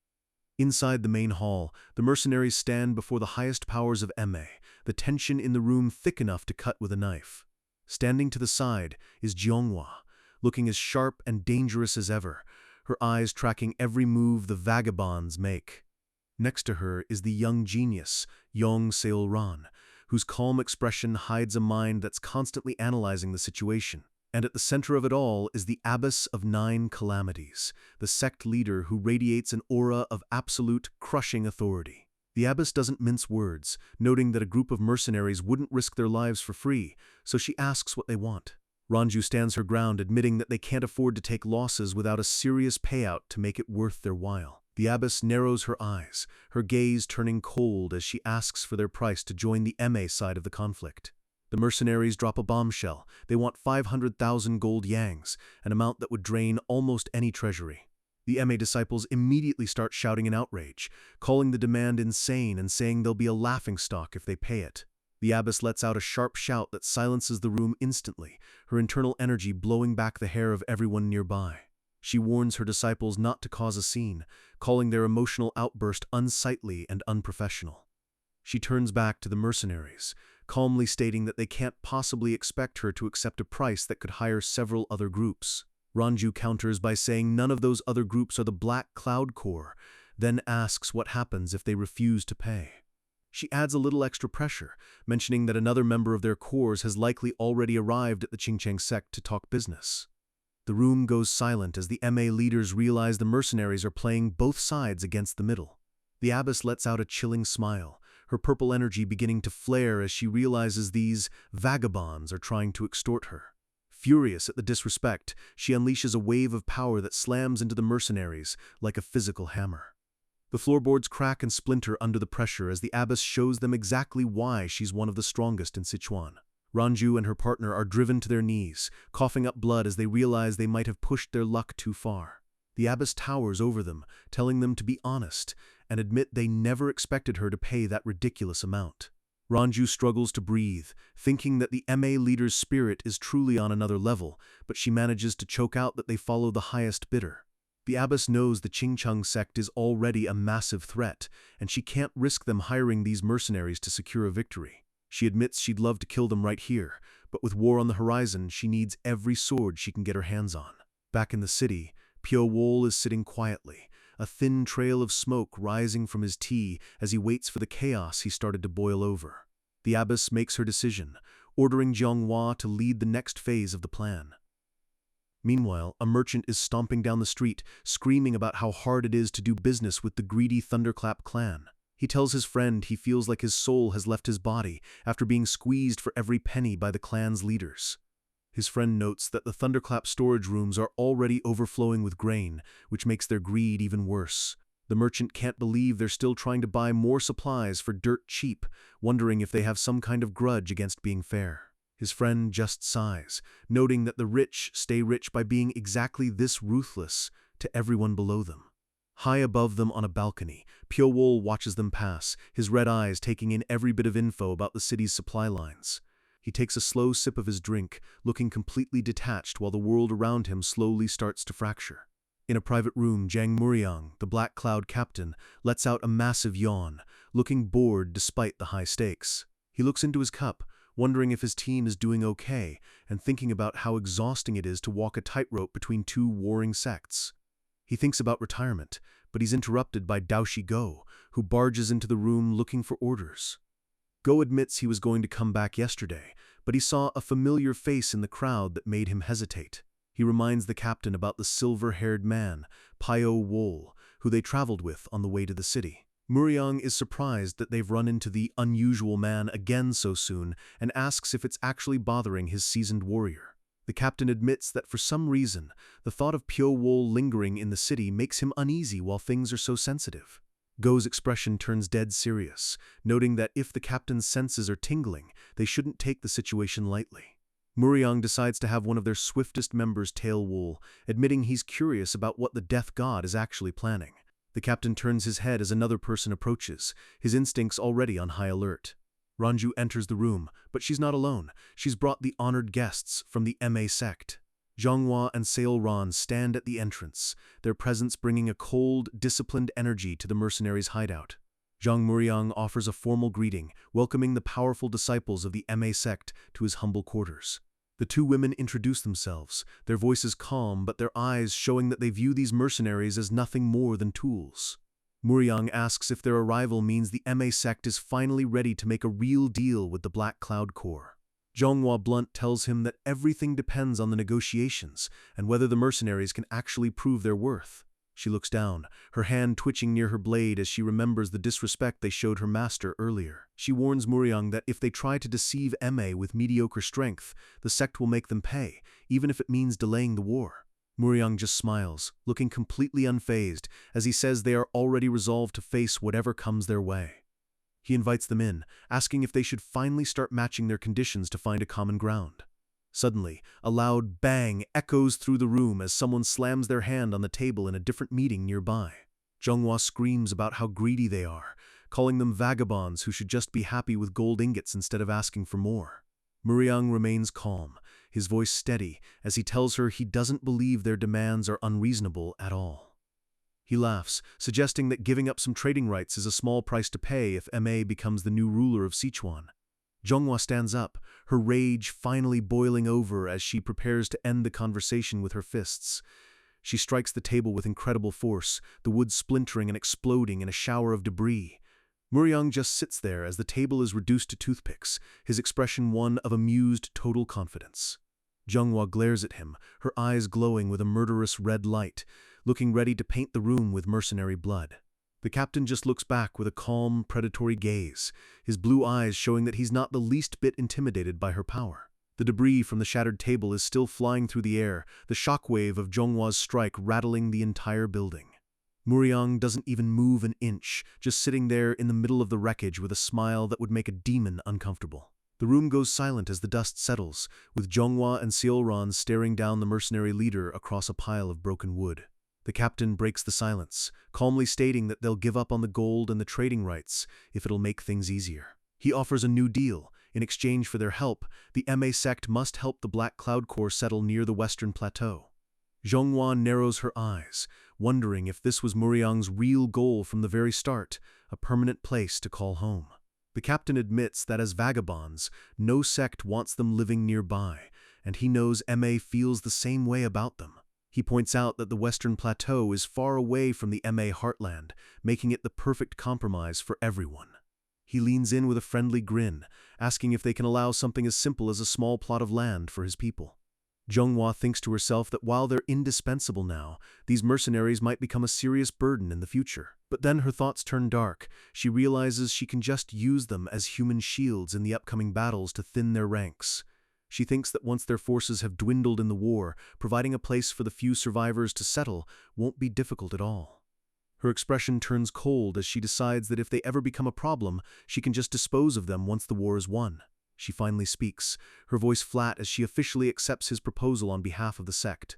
Muryang smiles, noting that the negotiations are finally complete, looking like a man who just won the lottery. He thinks to himself that things wouldn't have gone this well if he was trying to negotiate with the more rigid Qingcheng sect. He asks if they should write up a formal contract, but Zhonghua just scoffs at the idea of a piece of paper. She says there's no need, promising that they will uphold the deal in the name of the MA sect's honor. The two women sit there for a moment, their eyes scanning the room as if searching for a hidden trap. Seolran looks particularly thoughtful, her gaze lingering on the empty spaces in the room as her intuition continues to scream at her. Muryang asks if they're heading straight back to the mountains or if they'd like to stay for a day in one of his rooms. Zhonghua tells him they'll be staying in the 100-flower room, noting that the young mistress there is her niece. Suddenly, the sound of running footsteps echoes through the hall, followed by a heavy, desperate breathing. Heo Ranju bursts into the room, her hair a mess and her face pale as she shouts that there's urgent news. The captain snaps at her for barging in like that, but his voice dies in his throat when he sees the look on her face. She drops the bombshell. Nam Hosan, the young vice leader of the Thunderclap clan, has been assassinated. The MA disciples are shocked, asking if the killer was captured, but Ranju says no, and that the Thunderclap clan is convinced it was Qingcheng's doing. We cut to a different mountain peak, where the setting sun casts a blood-red light over a massive, fortress-like sect base. The atmosphere is incredibly tense as a group of armed warriors stands at the gate, their faces filled with rage and grief. This is the Thunderclap clan, and their leader, Tae Yan-ho, is leading them with a look of pure, murderous determination. The Qingcheng disciples meet them at the steps, asking what business they have coming here unannounced and in such a state. They point out that the clan has come fully armed, which is basically an open declaration of hostility between allies. The Qingcheng elder, a man with a long white beard, steps forward and tells leader Tae to speak his mind before things get out of hand. He stands over a long wooden box, asking what the clan leader is trying to do by bringing a coffin to their sacred gates. Tae Yun-ho glares at him, his eyes bloodshot as he asks the elder the same question, his voice shaking with suppressed fury. The elder asks to hear the full story, still confused about why the Thunderclap clan is acting so aggressively toward them. Tae Yun-ho points to the coffin, stating that inside lies the corpse of his most promising disciple and the future of his clan. The elder offers his sincerest condolences, but claims he doesn't understand why they think his sect has anything to do with it. Tae Yun-ho explodes in rage, screaming "Seriously?" as he realizes the elder is trying to act innocent. The elder looks genuinely baffled, asking again for someone to explain exactly what happened to the boy. The clan leader lets out a bitter laugh and says, "Very well, I will show you the truth myself." With a single, powerful kick, he shatters the lid of the coffin, wood flying everywhere as he exposes the tragedy inside. Inside lies the body of Nam-ho-san, his skin covered in a horrific network of jagged, deep lacerations. Tae Yun-ho points to the wounds, screaming that they are clearly the result of the Qingcheng sect's 72 sword waves. The elder's face goes pale as he inspects the marks, admitting with a shaky voice that those are indeed the traces of their secret technique. The clan leader demands to know if they're going to keep making excuses while his disciple was murdered by their own style. He screams that the only possible explanation is that the Qingcheng sect is trying to eliminate anyone who might side with MA. He's convinced they realized he was planning to back MA through a marriage alliance and decided to strike first. The elder tries to tell him to calm down, but his own voice is trembling as he realizes the magnitude of the setup. Tae Yun-ho screams that he can't stay calm when the proof is right in front of him, demanding an immediate explanation for the murder. Suddenly, a voice booms from the shadows, calling the clan leader's behavior unforgivably imprudent. A muscular man with wild orange hair, the white crane sword, steps forward with his energy flaring like a raging fire. The elder tries to stop him, calling out "Junior brother," but it's far too late to rein in the sect's most violent master. The white crane sword lunges forward, his palm strike glowing with a blinding, crackling light that smells of ozone.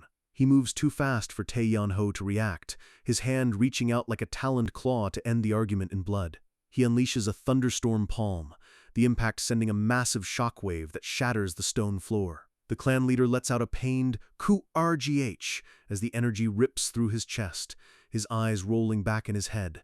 He's sent flying backward, his body slamming into the ground as the Qingcheng master stands over him with a look of pure contempt. The white crane's sword asks if they find his sect laughable enough that they would try to persecute them with such an outrageous accusation. The white-bearded elder rushes over, asking his brother why he would attack an ally like this during such a sensitive time. The orange-haired master just scoffs, saying they would only be a laughingstock if they gave these rats any more attention. The elder watches his brother walk away, thinking to himself that his sibling has changed into someone violent and reckless. He remembers that while his brother was always cold, he was never this frenzied or bloodthirsty in the past. The Thunderclap disciples rush to their fallen leader's side, screaming in terror as they realize how badly he's been injured. One disciple realizes the truth. The Qingcheng sect is just using force to suppress any objection, proving they really are the villains. The elder remains silent, his expression one of deep growing dread as he looks at the horizon and the war he can no longer stop. He orders his men to give the Thunderclap warriors a place to stay and to talk to their leader as soon as he wakes up. He then turns to a dark-haired disciple named Cheong Yob, calling him over with a sharp, urgent command. He tells the young man he needs to head to Chengdu immediately, noting that something is very amiss in the city below. Night falls over the city, the dark clouds gathering as the storm Pyo-wol created finally reaches full strength. Two men walk through the quiet streets, their arms crossed as they discuss the day's shocking events in hushed tones. One asks if the Qingcheng sect really killed Nam-ho-san, wondering if someone could have easily forged the traces of their martial arts. The other scoffs, stating that the more superior a style is, the more distinct its traces are, and no one can imitate the 72 sword waves. They realize that if Qing Cheng is truly responsible, a storm of blood is about to engulf every single person in Chengdu. In a quiet room, Pyo Wol sits alone at a table, looking like the only calm person left in a world that's going crazy. He rests his chin on his hand, a dark and satisfied look in his red eyes, as he realizes his ghost blades have worked their magic perfectly. The moon hangs cold and bright over Chengdu, a silent witness to the carnage that's about to unfold. Inside his room, Pyo Wol sits in total silence, the only light coming from the moonbeams filtering through the window. He looks like a statue carved from ice, his mind already 3 steps ahead of everyone else in the city. Suddenly, a voice from the doorway asks the question that's been burning in everyone's mind. How did you do it? Madame Wu stands there, looking stunning in her pink and white robes, her expression a mix of awe and genuine suspicion. Wu doesn't even move, just giving her a flat what? As if he has no idea what she's talking about. She clarifies that she's talking about Nam Hosan and how he managed to kill him while making the Qing Cheng sect look like the guilty ones.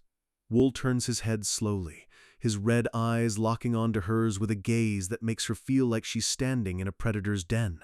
He lets out a low, and stands up, his movements fluid and soundless as he approaches her. She asks point blank if he was the one who killed him, her heart pounding against her ribs as the tension in the room spikes. Wu leans in and whispers that it doesn't matter who killed him, all that matters is that the man is finally dead. He reaches out and lifts her chin with a single finger, his touch cold enough to make her shiver. He asks right with a dark, knowing look, and she's forced to agree, her voice barely a whisper. The space between them is charged with a dangerous energy, the death god and the manipulator finally seeing each other's true faces.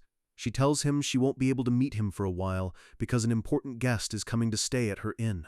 Wol's eyes narrow as he repeats the words important guest, his mind already working out who it could be. She reminds him that her aunt is the Blossom Elder of MA, and that she'll be arriving today with one of her top disciples. She explains that the Elder has come to secure a contract with the Black Cloud Corps, the most dangerous mercenaries in the region. Wu thinks about the Corps, a group with a smart leader and overwhelming force, and realizes they are the wild card in his plan.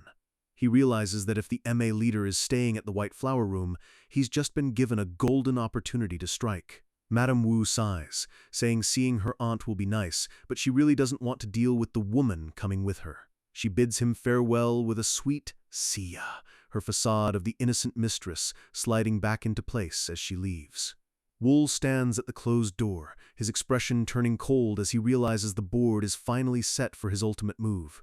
He thinks about the Blossom Elder's disciple, remembering a woman with a cold and threatening aura from his past. He knows that as long as he stays in this city, their meeting is inevitable, and it's going to be a bloodbath. He realizes the Qingqing sect must be in absolute chaos after the Thunderclap Vice Master's death, just like he planned. He decides he'll wait just a little bit longer for the fire he started to spread before he steps into the light.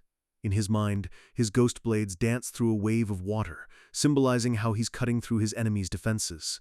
Images of exploding blood and shattered armor flash through his thoughts, the reality of the war he's forced upon the world.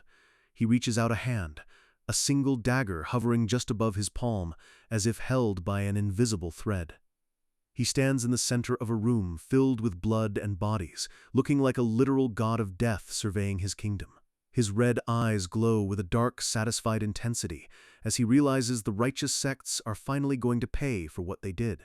Across the city, the Qingcheng sect disciples are scouring the crime scene, looking for any clue the assassin might have left behind. They confirm that Nam Hosan was definitely killed here, the marks of the struggle visible on every surface. One disciple points out that while the traces are a bit rough, they are definitely from their own 72 sword waves. They wonder if it's possible that a stranger learned their secret technique, but realize it should be impossible without their internal breathing style. Then, one of them remembers. A copy of their technique's manual was leaked to the outside world 7 years ago. They point out that without the internal breathing style, an outsider wouldn't even be able to use half of the technique's real power. They realize that if the assassin had help from someone inside the sect to learn the breathing style, things would be much worse. The other disciple notes that it would be more efficient to just create a new style than to try and fake theirs so perfectly. They decide they can't make any final conclusions just yet and start trying to backtrack how the assassin hid in the building. Cheong Yob, The Ching genius thinks to himself that this assassin is a brutal one indeed for pulling this off. A memory of the white-haired killer from 7 years ago flashes in his mind, but he quickly dismisses it, certain that guy is dead. His partner asks if there's enough space for all of them to stay in the city, the sunset making the buildings look like they're on fire. Xiongyob confirms that the Golden Sky Clan is an ally and will provide them with whatever they need. He smirks, his hair blowing in the evening breeze as he prepares for the investigation that will lead him straight to Wool. Suddenly, both men freeze, sensing a powerful and familiar presence approaching from down the street. It's the Ma sect, led by the Blossom Elder herself, her black fur coat looking like wings of a predatory bird. Standing next to her is Zhonghua, her eyes cold and her hand already resting on the hilt of her sword. The Ching disciples are shocked to see them, their faces twisting with a mixture of fear and instant hostility. Zhonghua screams at them, asking what these Ching bastards are doing here and looking ready to kill. The two groups stand off in the middle of the street, the air around them crackling with killing intent. Xiongyob offers a mockingly polite greeting, noting that it's been a while since they saw the esteemed Blossom Elder. Zhonghua snarls back, telling him a greenhorn like him should just shut his mouth and live in the mountains like his namesake. The two sides trade insults, their tempers flaring as they realize the peace between them is officially over. Zhonghua calls them mere rats, screaming that they won't let Qingying act almighty after what they've done. She accuses them of finding out about the marriage negotiations and murdering the Thunderclap Vice Master to stop them. Xiongyob screams back, reminding her that Ma were the ones who spent 7 years trying to kill their most promising disciple. The Ma leader watches the bickering, thinking to herself about how things ended up in such a disastrous mess. She realizes that they are the focal point of the problem, but she never thought an assassin would actually succeed in killing Wu Gunsong. An image of the silver-haired killer from the past appears, the elder realizing that even after his death, his shadow is still influencing them all. She thinks that even those who never knew his name are now being driven to madness by the actions he took years ago. Seolran watches the crowd, her eyes wide as her intuition suddenly spikes with a warning of pure, unadulterated danger. She turns her head sharply, wondering who possesses such a cold and terrifying gaze in the middle of this market. Her eyes lock onto a silhouette in the distance, but the figure vanishes into the shadows before she can confirm who it is. She wonders if she just saw it wrong, but the feeling of being watched by a predator doesn't go away. The crowd of citizens watches the sects square off, their faces filled with worry as they realize the city is about to become a war zone. In the shadows, Pyo Wol walks away with a calm, silent gait, his robes fluttering behind him like a ghost's shroud. He thinks to himself that despite all the chaos and the blood, this situation still makes him feel good. He notes that to light a fire with passion, you need the right materials, and there are plenty of those left in this city. His red eyes glow with a terrifying light as he realizes this is just the start of his masterwork of revenge. Across town, Muriang and his mercenary group watch the sects bicker from afar, the captain pointing toward the future and the massive profits they're about to make from the coming slaughter. The stage is set for a bloodbath, and our boy Pyo Wol is right at the center of the storm. The city of Chengdu looks peaceful from above, but underneath, the air is thick with the scent of a coming war. Heo Ranju finds our guy and immediately starts complaining about how long she's been waiting for him. Pyo Wol just looks at her with those cold, red eyes, unfazed by her constant flirting or her attitude. But it's not just her. The big shots of the Black Cloud Corps are all gathered, waiting to see the man who's been causing such a stir. They sit down for a meal, a rare moment of quiet before everything goes to hell. The man with the braided hair introduces himself as Zhang Muriang, the captain of the Black Cloud Corps. Our MC realizes he's finally meeting the man holding the leash of the mercenaries. Zhang Muriang admits he's been curious about Pyo Wol because Ranju hasn't stopped talking about him. He notes that even though Pyo Wol tries to hide his presence, his aura is way too abnormal to stay fully concealed. Ranju glows with pride, happy to hear her boss confirm that her crush is as exceptional as she thought. The captain doesn't waste time and gets straight to the point. He wants Pyo Wol to join the Black Cloud Corps. Pyo Wol's expression doesn't change, but his eyes sharpen as he listens to the pitch. Zhang Muriang explains that while people see them as simple vagabonds, he has a much bigger dream. He wants to turn the Corps into a fully recognized sect, and he needs every capable monster he can get his hands on. He tells our guy that he'll offer him anything his heart desires if he joins. The captain even jokes that he'd give him Ranju as a prize, making her yell out in shock. The giant brute, Oyukpe, watches the exchange while stuffing his face, clearly amused by the situation. He thinks that even though Ranju is acting offended, she's actually totally into the idea. Everyone at the table is holding their breath, waiting for Pyo-wol to give his answer. Pyo-wol bluntly tells them the offer isn't even remotely attractive, causing Yukpai to spit out his food in shock. The room goes ice cold as the weight of that rejection sinks in. Yukpai tries to play it off as a coughing fit, but the tension is thick enough to cut with a blade. Ranju and the captain just stare, unable to believe someone would turn them down so casually. The meal sits untouched as the captain's smile begins to fracture. Since Pyo-wol isn't interested in the money or the girls, the captain asks what exactly he finds so unappealing. He presses him, asking if it's the group itself he dislikes, or if Ranju just isn't his type.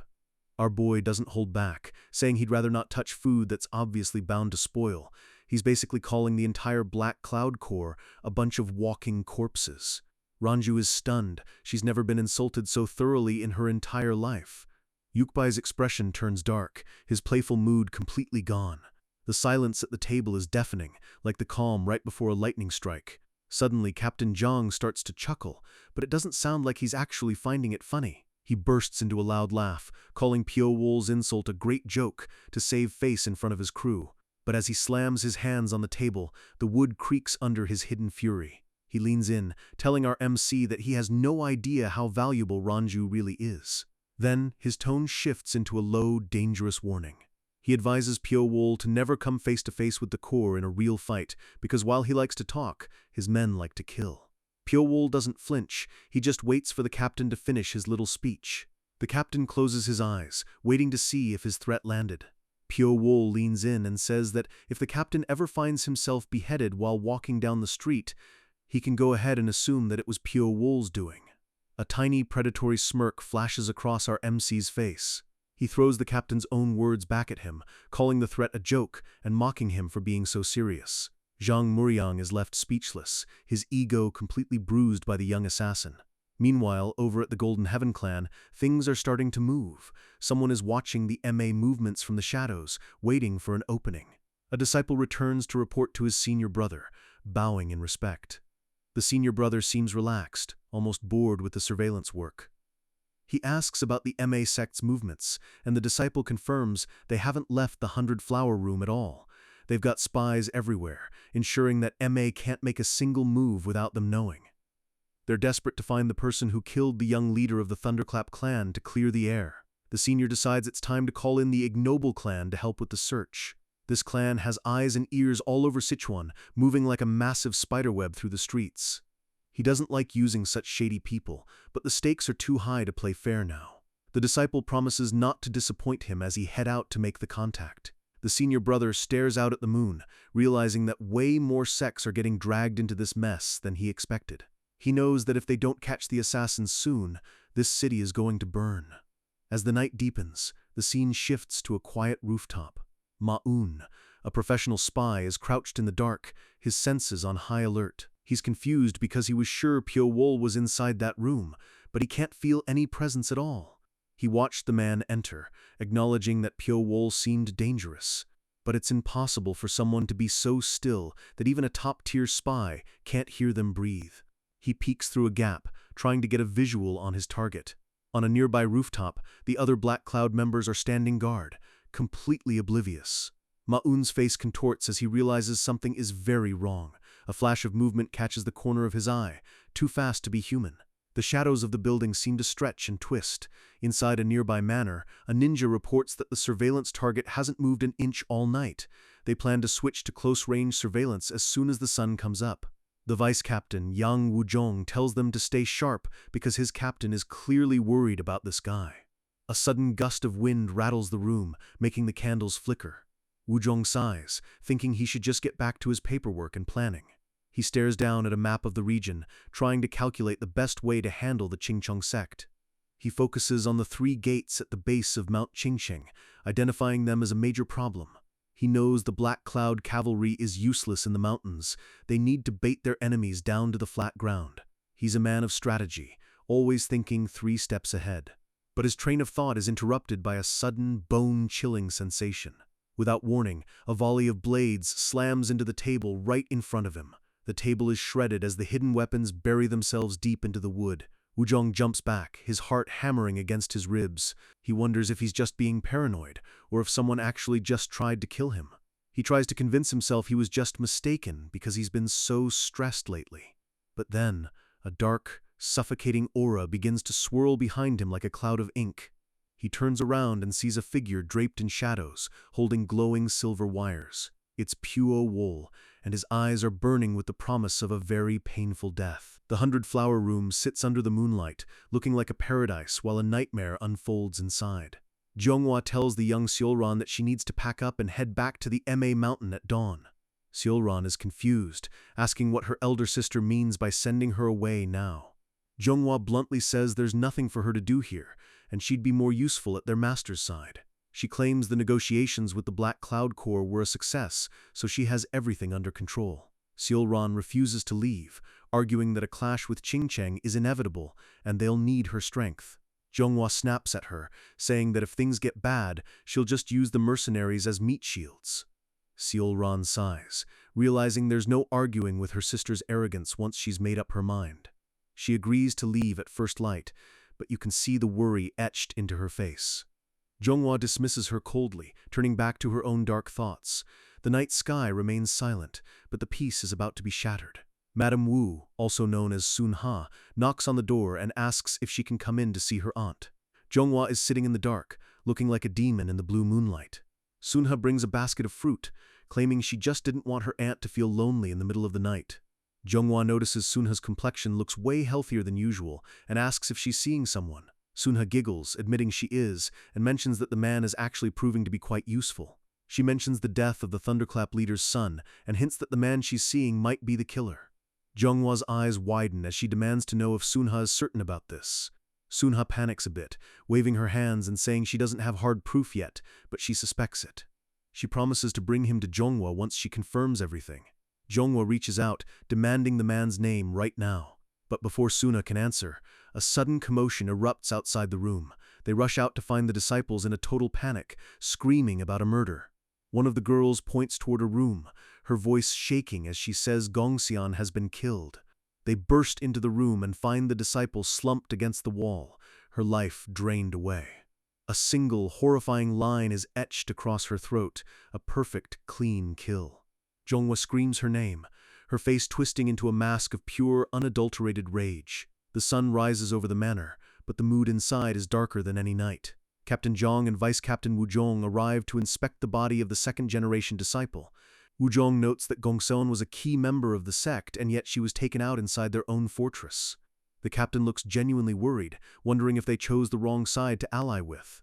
Wuzhong disagrees, thinking that the more shaken the Ma sect is, the more they'll have to rely on the Corps. But he admits it's strange to see an assassin of this caliber in Sichuan, since the Blood Shadow group fell years ago. The captain wonders who it could be, knowing a prestigious sect like Qingcheng wouldn't hire a common assassin. Wuzhong asks if a third party could be manipulating everything from the shadows. The captain remembers Puo Wol's threat about finding his own head in the street. He grits his teeth, his eyes narrowing with a sudden realization. He asks Wuzhong if their spy, Ma-un, reported anything weird. Wuzhong says that according to Ma-un, their target hasn't even stepped outside in 4 days. The captain asks if he's absolutely sure it's not him, and Wuzhong confirms based on the surveillance. The captain tells him to stop monitoring Puo Wol and focus entirely on the Qingcheng sect's movements. Zhonghua calls the captain into her private chamber, looking like she's ready to kill someone. He offers his condolences, but she cuts him off, telling him she wants him to look at the wounds on the body. She thought they were sword wounds at first, but something about them is incredibly unsettling. Captain Zhang leans over the body, his eyes scanning the thin line on the girl's neck. The cut is too thin and sharp for a sword or a dao. It looks like it was made by a silver wire. He tells Zhonghua that in all his years of combat, he's never seen an injury quite like this. She's frustrated, asking if he has any suspects at all. The captain thinks of Puo Wol, but quickly shakes the thought away, convinced it's impossible. He apologizes, telling her he can't give her the answers she wants right now.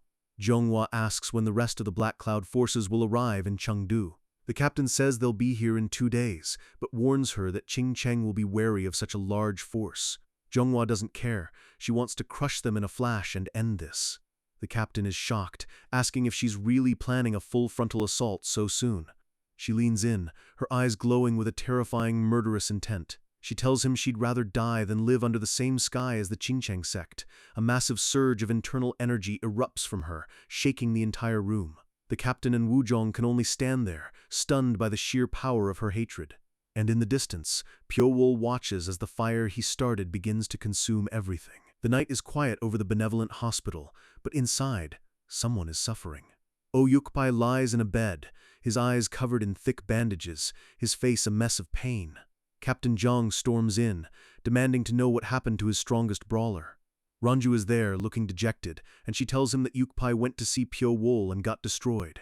The captain loses it, slamming his hand down and demanding a real explanation. Ranju looks away, her voice trembling as she begins to tell the story of what happened. It started at a small noodle shop earlier that day.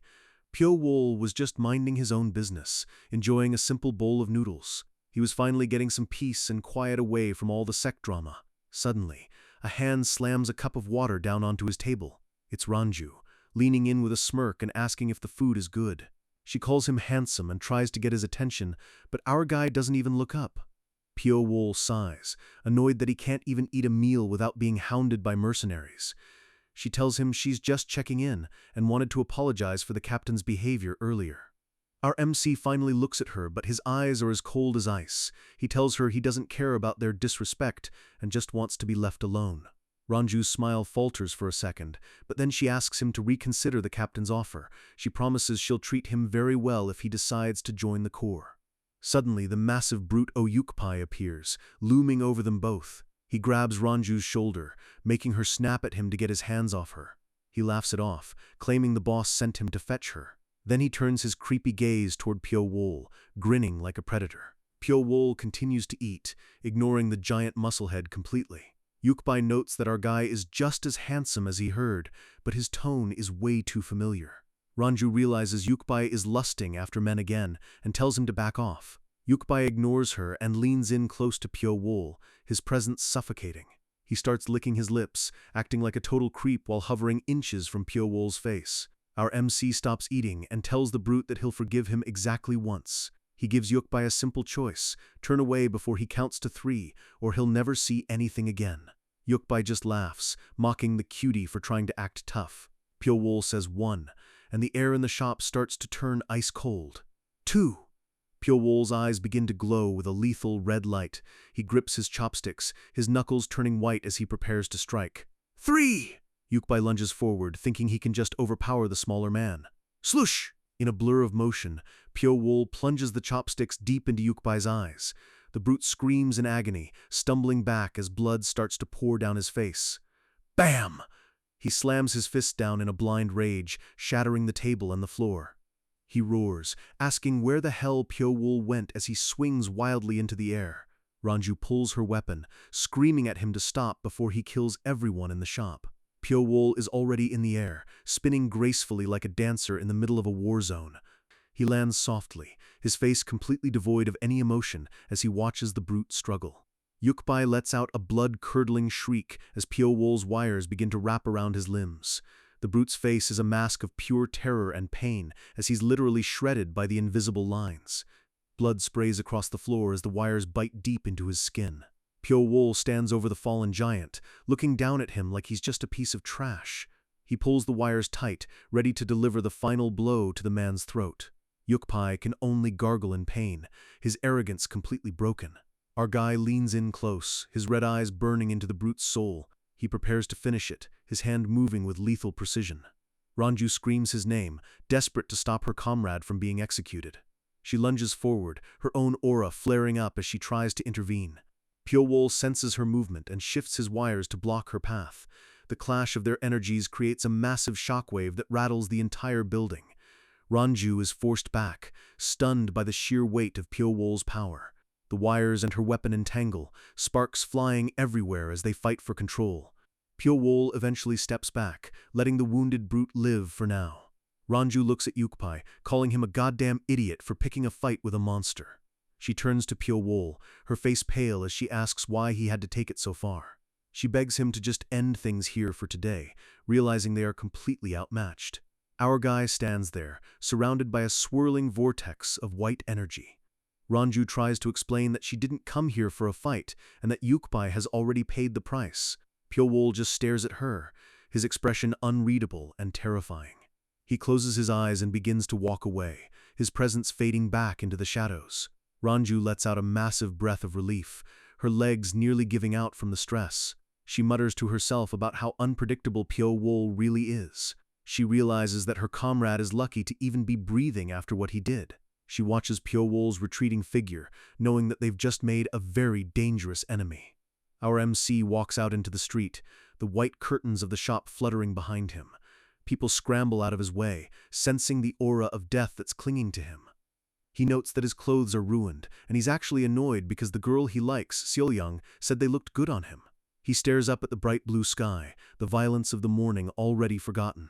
Back in the hospital, Captain Jang stares at the bandaged remains of Yukpai's face. He's baffled that one of his top guys was dismantled so easily over something so stupid. He grits his teeth, his pride taking a massive hit at the worst possible time. He tells Ranju that his pride is so hurt he can't even handle it anymore. He decides that once the matter with the Qingcheng sect is resolved, he's going to make Pyo-wol pay for this humiliation. Ranju just nods, knowing there's no talking her boss out of his revenge now. The captain orders them to regroup with the cavalrymen and prepare for the real war. Ranju's eyes glow with a dark fire as she prepares to follow her captain into the fire. The moon is high, and the air in Chengdu is about to get a lot more expensive for anyone trying to buy a secret. Inside a dark room, a man peers through the blinds, asking if someone is really trying to find the guy who killed the ThunderClan's leader. A Qingcheng disciple sits across from him, confirming that he needs answers, and he needs them now. The man laughs, saying finding a ghost in this city is like finding a needle in a haystack, especially when the killer uses Qingcheng's own techniques. He reveals himself as Oh San-gyong, the manager of the ignoble clan, and mentions there's one name that's been popping up lately, Pyo-wol. He describes our MC as a man with beauty that can charm anyone, and skills that are basically nightmare fuel. The disciple leans in, desperate to know if this Pyo-wol is the one who murdered their young leader. San-gyong shrugs it off, saying he doesn't know for sure, but our boy fits the description of a monster perfectly. The disciple drops a heavy bag of gold on the table, taking the name Pyo-wol as his new target. As the disciple leaves, San-gyong tells him to come back if he needs more blood spilled or more secrets told. Left alone, the manager wonders to himself if that silver-haired freak really is the one causing all this chaos. He pulls out a secret ledger, deciding to look deeper into the mysterious Pyo-wol. The file is basically empty, unknown history, unknown goals, just a radical personality and a trail of bodies left in a brothel years ago. The more he reads, the more a chill runs down his spine, wondering if he's dealing with a literal demon. He decides he's done playing with this information and plans to send it to headquarters to let them handle the heat. He smugly thinks that no matter how strong Pyo-wol is, he'll never escape the watchful eyes of his clan. But suddenly, his smirk vanishes as a cold, sharp sensation wraps around his neck. Invisible wires tighten around his body, pinning him to his chair like a bug in a web. Terrified, he gasps out, asking who the hell is in the room with him. A shadowy figure looms over him, picking up the book containing his secrets. Our MC's voice cuts through the dark, saying he's actually impressed they managed to dig up anything about him so fast. San-gyong stares at the silhouette, his eyes wide with the realization that the death god has already found him. He tries to act tough, claiming the ignoble clan will hunt Pyo-wol down if he even touches a hair on his head. Pyo-wol just gives a chilling smile, saying that's exactly why he's here in the first place. He leans in, telling the manager that he really hates it when people spread his information without his permission. San-gyong's voice trembles as he realizes why Pyo-wol is exposing his identity right now. Our guy confirms the man's worst fear. He's not here to talk, he's here to delete the evidence. The manager panics, realizing that if Pyo-wol is showing his face, it means he doesn't plan on leaving any witnesses alive. He begs for mercy, swearing that no one else has seen the book yet, but Pyo-wol just finds his desperation laughable. The wires dig deeper as the man screams, begging for Pyo-wol to believe his lies. Pyo-wol clenches his fist, and the soul-reaping threads hum with a lethal vibration. The manager lets out a final thought of relief as the wires snap, but it's not freedom, it's the end. He tries to launch one last desperate attack. He roars, swinging his palm with everything he's got left. Pyo-wol doesn't even move, his red eyes burning through the man's soul. A single snap of his fingers is all it takes. Blood sprays the walls as the manager's head is cleanly detached from his shoulders. The man's eyes stay open in a permanent state of shock as his world turns to red. The body slumps forward, another life snuffed out by the reaper of the drifting moon. Pyo-wol calmly takes the ledger, ensuring his trail remains cold and buried in the dark. He leaves the headless corpse in the chair, a grim warning for anyone else who thinks they can track a shadow. Outside, a massive explosion rocks the city, lighting up the night sky like a second sun. The streets erupt in chaos as people scream that war has finally come to Chengdu. The 100-flower room is engulfed in flames, and with it, any hope for peace between the sects. Bodies are already littering the ground as the righteous sects start tearing each other apart. Captain Jiang watches the carnage from a rooftop, realizing that his easy payday has turned into a total nightmare. The MA disciples charge forward, their faces twisted with rage and bloodlust. They clash with the Qingcheng warriors, steel ringing against steel as the street turns into a slaughterhouse. The MA girls scream for revenge for their fallen sister, while Qingcheng claims MA started this by hiring assassins first. The sound of dying men fills the air, and it's clear that neither side is looking for a way out anymore. Wu Zhong notes that both sects have hit their tipping point, and there's no stopping the bloodbath now. A local master, Po San-hei, desperately screams for everyone to stop fighting before the whole city is destroyed. He knows that if this continues, there won't be anything left of Chengdu but ashes. But his plea is answered by a whistling arrow cutting through the smoke. The arrow slams into his chest, cutting his words short as he collapses in front of his men. His disciples lose their minds, assuming the other sect just murdered their master in cold blood. The local warriors join the fray, and the battle turns into a chaotic free-for-all. Captain Jiang grits his teeth, calling the situation a complete shit show as the plan spirals out of control. He realizes the MA sect is being overwhelmed because they don't have enough bodies on the ground. He decides it's time to stop watching and orders his entire Black Cloud Corps to mobilize. The mercenaries prepare to join the slaughter, just like Pyo-wol planned all along. The city is screaming. Fire is eating through the buildings, and the righteous sects have officially lost their minds. MA disciples are running for their lives, their white robes stained with the soot and blood of a war they aren't winning. Zhonghua walks through the carnage, her face a mask of pure murderous rage. She screams into the smoke, demanding to know how Qingcheng dares to murder her disciples after everything they've done.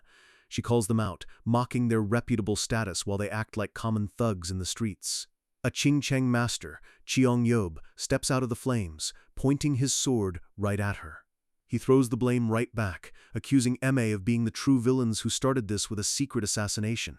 He's furious, claiming MA has no conscience for trying to pin their own dirty work on his sect. He lunges forward, declaring that one of them is going to be buried in this rubble today. A massive aura of purple energy explodes from him as he puts every ounce of his hatred into his blade. The two masters clash, their weapons sparking as their internal energies collide with a deafening roar. Nearby, Seolran uses a golden energy shield to push back a group of attackers, her eyes searching for a way to end this. Men are sent flying by the shockwaves of the battle, their screams lost in the roar of the fires. She looks around and sees her sister, Gonghua, struggling against a wave of Qingcheng warriors. Seolran rushes over, but she's a second too late to stop the fatal blow. Gonghua collapses to the ground, her lifelight fading as she gasps out one last breath. Seolran drops to her knees, begging her sister to stay awake and circulate her aura to stop the bleeding. Gonghua just looks up at her with tear-filled eyes, the life leaving her body right there in the dirt. Her hand falls limp, and the silence of her death hits harder than any explosion in the city. Seolran breaks down, the weight of the loss shattering her usually calm and composed exterior. She realizes that her own sect instigated this mess, and now she's paying the price in the blood of her family. She cradles her sister's body in the middle of a burning city, a picture of absolute heartbreak and despair. But then, something inside her snaps. Her eyes begin to glow with a terrifying white-hot intensity. A massive explosion of fire erupts nearby, but she doesn't even flinch. The war rages on around her, but to Seolran, everything has suddenly become very, very simple. Captain Jiang is still waiting on his reinforcements, wondering why his cavalry hasn't arrived to clean this up. He knows Qingcheng doesn't have the manpower to block his scouts, so something else must be going on.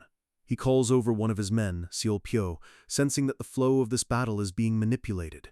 He mutters that everything feels too contrived, like a puppet show where the strings are finally starting to show.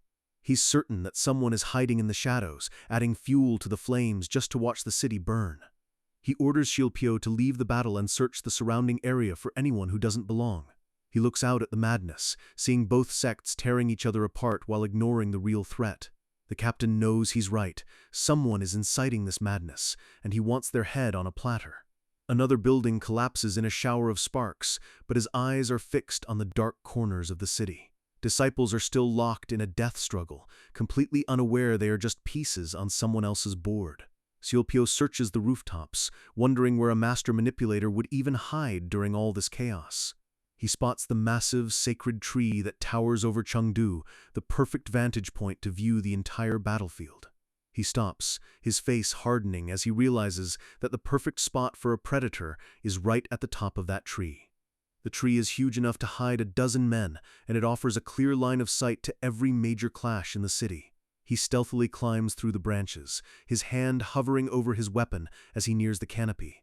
Suddenly, a flash of silver light erupts from the darkness, cutting through the leaves like a razor. Xiao barely dodges, his eyes wide as a set of daggers whistle past his head. He roars, lunging into the center of the tree, convinced he's finally found his man. He screams, calling out the bastard who's been hiding in the shadows this whole time. But he finds himself facing a figure cloaked in absolute darkness, standing perfectly still on a thin branch. Two glowing red eyes peer out from under the hood, and for a second, Xiao heart just stops. The figure is surrounded by a web of near-invisible wires that hum with a lethal, vibrating energy. With a flick of his wrist, the daggers return to Pyo-Wol's hands as if they were alive. Xiao realizes he's not the hunter here, he's the one who just walked right into a death trap. The daggers move in a trajectory that makes no sense, dancing around him like lethal fireflies. He wonders if this is some kind of telekinetic sword technique, terrified that he's facing a master far beyond his level. He tries to strike back, but his movements are sluggish and heavy compared to the shadow in front of him. Pyo-Wol moves like a ghost, his wires wrapping around the branches and the mercenary's limbs simultaneously. In a heartbeat, our boy is right in his face, his cold presence suffocating the life out of the mercenary. Xiao tries to scream, but the air is caught in his throat as Pyo-Wol's hand closes around his neck. He gasps out a final, why would you, as he realizes the sheer scale of the MC's plan. With a sickening crunch, blood erupts into the air as Pyo-Wol finishes him off with zero hesitation. The mercenary's body falls through the branches, another soul claimed by the Reaper. The silence returns to the sacred tree, the only sound being the distant roar of the burning city. Pyo-Wol looks down at his handiwork, his expression as cold and unyielding as the moon above. He watches as the bodies of his enemies pile up in the streets below, his web finally catching everything he wanted. He stares at the massive explosion at the MA headquarters, knowing the real fun is just about to begin. He pulls his hood back up, fading once again into the shadows of the sacred tree. Down in the street, another massive blast of energy levels an entire block of shops. The crater left behind is filled with the broken bodies of both MA and Qingcheng disciples. Cheongyob stands in the center of the wreckage, his breathing heavy and his robes tattered. He's coughing up blood, realizing that even if he wins this fight, his sect has been crippled forever. Seolran rushes to his side, but she's not looking for a fight anymore. She's looking for an end to the madness. She checks on him, her voice filled with a hollow grief that only someone who's lost everything can feel. She tells him they need to go back to the flower room, realizing that staying in the streets is just suicide. He looks at her, his eyes glazed with pain and the realization of his own failure. Our boy Pyo-Wol watches them from the smoke, his silhouette looking like a god of death among the ruins. Another Qingcheng disciple finds them, screaming for his senior brother to get up and keep fighting. But the fight is gone from their eyes, replaced by the cold reality of a war they've already lost. The order is given for all forces to withdraw, but they leave behind a city that will never be the same. A panicked disciple screams that Zhonghua has been seriously wounded, and they need to move her immediately. Pyo-Wol stands on a branch, watching the retreat with a satisfied, predatory grin. He whispers to himself that Zhonghua is finally within his reach, and the great outcome he wanted is finally here. The blood on his cloak is a reminder of the price he's paid, and the price they're all about to pay. The wounded Zhonghua is carried away, completely unaware that her personal demon is following her into the dark. The dawn breaks over Chengdu, but the rising sun only reveals the charred remains of a city that's lost its soul. Inside the makeshift infirmary, the silence is broken by a single desperate question. Who? Captain Zhang and Wu Zhong stand over the covered bodies of their fallen men, their faces masks of cold fury. Wu Zhong notes that every single one of them was killed by the same person, and the precision is terrifying. The captain demands to know if he's absolutely sure, and Wu Zhong confirms that the pattern is unmistakable.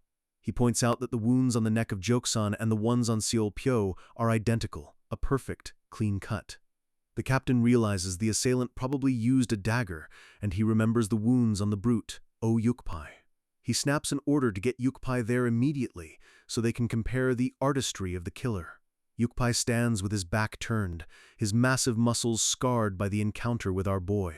Wuzhong and Ranju compare the marks and realize they are exactly the same as the ones left on their brothers. The captain finally admits that Pyo Wol is the monster, who's been hunting them from the start. He roars for his subordinates to gather every single man they have and bring Pyo Wol to him alive. He wants to interrogate the assassin himself, his ego demanding a face-to-face confrontation with the shadow. Over at the MA camp, the survivors are huddling together, their spirits completely broken by the night's events. They can't believe their leader, Zhonghua, was taken down so easily, and the injured are in terrible shape. Seolran tells them to pull themselves together, her voice the only thing keeping the group from falling apart. She stands tall in her white robes, looking like a beacon of hope in a sea of despair. She orders them to double the defenses of the flower room, knowing Qing Cheng could strike again at any moment. The disciples bow, finally finding a leader they can actually trust in this chaos. She sends a messenger pigeon to the main sect, begging for reinforcements before they're all slaughtered. She realizes the death of Gongzan and the Thunder Clan leader has pushed this war past the point of no return. She's certain someone is intentionally causing this strife, and she's determined to find out who's pulling the strings. The camp sits in a tense quiet, every shadow looking like a potential killer to the terrified disciples. Inside the private chamber, a soft, orange light flickers against the walls. Zhonghua is lying in bed, her face pale and her breathing shallow as she fights to stay alive. She mutters, "Qing Cheng bastards" through her teeth, her hatred still burning even on her deathbed. A doctor tells her she needs to calm down, warning her that her internal energy is too unstable. But his warning is cut short as he's suddenly snatched into the darkness of the room. Zhonghua's eyes snap open as a hooded figure stands over her, telling the doctor to get lost before he loses his head. The doctor scrambles away in terror, leaving his patient alone with the demon. Zhonghua grits her teeth, her one good eye fixed on the shadow looming over her bed. She curses her sorry state, realizing that if she dies now, Seolran will take over the entire sect. She tries to sit up, desperate to recover her strength and reclaim her power. She tells the figure to get lost, assuming it's just another disciple coming to check on her. But then she catches a glimpse of those glowing red eyes, and her heart nearly stops. The figure stands in the moonlight, looking like a literal nightmare come to life. Our MC asks if she really doesn't remember him, his voice as cold as a grave. Zhonghua asks, "Do you know me?" her confusion quickly turning into a deep, primal fear. Pyo Wol tells her that he hasn't forgotten her for a single second in the past 7 long years. He mocks her, wondering if she'll finally remember him if he blinds her last remaining eye. He reveals his hand, the silver wires hummed with the same frequency that's been haunting the city. Zhonghua's eye goes wide as she gasps out, You're from back then?" Pyo Wol pulls back his hood, revealing his silver hair and saying, "Long time no see." She can't believe it, stuttering that he was supposed to be dead after being thrown into the snake hole. Our boy leans in close, his voice a lethal whisper, saying it's finally time for him to mess her up and throw her away. He admits he's the one who killed her disciple, and the Thunder Clan leader, making her realize the scale of his revenge. She screams, asking how he dares to make an enemy of the MA sect and if he's not afraid of their wrath. Pyo Wol just looks at her with pity, saying that she and her righteous friends are the ones who made him this way. A massive spiritual snake manifests behind him, its eyes mirroring his own red glow. He tells her that without her betrayal, he never could have been reborn as the ultimate assassin. Zhonghua asks what he wants, but he says he doesn't want anything, he just wants her to know what's coming for her sect. He tells her that he's going to kill Cheong Yob of the Qingcheng sect today, and it'll be a good thing for her. He explains the final part of his trap. The master will be killed using MA's own ultimate technique. The irony is perfect, as he'll use the snow cloud piercing strike, the signature move of her rival, Seol Ran. Jonghwa lets out a strangled sound of horror, realizing that her entire legacy is being dismantled. She calls him a demon and tries to lunge at him, swearing she'll kill him right now. Pyo-wol easily catches her throat, telling her that both sects will spill each other's blood until nothing is left. He lists the legendary names like Abbas Guwa, saying their blood will be the next to soak the mountains. He pulls her close, his eyes burning into hers as she gasps for air, her arrogance finally gone. She realizes his scheme is more horrifying and cunning than anything her sect could ever dream of. She tries one last time to stop him, but Pyo-wol's power is an absolute suffocating force. The spiritual snake towers over them both, its jaw opening as if to devour the entire room. The snake lunges, a visual representation of Pyo-wol's absolute control over his victim's life. He covers her face with his hand, his touch as cold as the death he's about to deliver. Jonghwa lets out a muffled scream of "bastard" as the wires finally tighten for the last time. She coughs up blood, her eye rolling back in her head as her body finally gives up the ghost. Her last word is a whispered curse, a single tear of blood running down her pale cheek.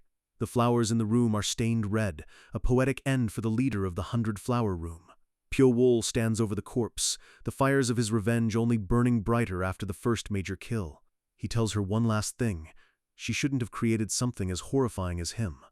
The Reaper walks away into the night, the spiritual snakes of his aura ready to devour the rest of the world. The moon hangs over a city that's already half dead, but our boy Pyo-wol is just getting started with the second act of his play.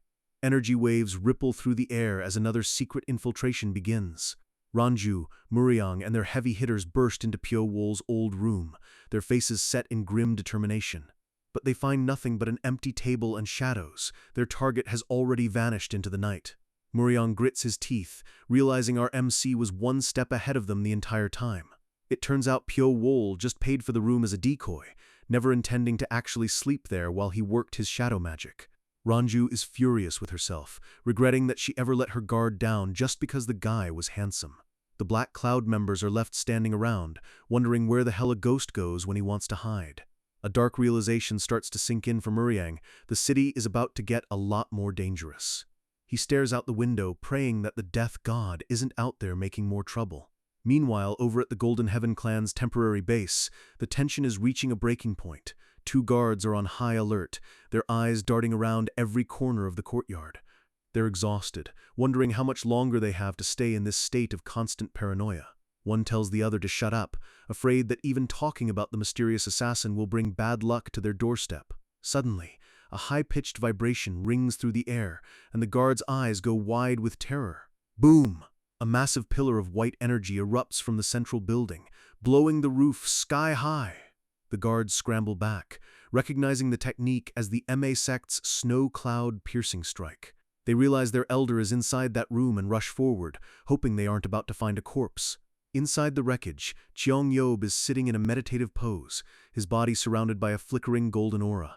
He lets out a long, slow breath, trying to steady his internal energy after the surprise attack. His eyes snap open, burning with a lethal focus as he senses a presence in the room. He demands to know who's there, his voice echoing through the ruined chamber. He notes that whoever it is has exceptionally quiet footsteps, definitely an uninvited guest. A hooded figure emerges from the smoke and simply says, "I'm Pyo-wol." Cheong-yob's expression shifts to one of pure, concentrated hatred at the mention of that name. He asks why our MC has decided to crawl out of the shadows in the middle of the night. Pyo-wol bluntly tells him that anyone visiting secretly is obviously up to no good, himself included. The master chuckles, calling it a foolish question to ask an assassin. But his face hardens as he reveals there's something he's been dying to ask if he ever met the man. He stares Pyo-wol down and asks point blank if he was the one who killed the Thunder Clan's young leader. Our boy doesn't hesitate for a second and just says, "I did." The silence that follows is heavy, with the master asking a single desperate question: why? Pyo-wol explains that he needed the Qingcheng sect for his plan, admitting he has a massive grudge against both them and MA. The master is baffled, noting that they've never even heard of a Pyo-wol before all this started. Our guy just continues walking forward, his presence growing more suffocating with every step. He explains the irony. Ma made him an assassin, and Cheng made him the most wanted man in Sichuan. Jeongyeob's eyes bulge as he connects the dots, realizing this is about the betrayal from 7 years ago. He gasps out that this is the same assassin who killed Wu Gunsong, the boy everyone thought was dead. Pyo-wol confirms it with a cold smile, and the master realizes he's facing a ghost that's come for its pound of flesh. The master tells him he made a huge mistake coming here, claiming he could have lived if he'd just stayed hidden. A massive spiritual crane manifests behind the master, its wings made of pure, lethal energy. He roars that he's going to end our boy's horrible life once and for all. Pyo-wol just stares him down with those glowing red eyes, looking completely bored by the speech. The master lunges, his sword moving like a flash of lightning through the ruined room. But Pyo-wol is already gone, moving through the air with a grace that shouldn't be humanly possible. A massive spiritual snake coils around the MC, his own aura clashing violently with the crane. Our boy lands softly, surrounding the master with a circle of floating daggers and invisible wires. The crane and the snake collide in a spectacular explosion of white and purple light. The master pushes his energy to the limit, his face turning dark as he tries to overpower the assassin. But the daggers begin to close in, dancing through the air with a mind of their own. Jeongyeob realizes he's being systematically dismantled by a predator who's just playing with his food. He panics, his movements becoming desperate and messy as the wires start to bite into his skin.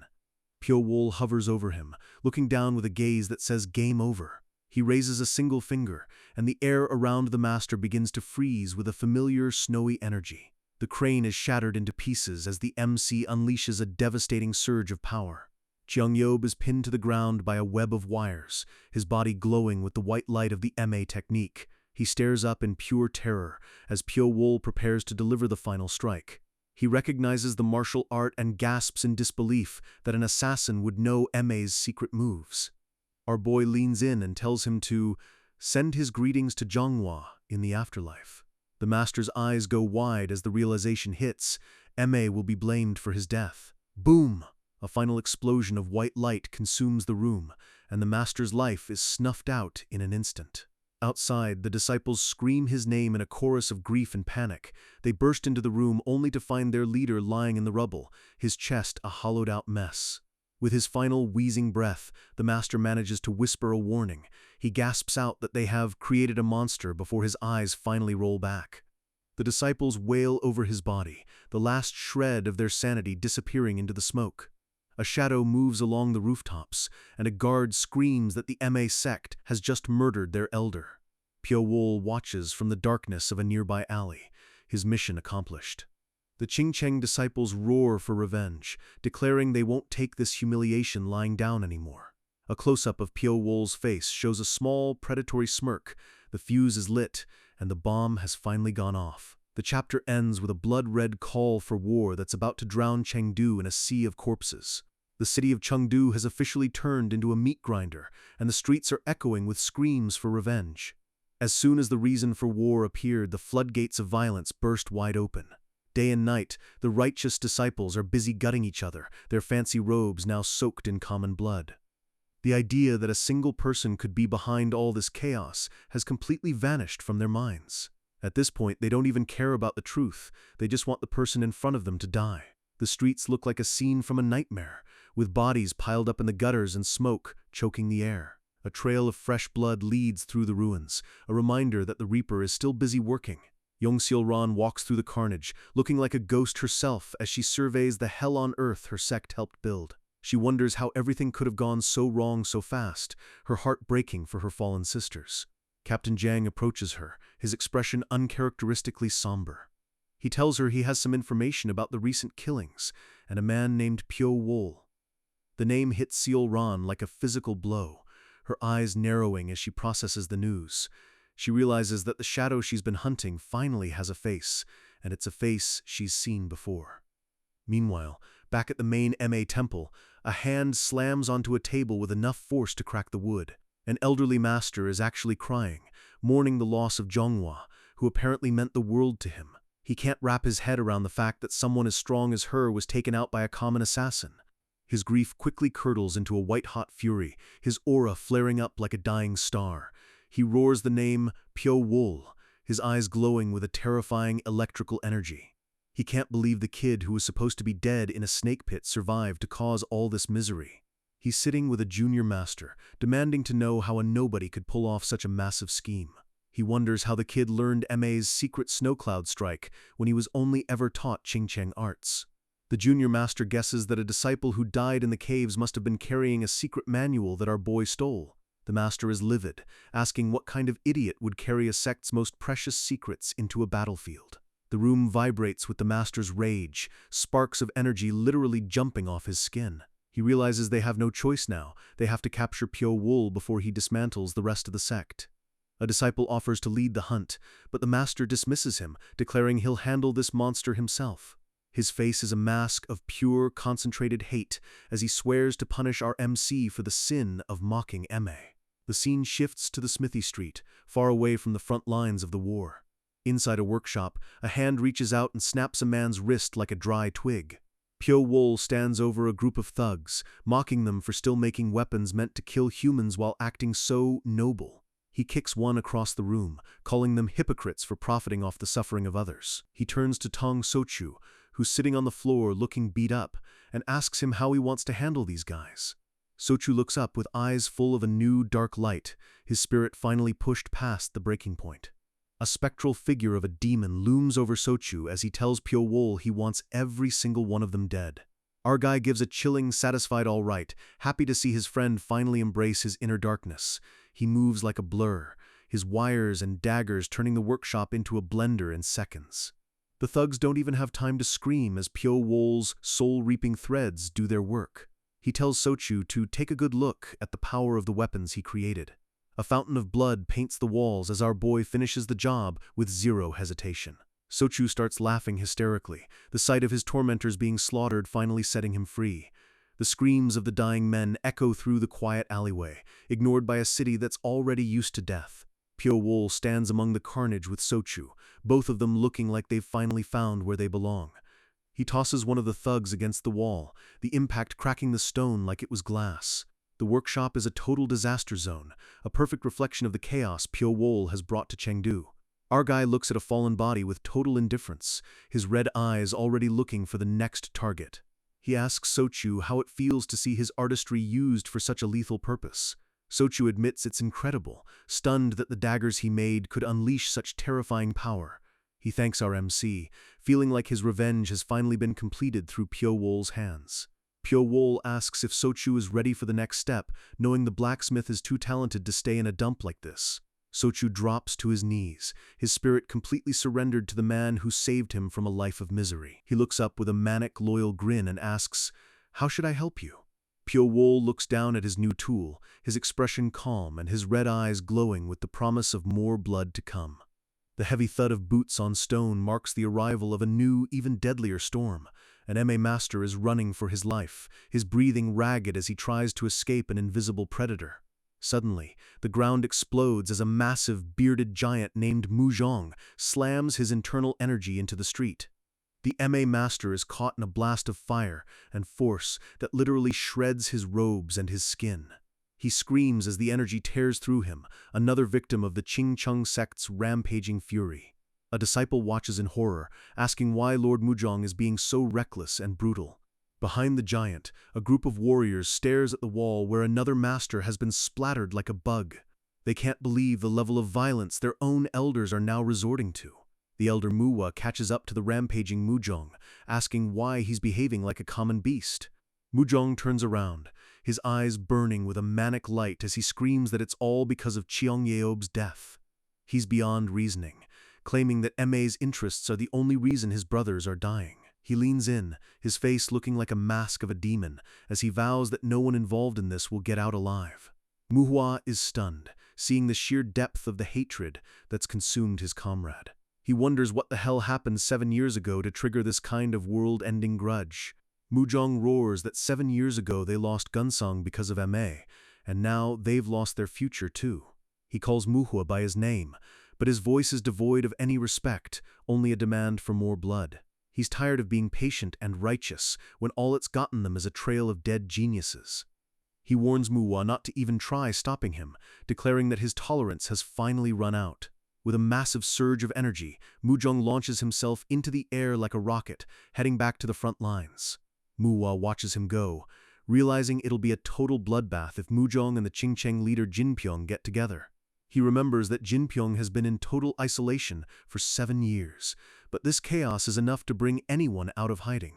The elders realize that if the top tiers of both sects meet in Chengdu, the entire province of Sichuan is going to burn to the ground.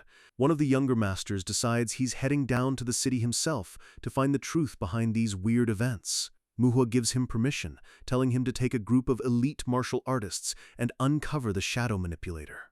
He gives a chilling order. If necessary, the young master has permission to use force to eliminate even their own elders if they've lost their minds. The young master promises not to let him down as he prepares to enter the meat grinder of Chengdu. As he looks at a fallen comrade, he wonders how things could have possibly gotten to this point. He looks up at the jagged mountain peaks, feeling the weight of the sect's future resting on his shoulders. The scene shifts back to the city, where the fires are still burning low in the background. A group of travelers is complaining about an inn charging 5 coins just for a dirty room filled with cobwebs. The owner just shrugs, knowing they have no other choice in a city where most places have already been burned down. They whisper that Chengdu is in total chaos and tell each other to be quiet before someone hears them talking about the sects. Inside one of those overpriced rooms, Pyo Wol is sitting quietly at a small desk. He's flipping through a ledger, his movements calm and methodical despite the war outside his door. He notes that his next targets in the Black Cloud Corps are Go Dosa and the Blood Monk. He admits that the intelligence forces of the House sect are actually impressive, as they have records of every single warrior in the region. He stares out the window at the smoke-filled horizon, looking like a king surveying a kingdom he just destroyed. He acknowledges that a lot of people have died, and he knows that a lot more are still going to join them. He whispers to himself that he doesn't regret a single thing he's done to bring these hypocrites down. Everything he's doing is because of what happened in that dark, cold cave 7 years ago. Back then, the only thing that mattered was surviving another day in the dark. He looks at a pile of discarded clothes and realizes it's too late for him to ever go back to a normal life. He knows his damned life is the only one he has left, and he refuses to give up on his revenge. A vision of the abbess of Ma, riding a horse, flashes through the air. The final boss is on her way. The Qingcheng leader is also shown moving, his aura so intense it looks like he's flying. Seol Ran is seen screaming, her white-hot energy pushing her past the limits of human endurance. The Black Cloud leaders are still together, watching the final pieces move into place on the board. Our MC knows the end of this fate is waiting somewhere in the middle of those fires. He pulls his cloak tight, his silhouette looking like a god of death as the sun begins to set. At the MA infirmary, a disciple is desperately screaming for help as more wounded are brought in. They're carrying girls on stretchers, their faces pale and their spirits completely broken. A nurse panics, telling Seol Ran that they've run out of medicine and she doesn't know if they can keep going. Seol Ran calmly tells her not to worry, saying she's already requested backup and medicine should arrive by noon. Ranju and Wuzhong watch her from a distance, amazed that she can still manage resources with such a small force. Wuzhong notes that she was the pupil of the Blossom Elder but lived in seclusion for years, hiding her true talent. He admits that if she becomes the sect master, Ma might actually have a chance at a bright future, but their conversation is interrupted by a sudden bone-chilling sensation that rattles the entire courtyard. Wuzhong shouts that someone is here, sensing a presence that's way beyond any of the masters they've met so far. The gates of the manor are slowly pushed open, creaking with an ominous weight. A massive wave of purple electrical energy erupts from the entrance, lighting up the night sky. An elderly woman with a staff stands there, her presence so powerful that the disciples drop to their knees without thinking. The chapter ends with the terrifying confirmation: the Blossom Elder, the true master of the Ma sect, has finally arrived to end the war herself. The disciples of the Ma sect immediately drop to their knees, their bodies trembling with fear and respect. They welcome her with the deepest of bows, knowing that a single mistake in her presence could mean their end. The mercenaries from the Black Cloud Corps watch from the side, realizing the stakes of this war just skyrocketed with her arrival. Young Seol Ran steps forward and pays her respects, but you can see the tension in her hands. The abbess doesn't even look at her, her eyes fixed on something, or someone else. A pair of footsteps approach slowly, the sound echoing through the tense silence of the room. Wu Xianhe enters with a forced smile, trying to maintain her composure in front of the sect leader. the abbess stares her down, her gaze piercing through Sionha's fake pleasantries. Sionha's smile falters as she feels the abbess's eyes boring into her soul, realizing she's in grave danger. Without a word, the abbess turns and commands everyone to head inside to begin the meeting. The atmosphere is suffocating as the group follows the old woman into the inner chambers. The abbess's eyes glow with a strange, predatory light as she prepares to settle some scores. She stops and turns, specifically requesting that Siona and the Black Cloud leaders join her. Jang Muriang and Heo Ranju exchange a nervous glance. They know this isn't just a friendly chat. Taoist Go tries to lighten the mood with a joke, but his face is pale with dread. Inside, Siona finishes explaining everything they've uncovered about the chaos in the city. The abbess repeats the name Pyo Wol under her breath, her voice dripping with ancient malice.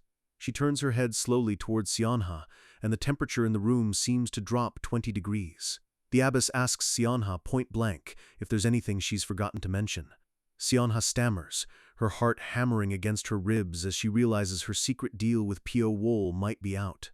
The abbess demands to know the exact nature of her relationship with the silver-haired assassin. Before Siona can even answer, the abbess lunges forward and grabs her by the throat with a vice-like grip.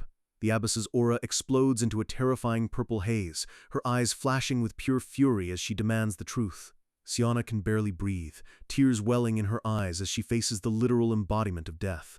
She collapses to the floor, begging for forgiveness and claiming she didn't know things would spiral this far. Desperate to save herself, Siona screams that she only wanted to use Pyo Wol and promises to capture him. She's hysterical now, insisting that Pyo Wol trusts her and will fall right into whatever trap she sets. The abbess looks down at her with nothing but disgust, calling her a pathetic, weak girl. She places a hand on Siona's head, and for a second it almost looks like a gesture of comfort. But the abbess's words are lethal, asking who gave Sionha the right to use her own brains and play God. Sionha looks up with a glimmer of hope, promising to go back to being a beautiful flower for the sect. Yong Seolran watches from the back, her eyes wide with a realization of what's about to happen. She screams out a warning, but it's already too late. A massive surge of lightning-like energy erupts from the abbess's palm, shattering Sionha's skull instantly. Blood sprays everywhere as Sionha's life is snuffed out like a candle in a hurricane. The Black Cloud leaders are frozen in shock, paralyzed by the sheer ruthlessness of the woman they're working for. Sionha's body hits the floor with a dull thud, her dreams of power ending in a pool of her own blood. The flower of Chengdu lies broken, a victim of the very system she tried to manipulate. The abbess wipes her hand, mocking the idea that someone as insignificant as Sionha thought they could be clever. Heo Ranju lets out a muffled cry of horror, unable to look away from the carnage. Suddenly, Yong Seolran's aura flares up, her anger finally breaking through her calm exterior. She glares at the abbess, her mentor and leader, with a look of pure betrayal. Seolran shouts that there was no need for such a brutal execution, arguing that Sionha's mistakes weren't worthy of death. The mercenaries are stunned to see the young genius stand up to the abbess, their own energy flaring in response. The abbess just smirks, noting that Seolran is finally showing her true power and backbone. She lectures her disciple, saying that in their world, a single mistake is a death sentence that cannot be excused. She tells Seolran to stop acting like a child and leave the room before she loses her patience entirely. The old woman gestures dismissively at Siona's corpse, demanding that someone get the trash out of her sight. She explains that since Sionha's group originated from the MA anyway, she'll just be taking them back under her direct control. It was a hostile takeover from the start, and Sionha was just a loose end that needed to be trimmed. Seolran clenches her teeth, her fury boiling over but held back by the reality of the abbess's power. She storms out of the room, the weight of the sect's hypocrisy finally starting to crush her spirit. Jang Muriang realizes the terrifying truth. The abbess intended to kill Sionha from the moment she set foot in the city. He knows now that working for this woman is like walking on a razor's edge, but he's already too deep in. The abbess turns her focus back to the mercenaries, her gaze narrowing like a snake's. She gives them a direct order: use the Black Cloud Corps to hunt down and kill Pyo Wol immediately. Deep in the mountains outside Chengdu, the night is quiet and the air is heavy with the scent of rain. Two disciples carry a wrapped body through the tall grass, their movements hurried and disrespectful. They dump the bundle onto the cold ground like it's nothing but a bag of refuse. They joke about leaving her for the stray dogs and wild animals to feast on, showing how little they care for their former ally. They scurry away into the darkness, eager to get back to the warmth of the city. Rain begins to fall, washing over the white cloth that covers Wu Xianhe's broken body. Suddenly, the silence is broken by the sound of someone approaching through the downpour. A pale hand reaches down, gently touching the soaked fabric of the shroud. Pyo Wol looks down at Xianhe's face, her eyes closed in a permanent sleep she never expected. He stands alone in the storm, the only person in the world who bothered to find her. His red eyes glow in the dark, filled with a cold, calculating resolve. He begins to gather heavy stones from the nearby area, working in silence as the rain hammers down. One by one, he stacks the rocks, building a crude but respectful grave for the woman who tried to use him. His movements are methodical, showing no emotion, yet there's a strange weight to his actions. He stands before the completed cairn, looking out over the dark landscape of Sichuan. He whispers to the grave that he won't apologize for her death, as they were both just tools to each other. But then his voice turns lethal as he swears to avenge her and make everyone responsible pay in blood. He disappears into the rain, leaving the lonely grave behind as he prepares to turn Chengdu into a graveyard. The word bereavement flashes on screen, a reminder of the pain that drives men to madness. It describes the absolute worst loss a human can feel, a parent losing their child. At a secluded estate, a man knocks urgently on a heavy wooden gate, his face full of concern. An old servant peeks through the door, his face weathered by years of service and sadness. The visitor is Sage Manhwa of the Qingcheng sect, and he looks like he's carrying the weight of the world. The servant is shocked to see him there so early, knowing that the master of the house hasn't seen anyone in years. Manhwa asks if Wu Jinpyong is inside, explaining that the sect is in a desperate situation and needs his blade. The servant hesitates but eventually lets him in, leading him through a house that feels more like a tomb. Manhwa looks around at the decaying walls and overgrown garden, feeling the depression hanging in the air. He realizes that this worn-down house is a perfect reflection of Jinpyong's shattered heart. The doors to the inner sanctum open, and a massive silhouette stands in the dim light. Wu Jinpyong steps forward, his hair long and unkempt, looking more like a ghost than the giant warrior he once was. He welcomes Manhwa with a hollow voice, noting that it's been a long time since anyone bothered to visit his isolation. They sit down in a dimly lit room, the silence between them thick with unspoken grief. Manhwa explains the situation in the city, and Jinpyong is shocked to hear that an assassin has mastered their sect's secret sword techniques. Manhwa looks down, his voice trembling as he prepares to ask the one question that will change everything.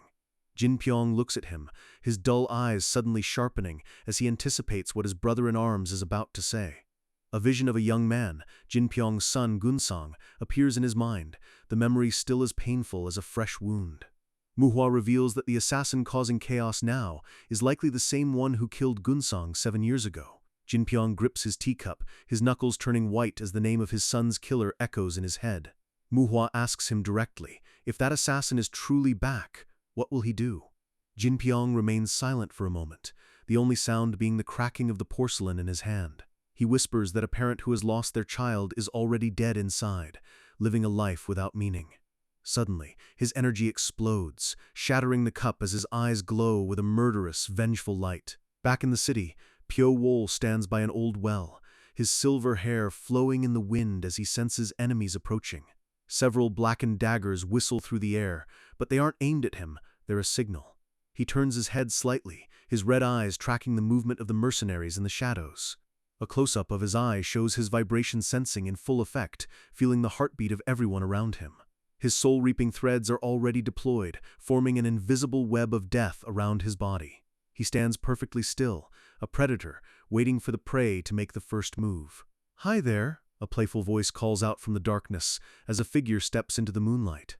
Heo Ranju waves at him with a big, flirtatious smile, looking like she's just meeting an old friend. She tells him she's been looking everywhere for him and is surprised he was hiding right under the MA's nose. Pyo Wol's face is like stone as he asks what they want, knowing they didn't bring a small army just to chat. Jiang Muriang and the blood monk step out behind her, their weapons ready and their eyes full of caution. Ranju puts her hands together, giving him one last generous offer to join the Black Cloud Corps. Pyo Wol asks what happens if he refuses, and Ranju's smile turns a bit sharper as she mentions their client's request. The playfulness vanishes from her eyes as she bluntly states that the request is to kill him. The Blood Monk and Zhang Muriang tighten their formation, urging him to accept Ranju's offer if he values his life. Pyo-wol mocks them, saying he already knows who they are and that they should hide their killing intent better. Zhang Muriang smirks, revealing that they already told the MA he was dead, so joining them is his only way out. Pyo-wol asks if it's okay for them to betray their client so easily, questioning their credibility as mercenaries. Zhang leans in, his eyes glowing with greed, saying that in the current hellscape of Chengdu, credibility means nothing. Pyo-wol's eyes narrow, the red glow intensifying as he reaches a decision. He flatly refuses, stating that unlike them, credibility is the most important thing to a real assassin. Ranju is baffled, wondering if some mysterious client hired him to turn the whole city into a war zone. Pyo-wol looks off to the side, a brief flash of something, perhaps a memory of Seonha, passing over his face. His internal thoughts are dark. He hopes his enemies experience the same helpless feeling of being crushed that he once felt. A vision of the abyss appears, reminding us of the monster who started all of this. Pyo-wol lets out a short, cold laugh that sends shivers down the mercenaries' spines. Ranju gets angry, guessing that his client must be a woman and that he's acting like a moth drawn to a flame. Pyo-wol smirks, telling her she's more sentimental than she looks, which only makes her more furious. Ranju draws her weapon, her face contorted with rage as she demands to know what kind of woman could make him this stubborn.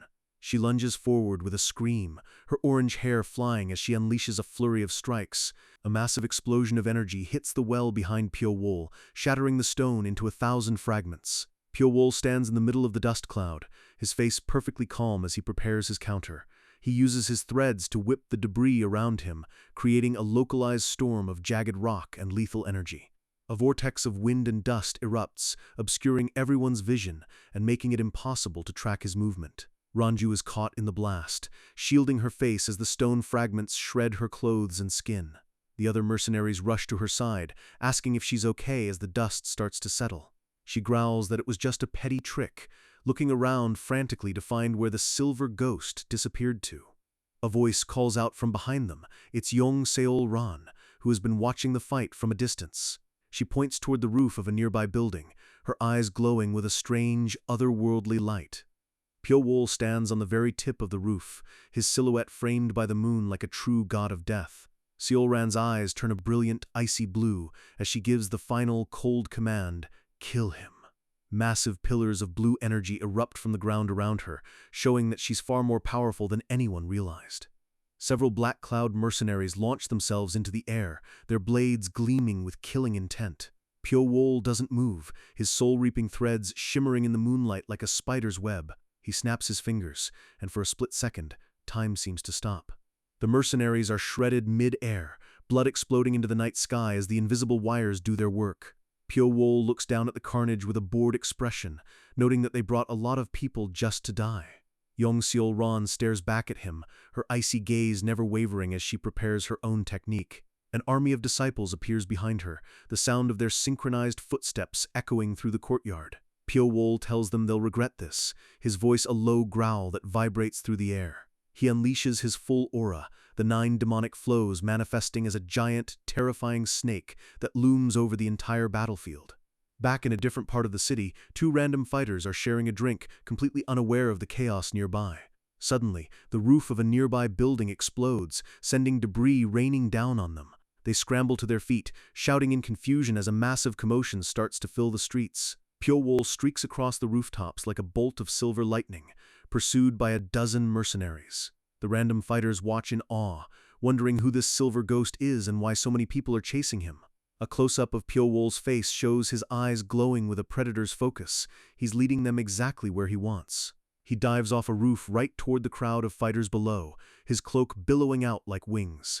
With a single, fluid motion, he slashes through 2 men as he lands, his movement too fast for the human eye to follow. He spins through the crowd, leaving a trail of blood and broken bodies in his wake. One of the fighters is pinned against a wall, coughing up blood as he realizes his life is ending for no reason. Pyo-wol walks away from the corpse, his movements as calm and graceful as a panther in the jungle. Another fighter screams at him, demanding to know who he is and why he's killing indiscriminately. Pyo-wol doesn't answer. He just lashes out with a thread, decapitating the man before he can even finish his sentence.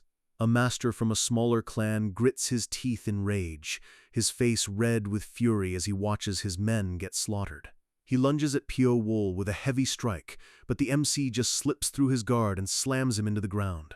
Pyo Wol stands over him for a second, a dark, looming figure that seems to swallow all the light in the area. The survivors of the crowd watch in horror, their eyes wide with a mixture of fear and absolute confusion. Suddenly, the Black Cloud mercenaries arrive on the scene, landing right behind the bodies Pyo Wol just dropped. Heo Ranju and Jang Muriang realize immediately that something is wrong. The crowd is looking at them with pure hatred. Pyo Wol looks over his shoulder with a small, cruel smirk, his plan finally coming together. The crowd screams at the mercenaries, accusing them of being Pyo Wol's accomplices and killing people recklessly. Pyo Wol points a finger at the mercenaries, wordlessly framing them as the masterminds behind the massacre. Ranju is livid, realizing they've been completely fooled and that Pyo Wol has turned the entire city against them. Pyo Wol's aura flares up one last time as he prepares to make his escape, leaving the mercenaries to deal with the angry mob. He disappears into a cloud of dark energy, leaving nothing but a lingering sense of dread behind. The fighters scream in frustration, calling him an evil ghost and searching the shadows for any sign of him. The leader of the mob shouts to attack the mercenaries first, thinking they can beat the truth out of them. Heo Ranju curses under her breath, drawing her blades as she realizes they're about to be buried under a mountain of bodies. The blood monk steps forward, his massive frame casting a shadow over the angry crowd. He tells Ranju and Jang to go after Pyo Wol while he stays behind to resolve the misunderstanding with his fists. Ranju hesitates, but she knows she has to catch the MC before he disappears for good. She and Jang launch themselves into the air, leaving the blood monk to face the charging mob alone. The monk closes his eyes and smiles, looking like a man who is about to find peace through extreme violence. A white screen flashes as the tension reaches a breaking point. The mob swarms the monk, their faces distorted by rage and the promise of a bloody brawl. The fight erupts into total chaos, with blades clashing and bodies flying in every direction. Fires break out across the city, the red glow illuminating the destruction as the Ma and Chingcheng conflict finally boils over. Yong Seol Ran watches the city burn, realizing that a single assassin has successfully fooled everyone in Chengdu. She corners Pyo Wol on a high rooftop, the fires of the city reflecting in her icy blue eyes. Pyo Wol turns to face her, his silver hair glowing against the backdrop of the burning sky. He notes that while the results are a bit different than he expected, the chaos is actually better than he imagined. He gives her a chilling, predatory smile, saying that the battlefield is about to become even more beautiful. Heo Ranju catches up and screams in rage, her orange hair looking like a flame in the night as she attacks. Pyo Wol dodges her strike effortlessly, the air around him rippling with the force of her move. He moves like a blur, slipping through her attacks as if he's dancing through raindrops. Jang Muriang joins the fray, his blade glowing with a golden light as he tries to pin the MC down. Jang shouts that they're putting an end to this right here, his face set in a grim mask of determination. He unleashes a massive wave of golden energy, a strike that could level a building.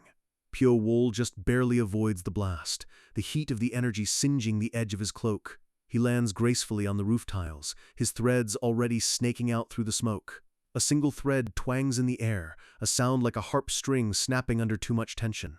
Pyo Wol uses the wire to change his trajectory mid-air, defying the laws of physics with his snake-like flexibility. He draws several ghost blades, the blackened steel absorbing the light of the fires below. He throws them in a wide arc, the daggers whistling as they curve through the air in impossible patterns. Jang Muriang is stunned, realizing that Pyo Wol wasn't just running away, he was setting up a lethal counterattack. Jang deflects one of the blades, but the force of it nearly knocks the sword out of his hand. He watches in disbelief as the daggers continue to move on their own, controlled by nearly invisible silver threads. The ghost blades dance through the air, circling the mercenaries like a pack of hungry wolves. Taoist Go tries to block the blades, but they're moving too fast and with too much precision. Pyo Wol watches them through the web of wires, his fingers moving like a master puppeteer. A blade nicks Zhang's shoulder, the cold poison on the steel immediately starting to numb his arm. Zhang's eyes widen in terror as he realizes he can't even see the threads anymore. He's trapped in a web of death. Suddenly, a massive burst of energy hits Taoist Go right in the chest, sending him flying backward. Blood sprays from his mouth as he falls, the light in his eyes starting to fade. Pyo Wol's hand is outstretched, his fingers still twitching as he controls the threads that did the damage. Taoist Go lets out a final agonizing scream that echoes over the sounds of the burning city. Heo Ranju screams his name, her face contorted with a mixture of grief and pure, unadulterated fury. She lets out a primal roar, her aura exploding into a pillar of fire as she loses all control. She realizes with horror that Pyo Wol's skill has grown exponentially since their last meeting. He's not just an assassin, he's a monster. Pyo Wol stands over the fallen Taoist Go, looking down at the dying mercenary with cold indifference. Ranju screams no as she lunges forward, her eyes bloodshot and her movements desperate. Zhang Muryang is paralyzed, the reality of their defeat finally sinking in as he watches his friend die. Pyo Wol looks up at the moon, his red eyes glowing with a strange, eerie beauty. Suddenly Yong Seol-ran appears in front of him, her spear glowing with a brilliant blue light. She shouts for him to stop, her face a mask of cold fury as she prepares her ultimate move. Her eyes flash with a blinding light showing the full power of the sects genius. She launches a flurry of strikes, her spear moving like a blue blur that forces even Pyo Wol to back up. The spearhead whistles through the air, missing Pyo Wol's throat by a fraction of an inch. She drives the weapon forward with all her might, the energy blast shattering the roof tiles underneath them. Pyo Wol leaps high into the air, looking down at her from the top of the energy pillar. A close-up of his eye shows a single, terrifying thought. He's already won. He drops down like a falling star, grabbing Zhang Muryang by the collar as he passes. Zhang lets out a choked "UEH" as he's slammed onto the roof with bone-shattering force. Pyo Wol looks Zhang in the eye, his gaze so cold it seems to freeze the very air around them. Zhang's face is a mask of pure terror. He realizes now that they were never the hunters, they were always the prey. Ranju and Seol-ran can only watch in horror as Pyo Wol prepares to deliver the final blow. A massive explosion of red and black energy erupts from Pyo Wol's hand, swallowing Zhang Muryang completely. Zhang's eyes go wide, the life draining out of them as the 9 demonic flows shred his internal organs. He collapses onto the roof, his body twitching once before going still forever. Heo Ranju lets out a heartbroken scream, her voice breaking as she calls out to her fallen captain. A massive pillar of dark energy shoots up from the roof, a signal to the entire city that the death god has claimed another soul. Ranju falls to her knees beside Zhang's body, begging him to wake up, her tears mixing with the blood on the tiles. Surprisingly, Zhang lets out a weak cough, a tiny spark of life still remaining in his broken body. Ranju's face lights up with a desperate hope as she tells the others to chase after Pyo Wol and kill him. Her eyes turn a dark, vengeful red as she swears to catch him and rip him to shreds herself. Yong Seol-ran glares at the spot where Pyo Wol was standing, her face set in a grim mask of hatred. She disappears into the night, her blue energy trailing behind her like a comet. Ranju continues to sob over Zhang, the weight of their loss finally breaking her spirit. The chapter ends on a wide shot of the burning city, with the broken bodies of the mercenaries left behind in the ruins of Chengdu. The sky above Chengdu is choked with smoke and embers as the city continues to burn. Abbess Guhua looks down at the destruction from a high vantage point, her face showing no remorse for the chaos she helped start. One of her disciples approaches cautiously, sensing the lethal pressure radiating from the old woman. The abbess grinds her teeth, looking out at the crazy sight of a city tearing itself apart. Yong Seol-ran urges her master to stabilize the situation and rescue their allies in the fire dragon room before everything is lost. The abbess admits the situation has spiraled even worse than she anticipated, but her eyes only show a hunger for battle. She lets out a terrifying command, ordering everyone to advance into the fire dragon room and crush anyone in their path. The MA disciples launch themselves forward, a wave of righteous warriors descending into the fray. Down in the streets, a scout screams in panic as he sees the MA sect arriving in full force. The room master of the fire dragon room is stunned to hear that the abbess has come to the front lines herself. He realizes instantly that his group is at a massive disadvantage against such a powerhouse. Cracks of purple lightning begin to tear through the wooden gates of the compound. The abbess blasts through the entrance, standing amidst a storm of static and pure killing intent. The room master can only watch in horror, calling her a witch as the power gap becomes painfully clear. The abbess mocks him for getting bold enough to call her that, her voice dripping with condescension. The room master desperately tries to tell her to stay out of this, claiming it's a private matter between his group and the Qingming sect. She scoffs at the idea, reminding him that everyone knows how these sects are connected and that he's a fool for trying to play word games with her. With a single word, silence, she lunges forward, her speed outclassing everyone in the room. A massive impact shakes the building as she clashes with the room master, her lightning energy overpowering his blade instantly.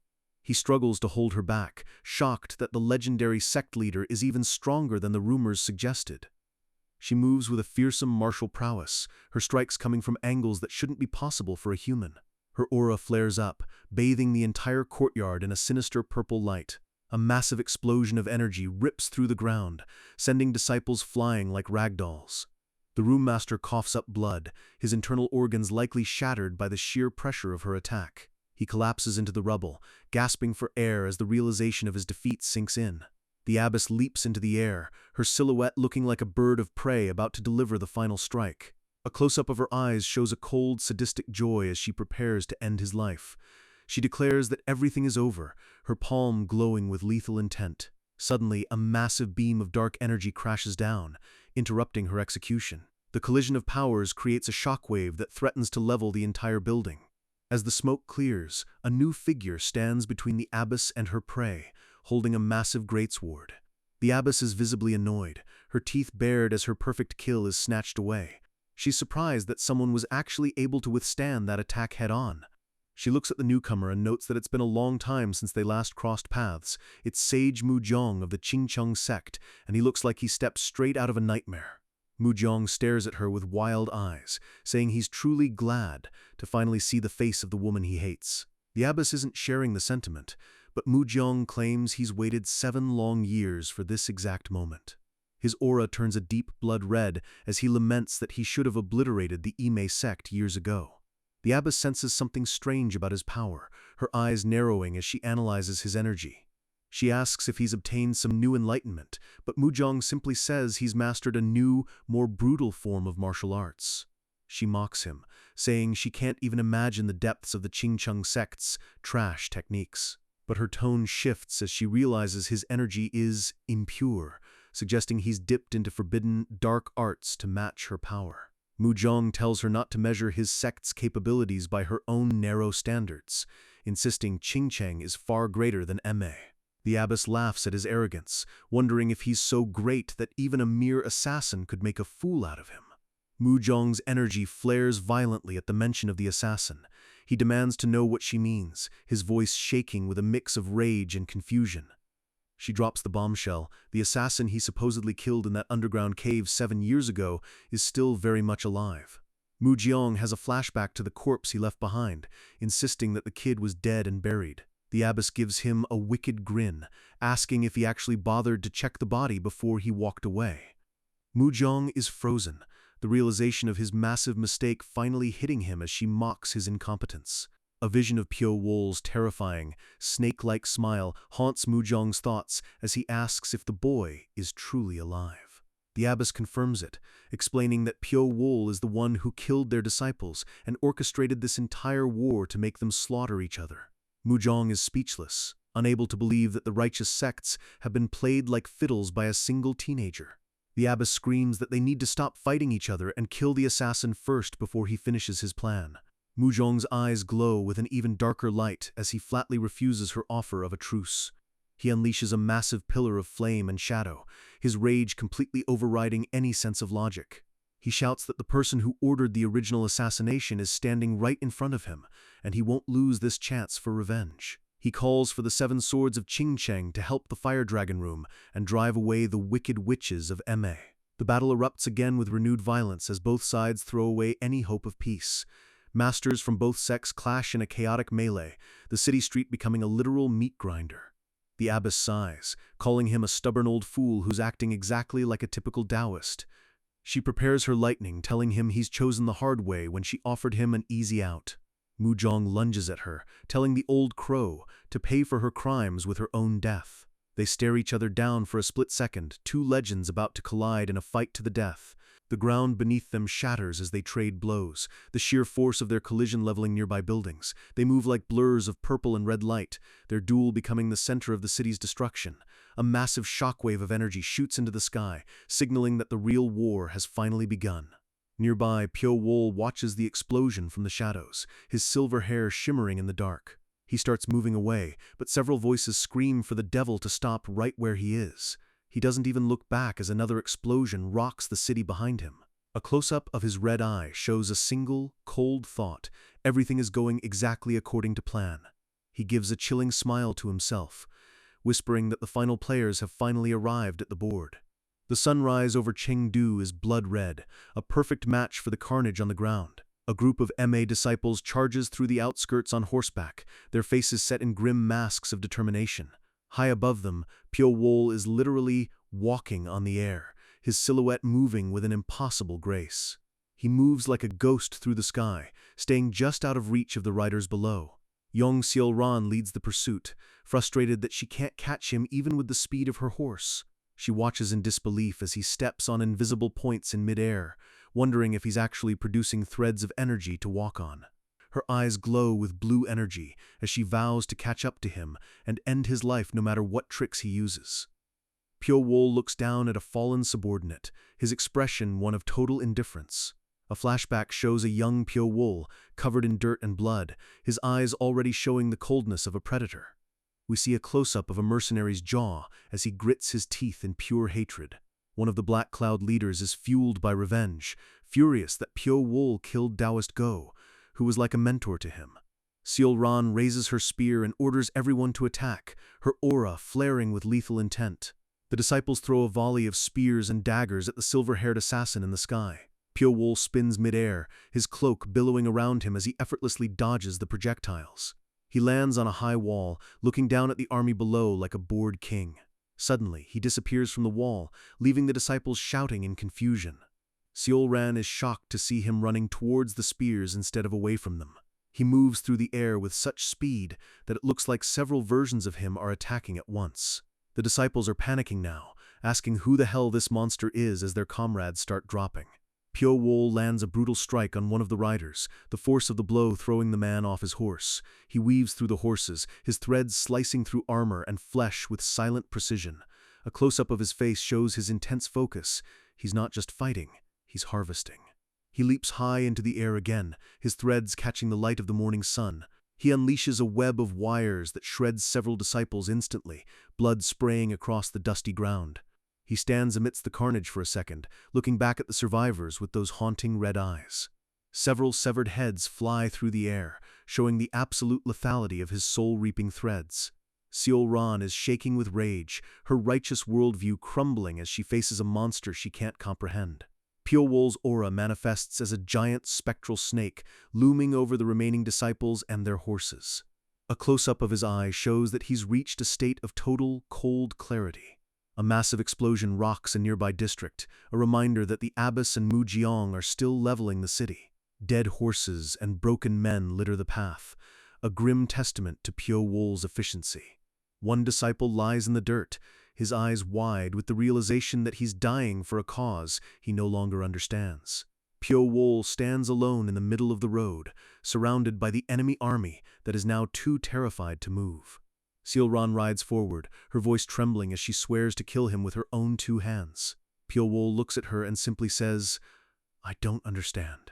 Seol-ran is taken aback by his calm response, asking what he could possibly not understand. He asks her, "Isn't this how everyone in their world lives?" He gestures to the burning city, noting that the Ma and Qingcheng sects have been killing people for centuries to build their reputation. He asks her how many lives they've sacrificed to become the great sects they are today. He points at the mercenaries, saying they've likely killed 10 times more people than they have members in their group. Pyo-wol claims he simply created an opportunity for all of them to show their true colors. He bluntly states that the current hellscape is the result of their greed and ambition, not just his planning. Seol-ran screams that he's out of his mind, unable to accept that he's holding up a mirror to her sect's hypocrisy. Pyo-wol's threads begin to glow with a dark, suffocating energy as he prepares for the next phase. Seol-ran notices one of his blackened daggers is shining more than it was before, suspecting he's infusing it with pure energy. She wonders what an assassin could possibly gain from revealing his weapon like this, her intuition sensing a trap. Suddenly, the air pressure changes, and a blinding light erupts from the direction of the city center. Seol-ran realizes that powerful masters are approaching, sensing the abyss's energy along with another massive presence. She's confused, knowing Pyo-wol works alone and wondering whose energy could possibly be rivaling her master's. Mujong's voice booms across the distance, asking the abyss if she really thinks she can escape from him. The abyss mocks him in return, asking if she looks like someone who runs away while she plans to destroy everything he loves. They clash on a rooftop nearby, their duel causing tiles and debris to rain down on the streets below. A single glowing dagger flies through the air between them, catching both of their attention. Both the abyss and Mujong stop for a split second, sensing a strange, lethal energy coming from the weapon. They look down from the roof and see Pyo-wol standing in the middle of a massive, glowing web of threads. One of the high-ranking MA disciples recognizes him instantly, her face pale with shock. Pyo-wol stands perfectly still, the light of the fires reflecting off his silver hair as he waits for them to join him.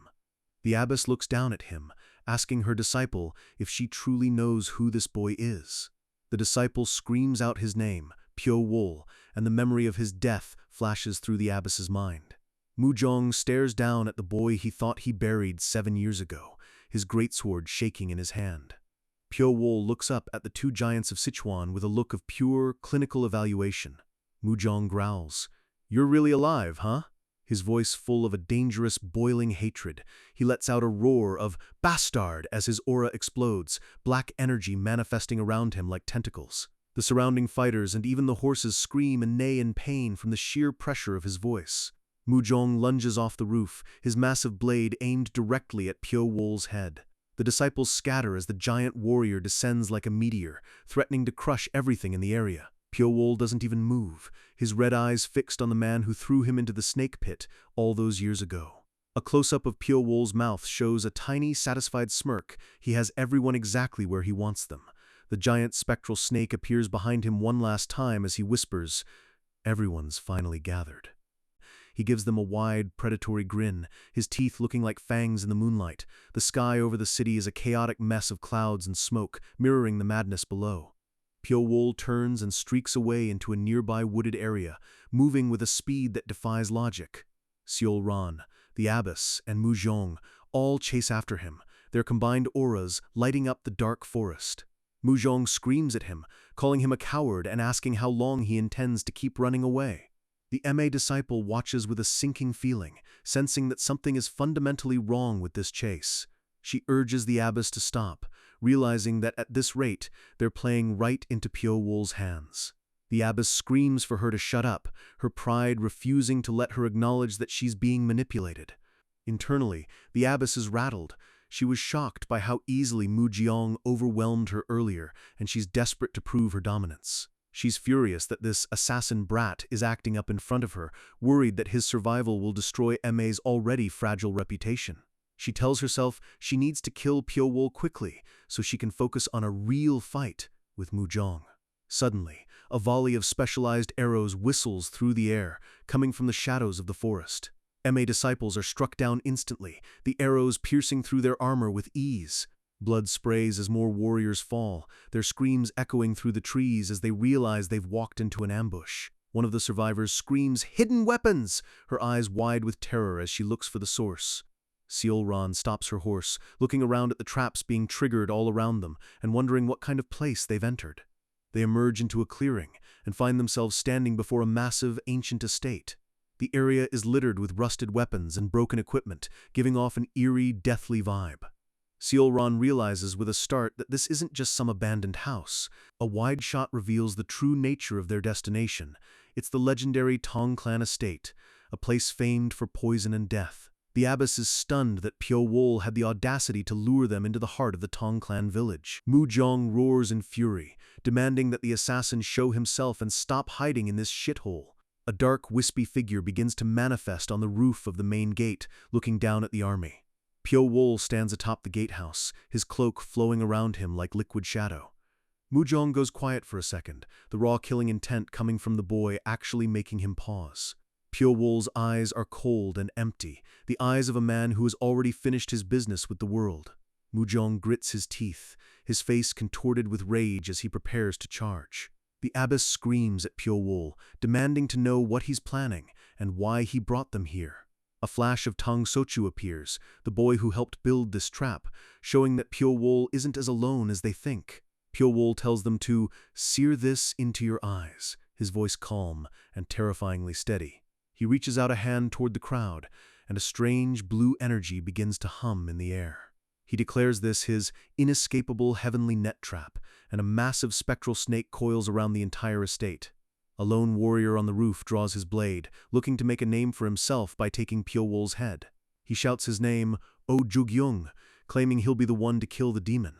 He lunges at Pyo Wol, his sword gleaming as he attempts a heavy vertical strike. Pyo Wol doesn't even draw a blade. Several blackened daggers shoot out from his cloak on their own. The warrior tries to parry them, but the daggers move with a mind of their own, dancing around his blade. He's shocked by their speed, his face showing the exact moment he realizes he's outclassed. A dozen more daggers whistle through the air, forming a circle around the falling warrior. "WHAT!" he screams as he realizes he has no way to dodge in mid-air. Pyo Wol snaps his fingers, and the daggers close in with a sound like a swarm of angry hornets. A blade pierces the warrior's shoulder, the poison on the tip immediately causing his muscles to seize up. He lets out an agonizing UH as several more blades find their mark in his chest and legs. Blood sprays from his mouth as he's literally shredded in the air, his life force extinguished in seconds. His broken body falls from the roof, his sword clattering onto the ground before the shocked eyes of his comrades. The other disciples are terrified, realizing that they're standing in a minefield of hidden weapons. Pyo Wol looks down at them with a cruel smile, noting that they definitely don't know the full extent of this place. A close-up of his eyes shows his thought. They have no idea what kind of extreme venoms are hidden in the Tang estate. One of the MA masters is shaking, realizing that fighting an assassin in the Tang clan village is suicide. She stammers, asking if they really have to fight him in such a cursed place. The MA disciples start to back away, their confidence completely shattered by the death of Oh Jugyung. The feeling of dread is unanimous. They'll fight him anywhere, but not here. Seolran screams, "Wait!" as she senses another trap being triggered beneath their feet. Several specialized harpoons shoot up from the floorboards, their tips looking like wicked barbs. One harpoon pierces a disciple right through the head, the force of it pinning her body to a nearby wall. The courtyard becomes a slaughterhouse as dozens more hidden weapons erupt from the ground and walls. Warriors are being skewered from every direction, their righteous training useless against the mechanical precision of Tang traps. Seolran desperately tries to calm her people, telling them not to move recklessly, but it's already total chaos. One disciple tries to run for the exit, screaming for help as she trips over a nearly invisible wire. The floorboards shift, and a cloud of thick purple gas begins to seep up from the foundation. Another disciple inhales the fumes and immediately starts clawing at her throat, her eyes bulging. "It's poison!" someone screams, but the warning comes far too late for most of them. A disciple collapses, her skin turning a sickly gray as she begs for someone to save her from the agony. Suddenly, thousands of venomous snakes begin to pour out of the cracks in the estate, swarming over the survivors. The abbess is surrounded by the screams of her dying students, her face a mask of pure, unadulterated hatred. She looks up at Pyo Wol and screams that she'll rip his damn head off for this. Pyo Wol just looks down at her through the haze of poison gas, looking like a god of judgment. He tells her to wait, his voice carrying over the sounds of the dying army below. He gives her one final bone-chilling look as he says, "The best is saved for the last." The clouds hang low and heavy over the Tang clan estate, as if the sky itself is holding its breath for the carnage about to unfold. Sage Mujong looks like a demon unleashed, his wild hair standing on end as he focuses every ounce of his killing intent on our boy. Mujong roars at Pyo Wol, his massive greatsword ready to cleave through the very air as he prepares to settle a debt 7 years in the making. Mujong's eyes ignite with a terrifying orange glow, showing he's no longer holding anything back. This is a fight for his soul. A massive shockwave of fire and energy erupts as Mujong unleashes a strike that shatters the ground and sends a swarm of energy snakes flying. Mujong spits out the word bastard, his face twisted in a mask of pure, unadulterated hatred for the assassin in front of him. He blames Pyo Wol for clipping the wings of the Qingcheng sect, unable to accept that his own arrogance led them to this graveyard. With a crazed look in his eye, he screams that Pyo Wol will pay for his crimes with his life, right here, right now. Pyo Wol looks back with those cold, haunting eyes and asks if Mujong didn't already take his life 7 years ago in that cave. The old man is speechless for a split second, the weight of his past sins staring him right in the face. Our guy looks like a literal shadow, declaring that he no longer owes anything to this rotten, hypocritical world. His eyes flare with a lethal light as he says the only thing left for him to do is collect the debts owed to him in blood. The silhouette of the burning estate behind them makes the scene look like a vision of the deepest circle of hell. Pyo-wol disappears in a flash of dark energy, leaving nothing but a crack in the roof tiles where he stood. He streaks through the air like a bolt of black lightning, closing the gap before the old man can even blink. Mujong snorts in derision, trying to convince himself that Pyo-wol is still just a kid playing with toys. He dismisses Pyo-wol's speed as nothing but petty tricks, even as he struggles to track the assassin's movement. Mujong grips his massive blade with both hands, the steel glowing with an intense, destructive aura. Pyo-wol dives from above, his ghost blade circling him like a crown of thorns as he prepares a mid-air strike. Mujong grits his teeth, the sheer pressure of our boy's presence forcing him to realize this isn't the same kid he threw into a pit years ago. He unleashes a horizontal slash, a wave of energy that looks like it could split a mountain in two. The clash creates an explosion of blue and black energy, the two powers grinding against each other with a deafening roar. Pyo-wol's cloak billows around him as he dances through the shockwave, his flexibility making him look more like a ghost than a human. He hovers in the smoke for a second, his silver hair the only thing visible in the dark as he analyzes Mujeong's stance. Mujeong admits that the boy has changed significantly, but he claims the one thing that stayed the same are those cursed eyes. Pyo-wol gives a chillingly calm reply, agreeing that his eyes are the same, because they've never stopped seeing the truth of this world.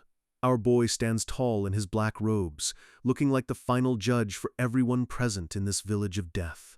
Mujong lifts his blade, declaring that he won't let the silver ghost escape his judgment a second time. He unleashes a high-tier Ching-Cheng technique, the Azure Cloud Crimson Dawn Slash, turning the entire area into a grid of lethal energy. A close-up of Pyo-wol's eye shows the grid reflected in his pupil. He's already calculated every single safe spot.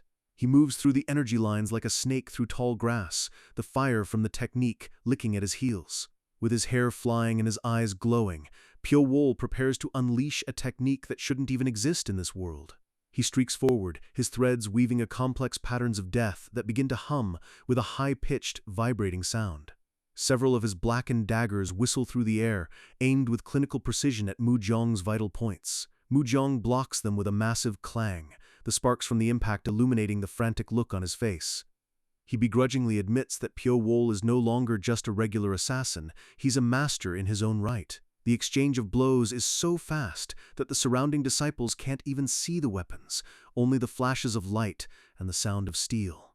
Mujong wonders what kind of hellish 7 years the boy must have spent in the darkness to attain this level of power. He realizes Pyo-wol's techniques are sharper than any master he's ever faced in the entire Sichuan province. Instead of fear, a twisted sense of joy washes over Mujong as he finally finds an opponent worthy of his full strength. The old man breaks into a manic grin, admitting it's been a long time since he felt such a desperate, burning desire to win. A vision of the Kodoku Mountain appears in Pyo-wol's mind, a reminder of the darkness that forged him into this weapon. A close-up of our boy's eye shows the cold, calculating focus that has kept him alive when everyone else died. For a moment, he sees the face of his past self, the boy who was betrayed, standing right behind his current form. He blinks, and the vision is gone, replaced by the reality of the giant warrior lunging for his throat. Mujong gathers all his energy into his blade, the massive sword beginning to vibrate with an unstable, destructive power. He brings the sword down in a massive vertical strike, the energy blast creating a trench in the stone floor. Pyo-wol stares up at the descending blade, his expression one of total, calm acceptance of the danger. A massive explosion of red and orange fire swallows the entire courtyard, the sound of the blast drowning out the screams of the onlookers. The greatsword glows white-hot from the friction and energy, looking like a literal pillar of fire. Mujong challenges Pyo-wol to dodge this attack, believing he's finally pinned the agile assassin down. The energy surges forward, a tidal wave of destruction that wipes out everything in its path. Pyo-wol is right in the middle of it, his hand reaching out as if he's trying to catch the very energy Mujong is throwing at him. A close-up of his eye shows it dilating, his swift mind working at 1,000% to find the one weakness in the strike. The orange light of the explosion fills his vision, but he doesn't flinch. He's looking for the moment to strike back. A massive boom rocks the estate as the energy finally reaches its peak and detonates.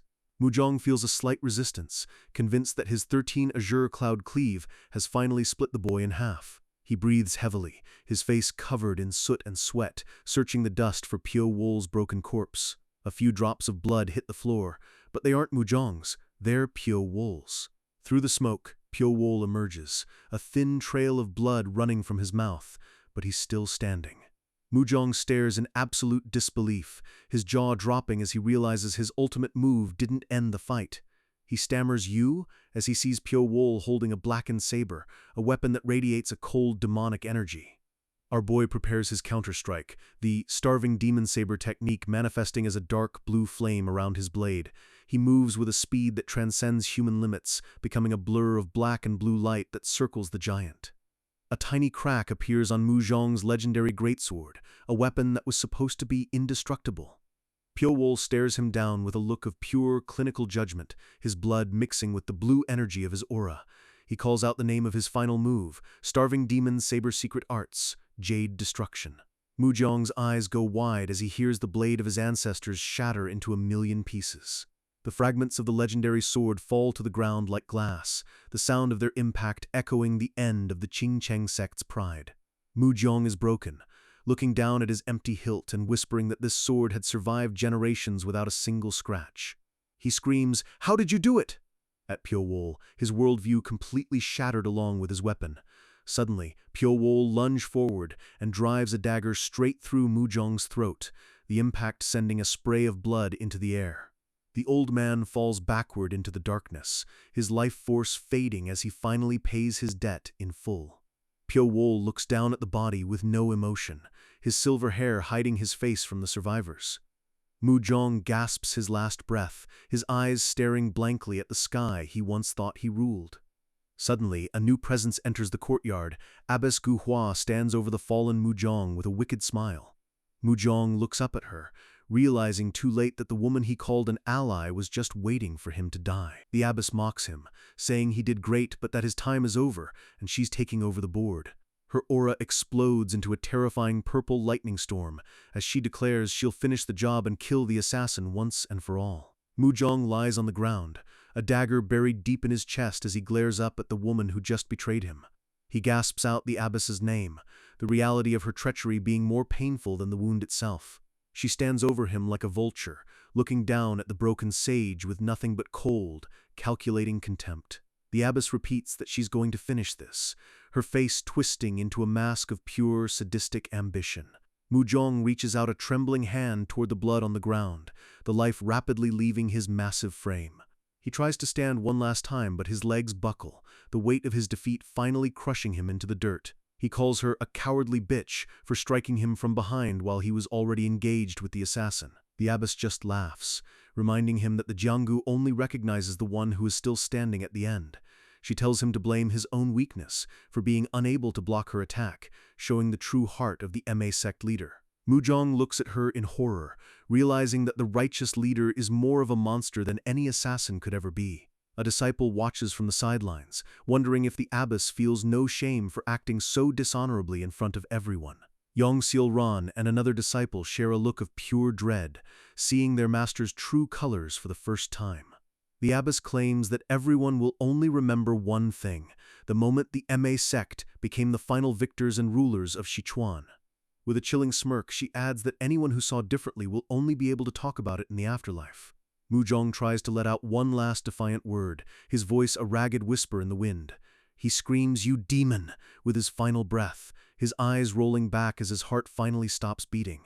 The abbess looks over at Pyo Wol and mockingly asks if he thinks his little plan will actually work now. She stands over the corpse of her rival, convinced that the MA sect is about to reach the peak of its power. She believes she's the only one capable of maintaining the strength of the sect, even if she has to build it on a mountain of bodies. She turns to Pyo Wol and coldly asks if he's done talking, her hands already crackling with purple lightning. With a sudden explosive move, she blasts a wave of energy through the air, telling Pyo Wol to worry about his own death.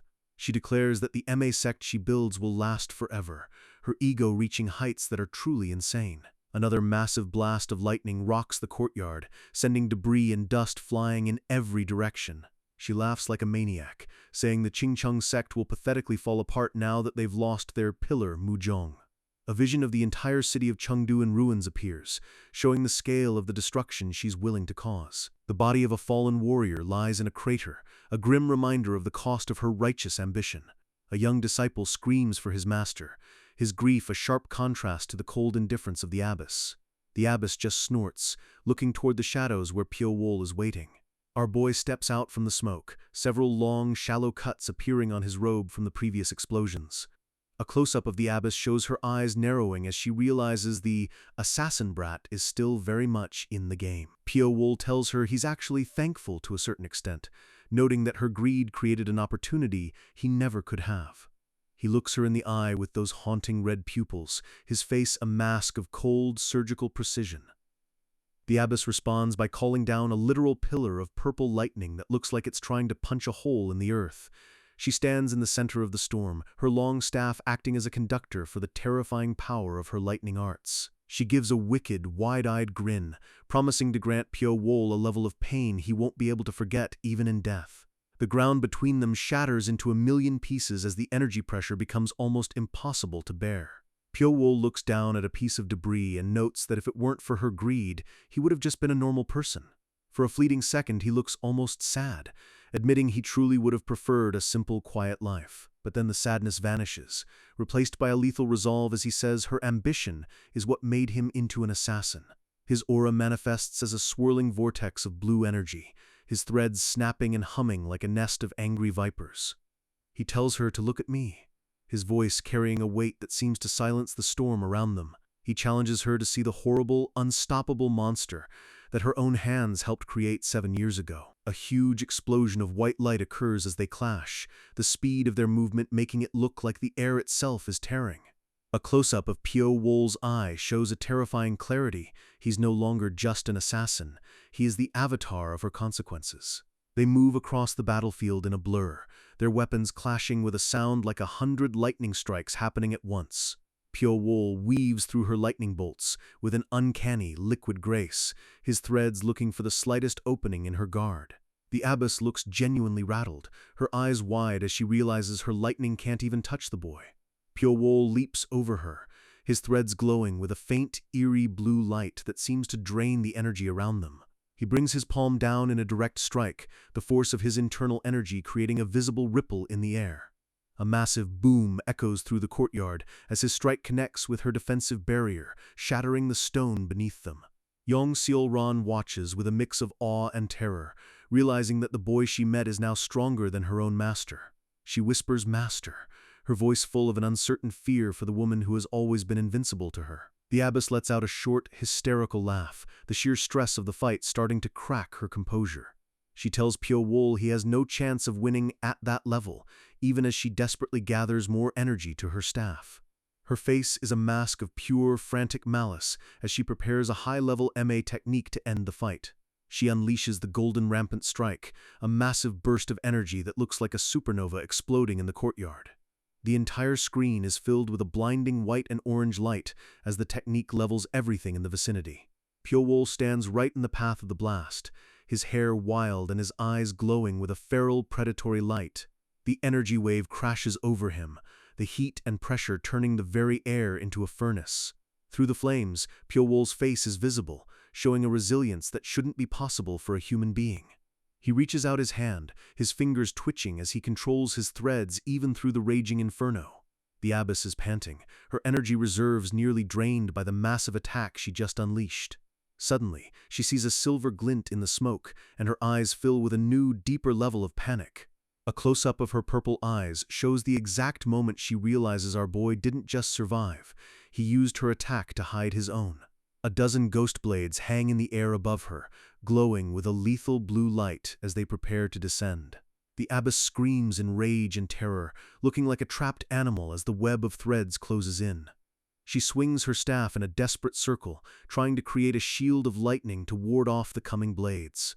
Pyo-wol is in the center of the vortex, his speed and flexibility making him look like he's dancing through the very fabric of space.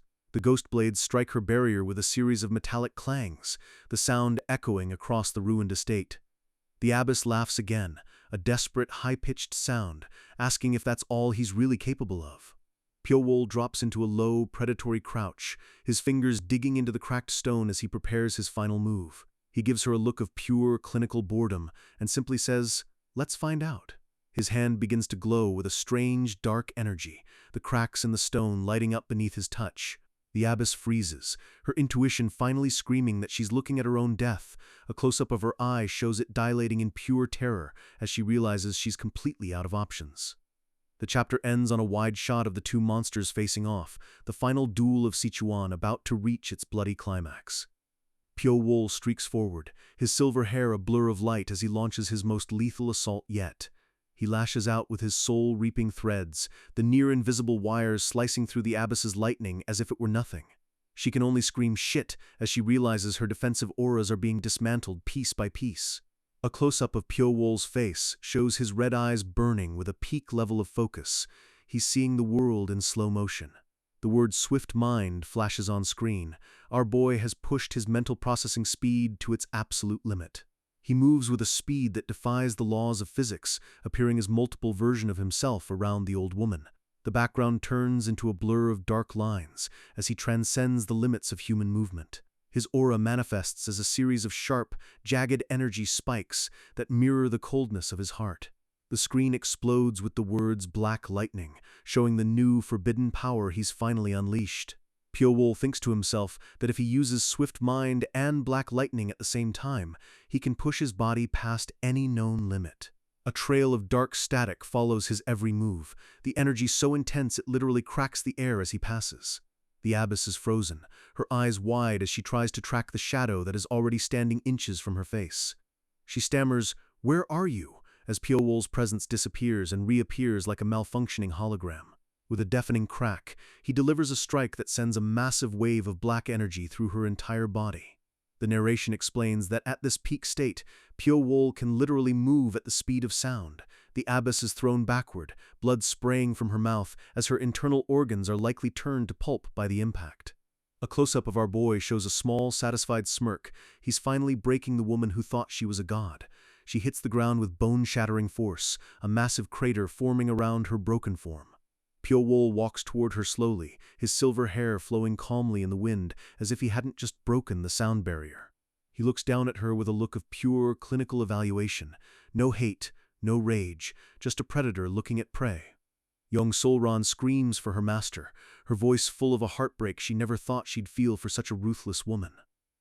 The abbess struggles to crawl away, her hands clawing at the broken stone as she tries to find some way to survive. A close-up of her bloodshot eye shows the sheer confusion and terror of a woman who has never known defeat. She thinks to herself that she didn't even see the attack at all, wondering what just hit her with such overwhelming force. She realizes now that Pyo-wol's fight with Mujong wasn't a fluke, he was actually holding back for most of it. Pyo-wol stands over her, his silhouette framed by the moon like the literal god of death he has become. The abbess gasps through a mouth full of blood that at this rate, she's going to end up just like Mujong. She screams for Sealran and the Black Cloud mercenaries to kill this bastard at any cost. She's completely lost it, willing to sacrifice every single one of her disciples just to buy herself a few more minutes of life. The mercenaries and Sealran are frozen, paralyzed by the sight of their invincible leader begging for help. A close-up of the abbess shows her trying to use her energy to force her disciples forward, her eyes glowing with a dark desperation. Pyo-wol looks at the scene with a look of pure disgust, seeing the true nature of her righteousness. One of the mercenaries draws his sword, but his hand is shaking so much the blade is literally rattling in the air. Our boy looks at the abbess and simply says, "How unsightly," his voice dripping with icy contempt. He asks her if she really wants to sacrifice the lives of her own people just to save her own wretched soul. Suddenly, Pyo-wol disappears again, his movement creating a sonic boom that sends everyone nearby stumbling back. He streaks past Sealran, the sheer wind pressure of his passing nearly blowing her off her feet. The abbess screams in panic as she sees the shadow returning for the final strike. She tries to crawl faster, her face covered in dirt and blood, as her dignity is completely stripped away. Seolran lunges forward with her spear, her eyes glowing with a blue light as she tries to protect her master.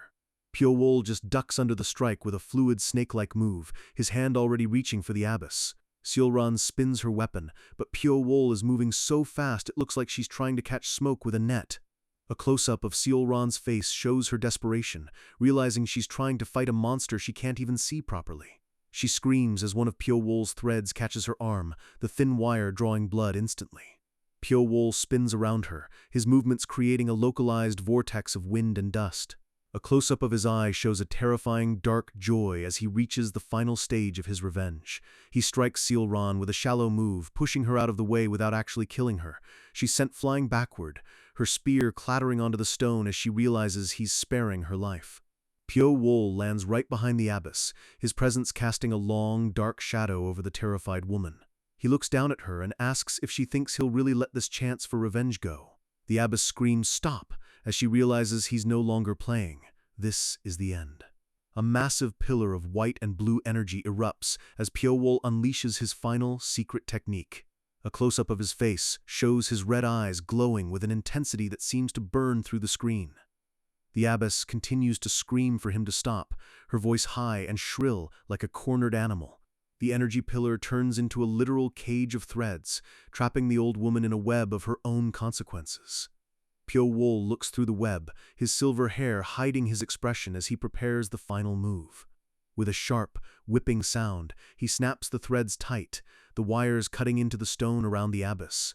The old woman is frozen, her aura completely extinguished as she realizes her righteous life is over.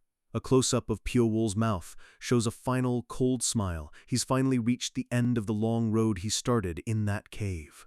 The narration notes that he didn't even counterattack Seolran. He just went past her like she didn't exist.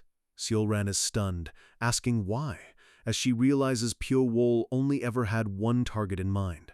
Our guy walks over to the abyss, his footsteps the only sound in the silent courtyard. He stands right over her, his presence so heavy it seems to be crushing the very air out of her lungs. A close-up of his eye shows a single bright spark of light, the end of his 7-year nightmare.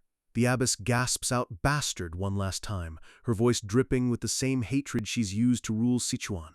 A huge close-up of her purple eye shows the reflection of Pyo-wol's silver hair as the blade descends. Seolran screams "No!" as she watches the final judgment being delivered. A massive spectral snake energy coil around the abyss, its jaws wide as it prepares to swallow her aura. The screen turns black with a series of vertical white lines, representing the absolute shredding of the abyss's soul. A close-up of her face shows her eyes bulging in pure, unadulterated agony as the threads do their work. She looks down at her hands, which are being shredded by invisible wires she can't even see. Thousands of small black snakes pour out of the darkness, swarming over her broken body as a final insult. The abyss looks up at Pyo-wol one last time, her face a mask of pure, shattered disbelief. A wide shot shows our boy standing amidst a sea of dark energy and snakes, looking like a literal king of hell. The abyss gasps her final words, cursing him and screaming that Sichuan should have been hers. A massive spectral snake looms over her, its red eyes glowing with a hunger that matches Pyo-wol's. She lets out a final, blood-curdling scream of "Yayo, you demon!" as her life force is finally snuffed out. A massive explosion of red and black energy occurs, the sound of it signaling the death of the MA sect leader. The abyss lies on the ground, a single blackened dagger driven through her skull, her purple eyes finally going dim. Pyo-wol stands over the corpse in the ruined courtyard, the silence that follows being more deafening than the fight. He asks her if those were all she had to say for her last words, his voice showing no satisfaction, only a cold finality. A wide shot from above shows Pyo-wol standing over the blood-soaked stone, the master of the city and the province. He turns and walks away into the smoke, declaring that she and her righteous sect can now disappear from his life forever. The battlefield is silent as Pyo-wol looks down at the corpse of the woman who ruined his life. He tells her cold body to finally disappear from his world forever. His red eyes glow with a chilling intensity, showing no regret for the blood on his hands. Young Seolran and the other MA disciples watch in absolute horror, realizing their pillar of strength is gone. The Ching-chung disciples are just as stunned, their spirits broken as they look at the carnage surrounding them.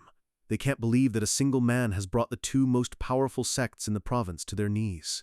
The abbess lies face down in a pool of her own blood, a humiliating end for a woman who thought she was a god. Tears stream down the faces of the disciples as they cry out for their fallen master, unable to process the reality. They ask themselves if this silver-haired monster is even human. He appeared from nowhere and destroyed everything they knew in an instant. In their eyes, he isn't just an assassin anymore. He is the Reaper himself, standing tall amidst the ruins. Suddenly, Pyo-wol's gaze shifts, catching a flicker of movement in the shadows. The disciples scramble back in fear, some literally falling over themselves just to get away from his killing intent. They whisper that it's impossible, their minds refusing to accept the level of power they're witnessing. One disciple collapses, his sword clattering to the ground as he wonders how anyone could ever hope to defeat a monster like this. Pyo-wol remains calm, his face a mask of cold indifference as he prepares for whatever comes next. A disciple begins to tremble violently, her breath hitching as the sheer pressure of the situation crushes her spirit. She lets out a choked sob, the trauma of the night finally breaking her. Fear turns into a full-blown panic, and the survivors realize that if they stay, they're just waiting for their turn to die. They stand frozen between the Reaper and the burning city, trapped in a nightmare they can't wake up from. Yong-sil-ran looks at the devastation and realizes the truth: they are completely and utterly screwed.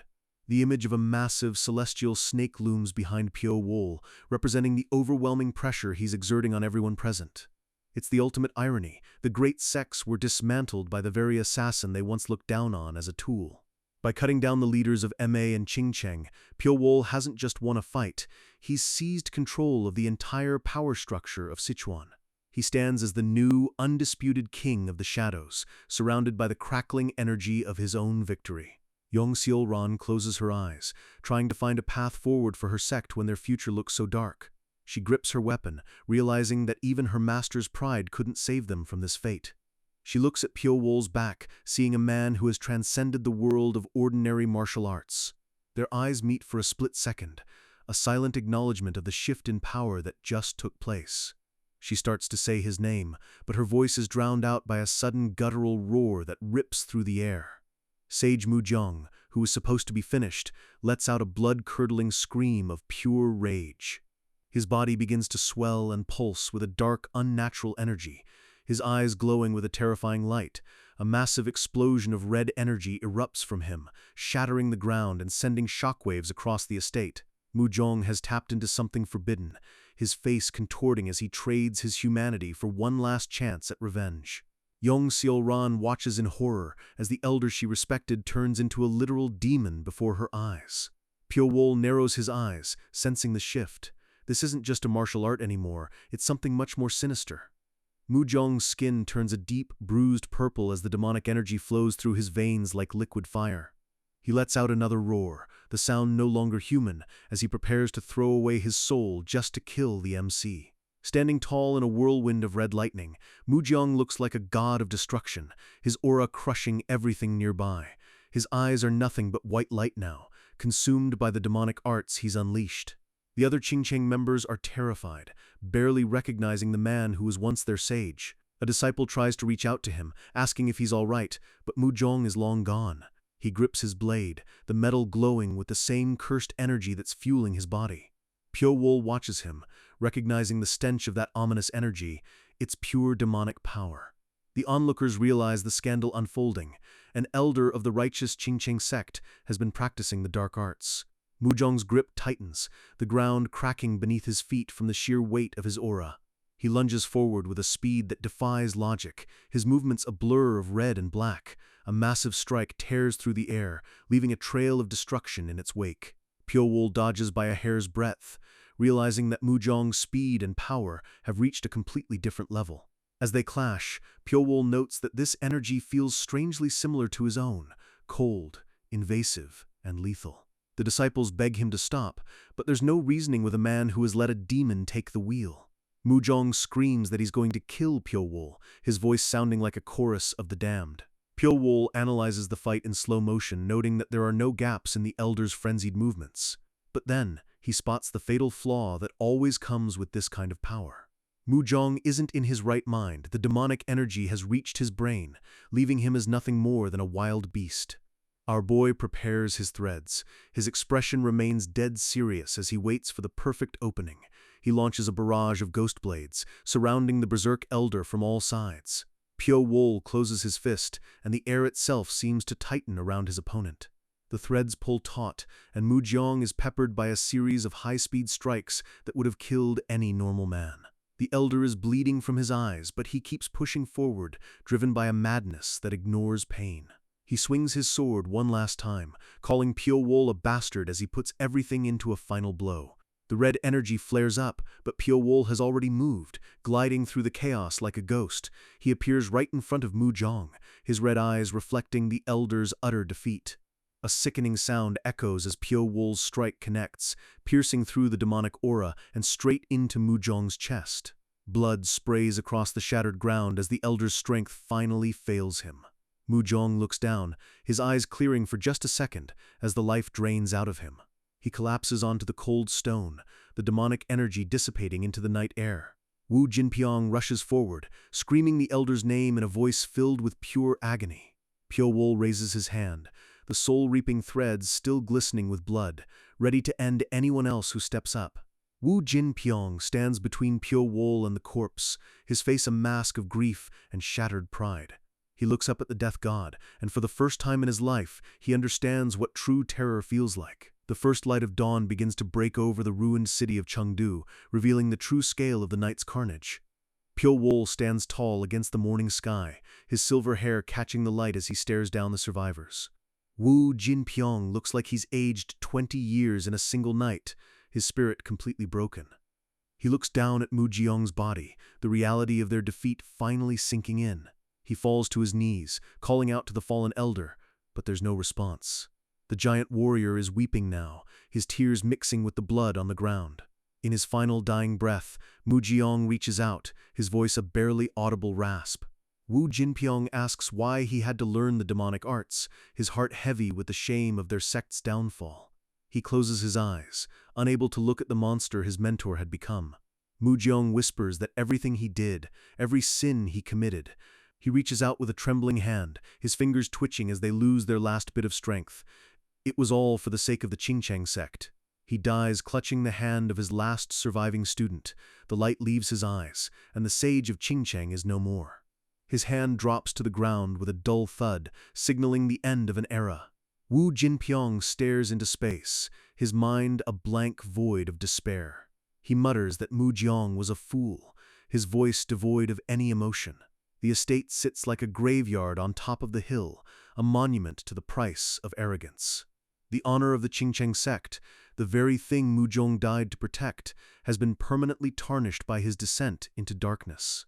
Down in the city, the smoke is still rising from the buildings that were caught in the crossfire. The abbess's body lies nearby, another victim of the Reaper's cold efficiency. Both leaders are gone, and with them, the influence of the two great sects in Sichuan has evaporated.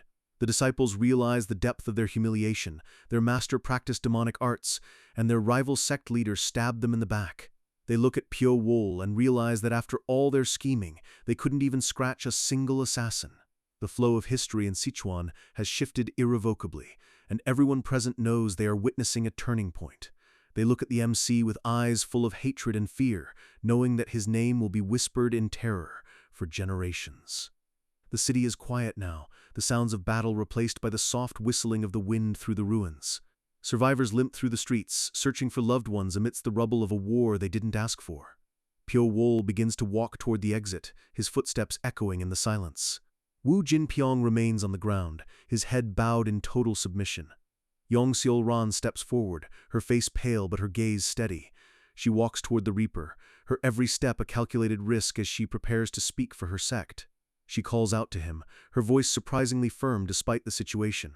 She asks if the MA sect can take their leader's body back to their mountain for a proper burial. The other disciples are shocked, asking how she can show such respect to the murderer of their master. Yong Xiaoran's eye flashes with a cold light, a warning to her own people to stay quiet if they want to live. She knows that right now, Pyo Wol holds all the cards, and one wrong word could mean the end of them all. She bows her head, showing a level of humility that none of her predecessors would have ever considered. She tells them that in this situation, revenge is a luxury they can't afford, they have to focus on surviving. Pyo Wol looks at her, his expression unreadable as he weighs her request. Wu Jinpyong lets out a long, shaky breath, finally gathering his courage. He asks if he can also collect Mu Jiang's body and retreat back to Qingcheng Mountain. He bows deeply, the executive of a once proud sect now begging an assassin for a corpse. The disciples watch in disbelief, realizing that their leaders have truly surrendered. They wonder if the Reaper will actually allow them to leave, or if he's just waiting for them to lower their guard. Pyo Wol stares at them, his eyes piercing through their very souls. He notes that if he lets them go, they will probably spend the rest of their lives plotting their revenge, just like he did years ago. Yong Seolran swears upon her name that Ma will never seek vengeance against him. Wu Jinpyong follows suit, promising that they will forget all their grudges and end the bloodshed here. Pyo Wol asks how he's supposed to believe a promise made out of fear. Yong Seolran looks him in the eye and tells him she will make sure he believes it through her actions. Wu Jinpyong adds his own promise, his voice low and sincere. Pyo Wol's red eyes search theirs, looking for any hint of deception. The tension is thick enough to cut with a blade as the survivors wait for his verdict. After a long silence, the intensity in Pyo Wol's gaze softens just a fraction. His vertical pupils seem to catch the reflection of the morning sun. He simply tells them they can leave. With that one sentence, the war for Sichuan officially comes to a close, leaving the province in a deep economic and spiritual downturn. The great sects that once fought for total power have gone into hiding, focusing entirely on recovering their massive losses. Countless lives were ruined, and the scars on the land will take decades to heal. But through all the chaos, not a single person dares to dream of revenge against Pyo Wol, the legendary Reaper. Some time passes, and the sun shines over a much more peaceful landscape. In a quiet corner of the province, a small boat drifts lazily across a crystal-clear lake. The water ripples gently against the wood, the only sound in the tranquil afternoon. A pair of leaves drift onto the deck, signaling the change of seasons. A young man stands on the shore, waving his hand and calling out to Pyo Wol. He looks excited, his face bright as he tries to get the Reaper's attention. Pyo Wol is lying in the boat, his face partially shaded by a large straw hat. He looks completely at peace, a far cry from the blood-soaked monster he was just a few weeks ago. However, peace in the martial arts world is never permanent, and change is already starting to stir. In a dimly lit room, a mysterious figure in a flowered robe hears the news and is stunned. They can't believe a single assassin destroyed the entire Sichuan Murim, and they decide they need to see this man for themselves. A faint, knowing smile plays on their lips, hidden beneath a beaded veil. The sun continues to shine over the mountains, but a new storm is gathering on the horizon. An elderly traveler and his young niece look down at the city of Chengdu, excited for the journey ahead.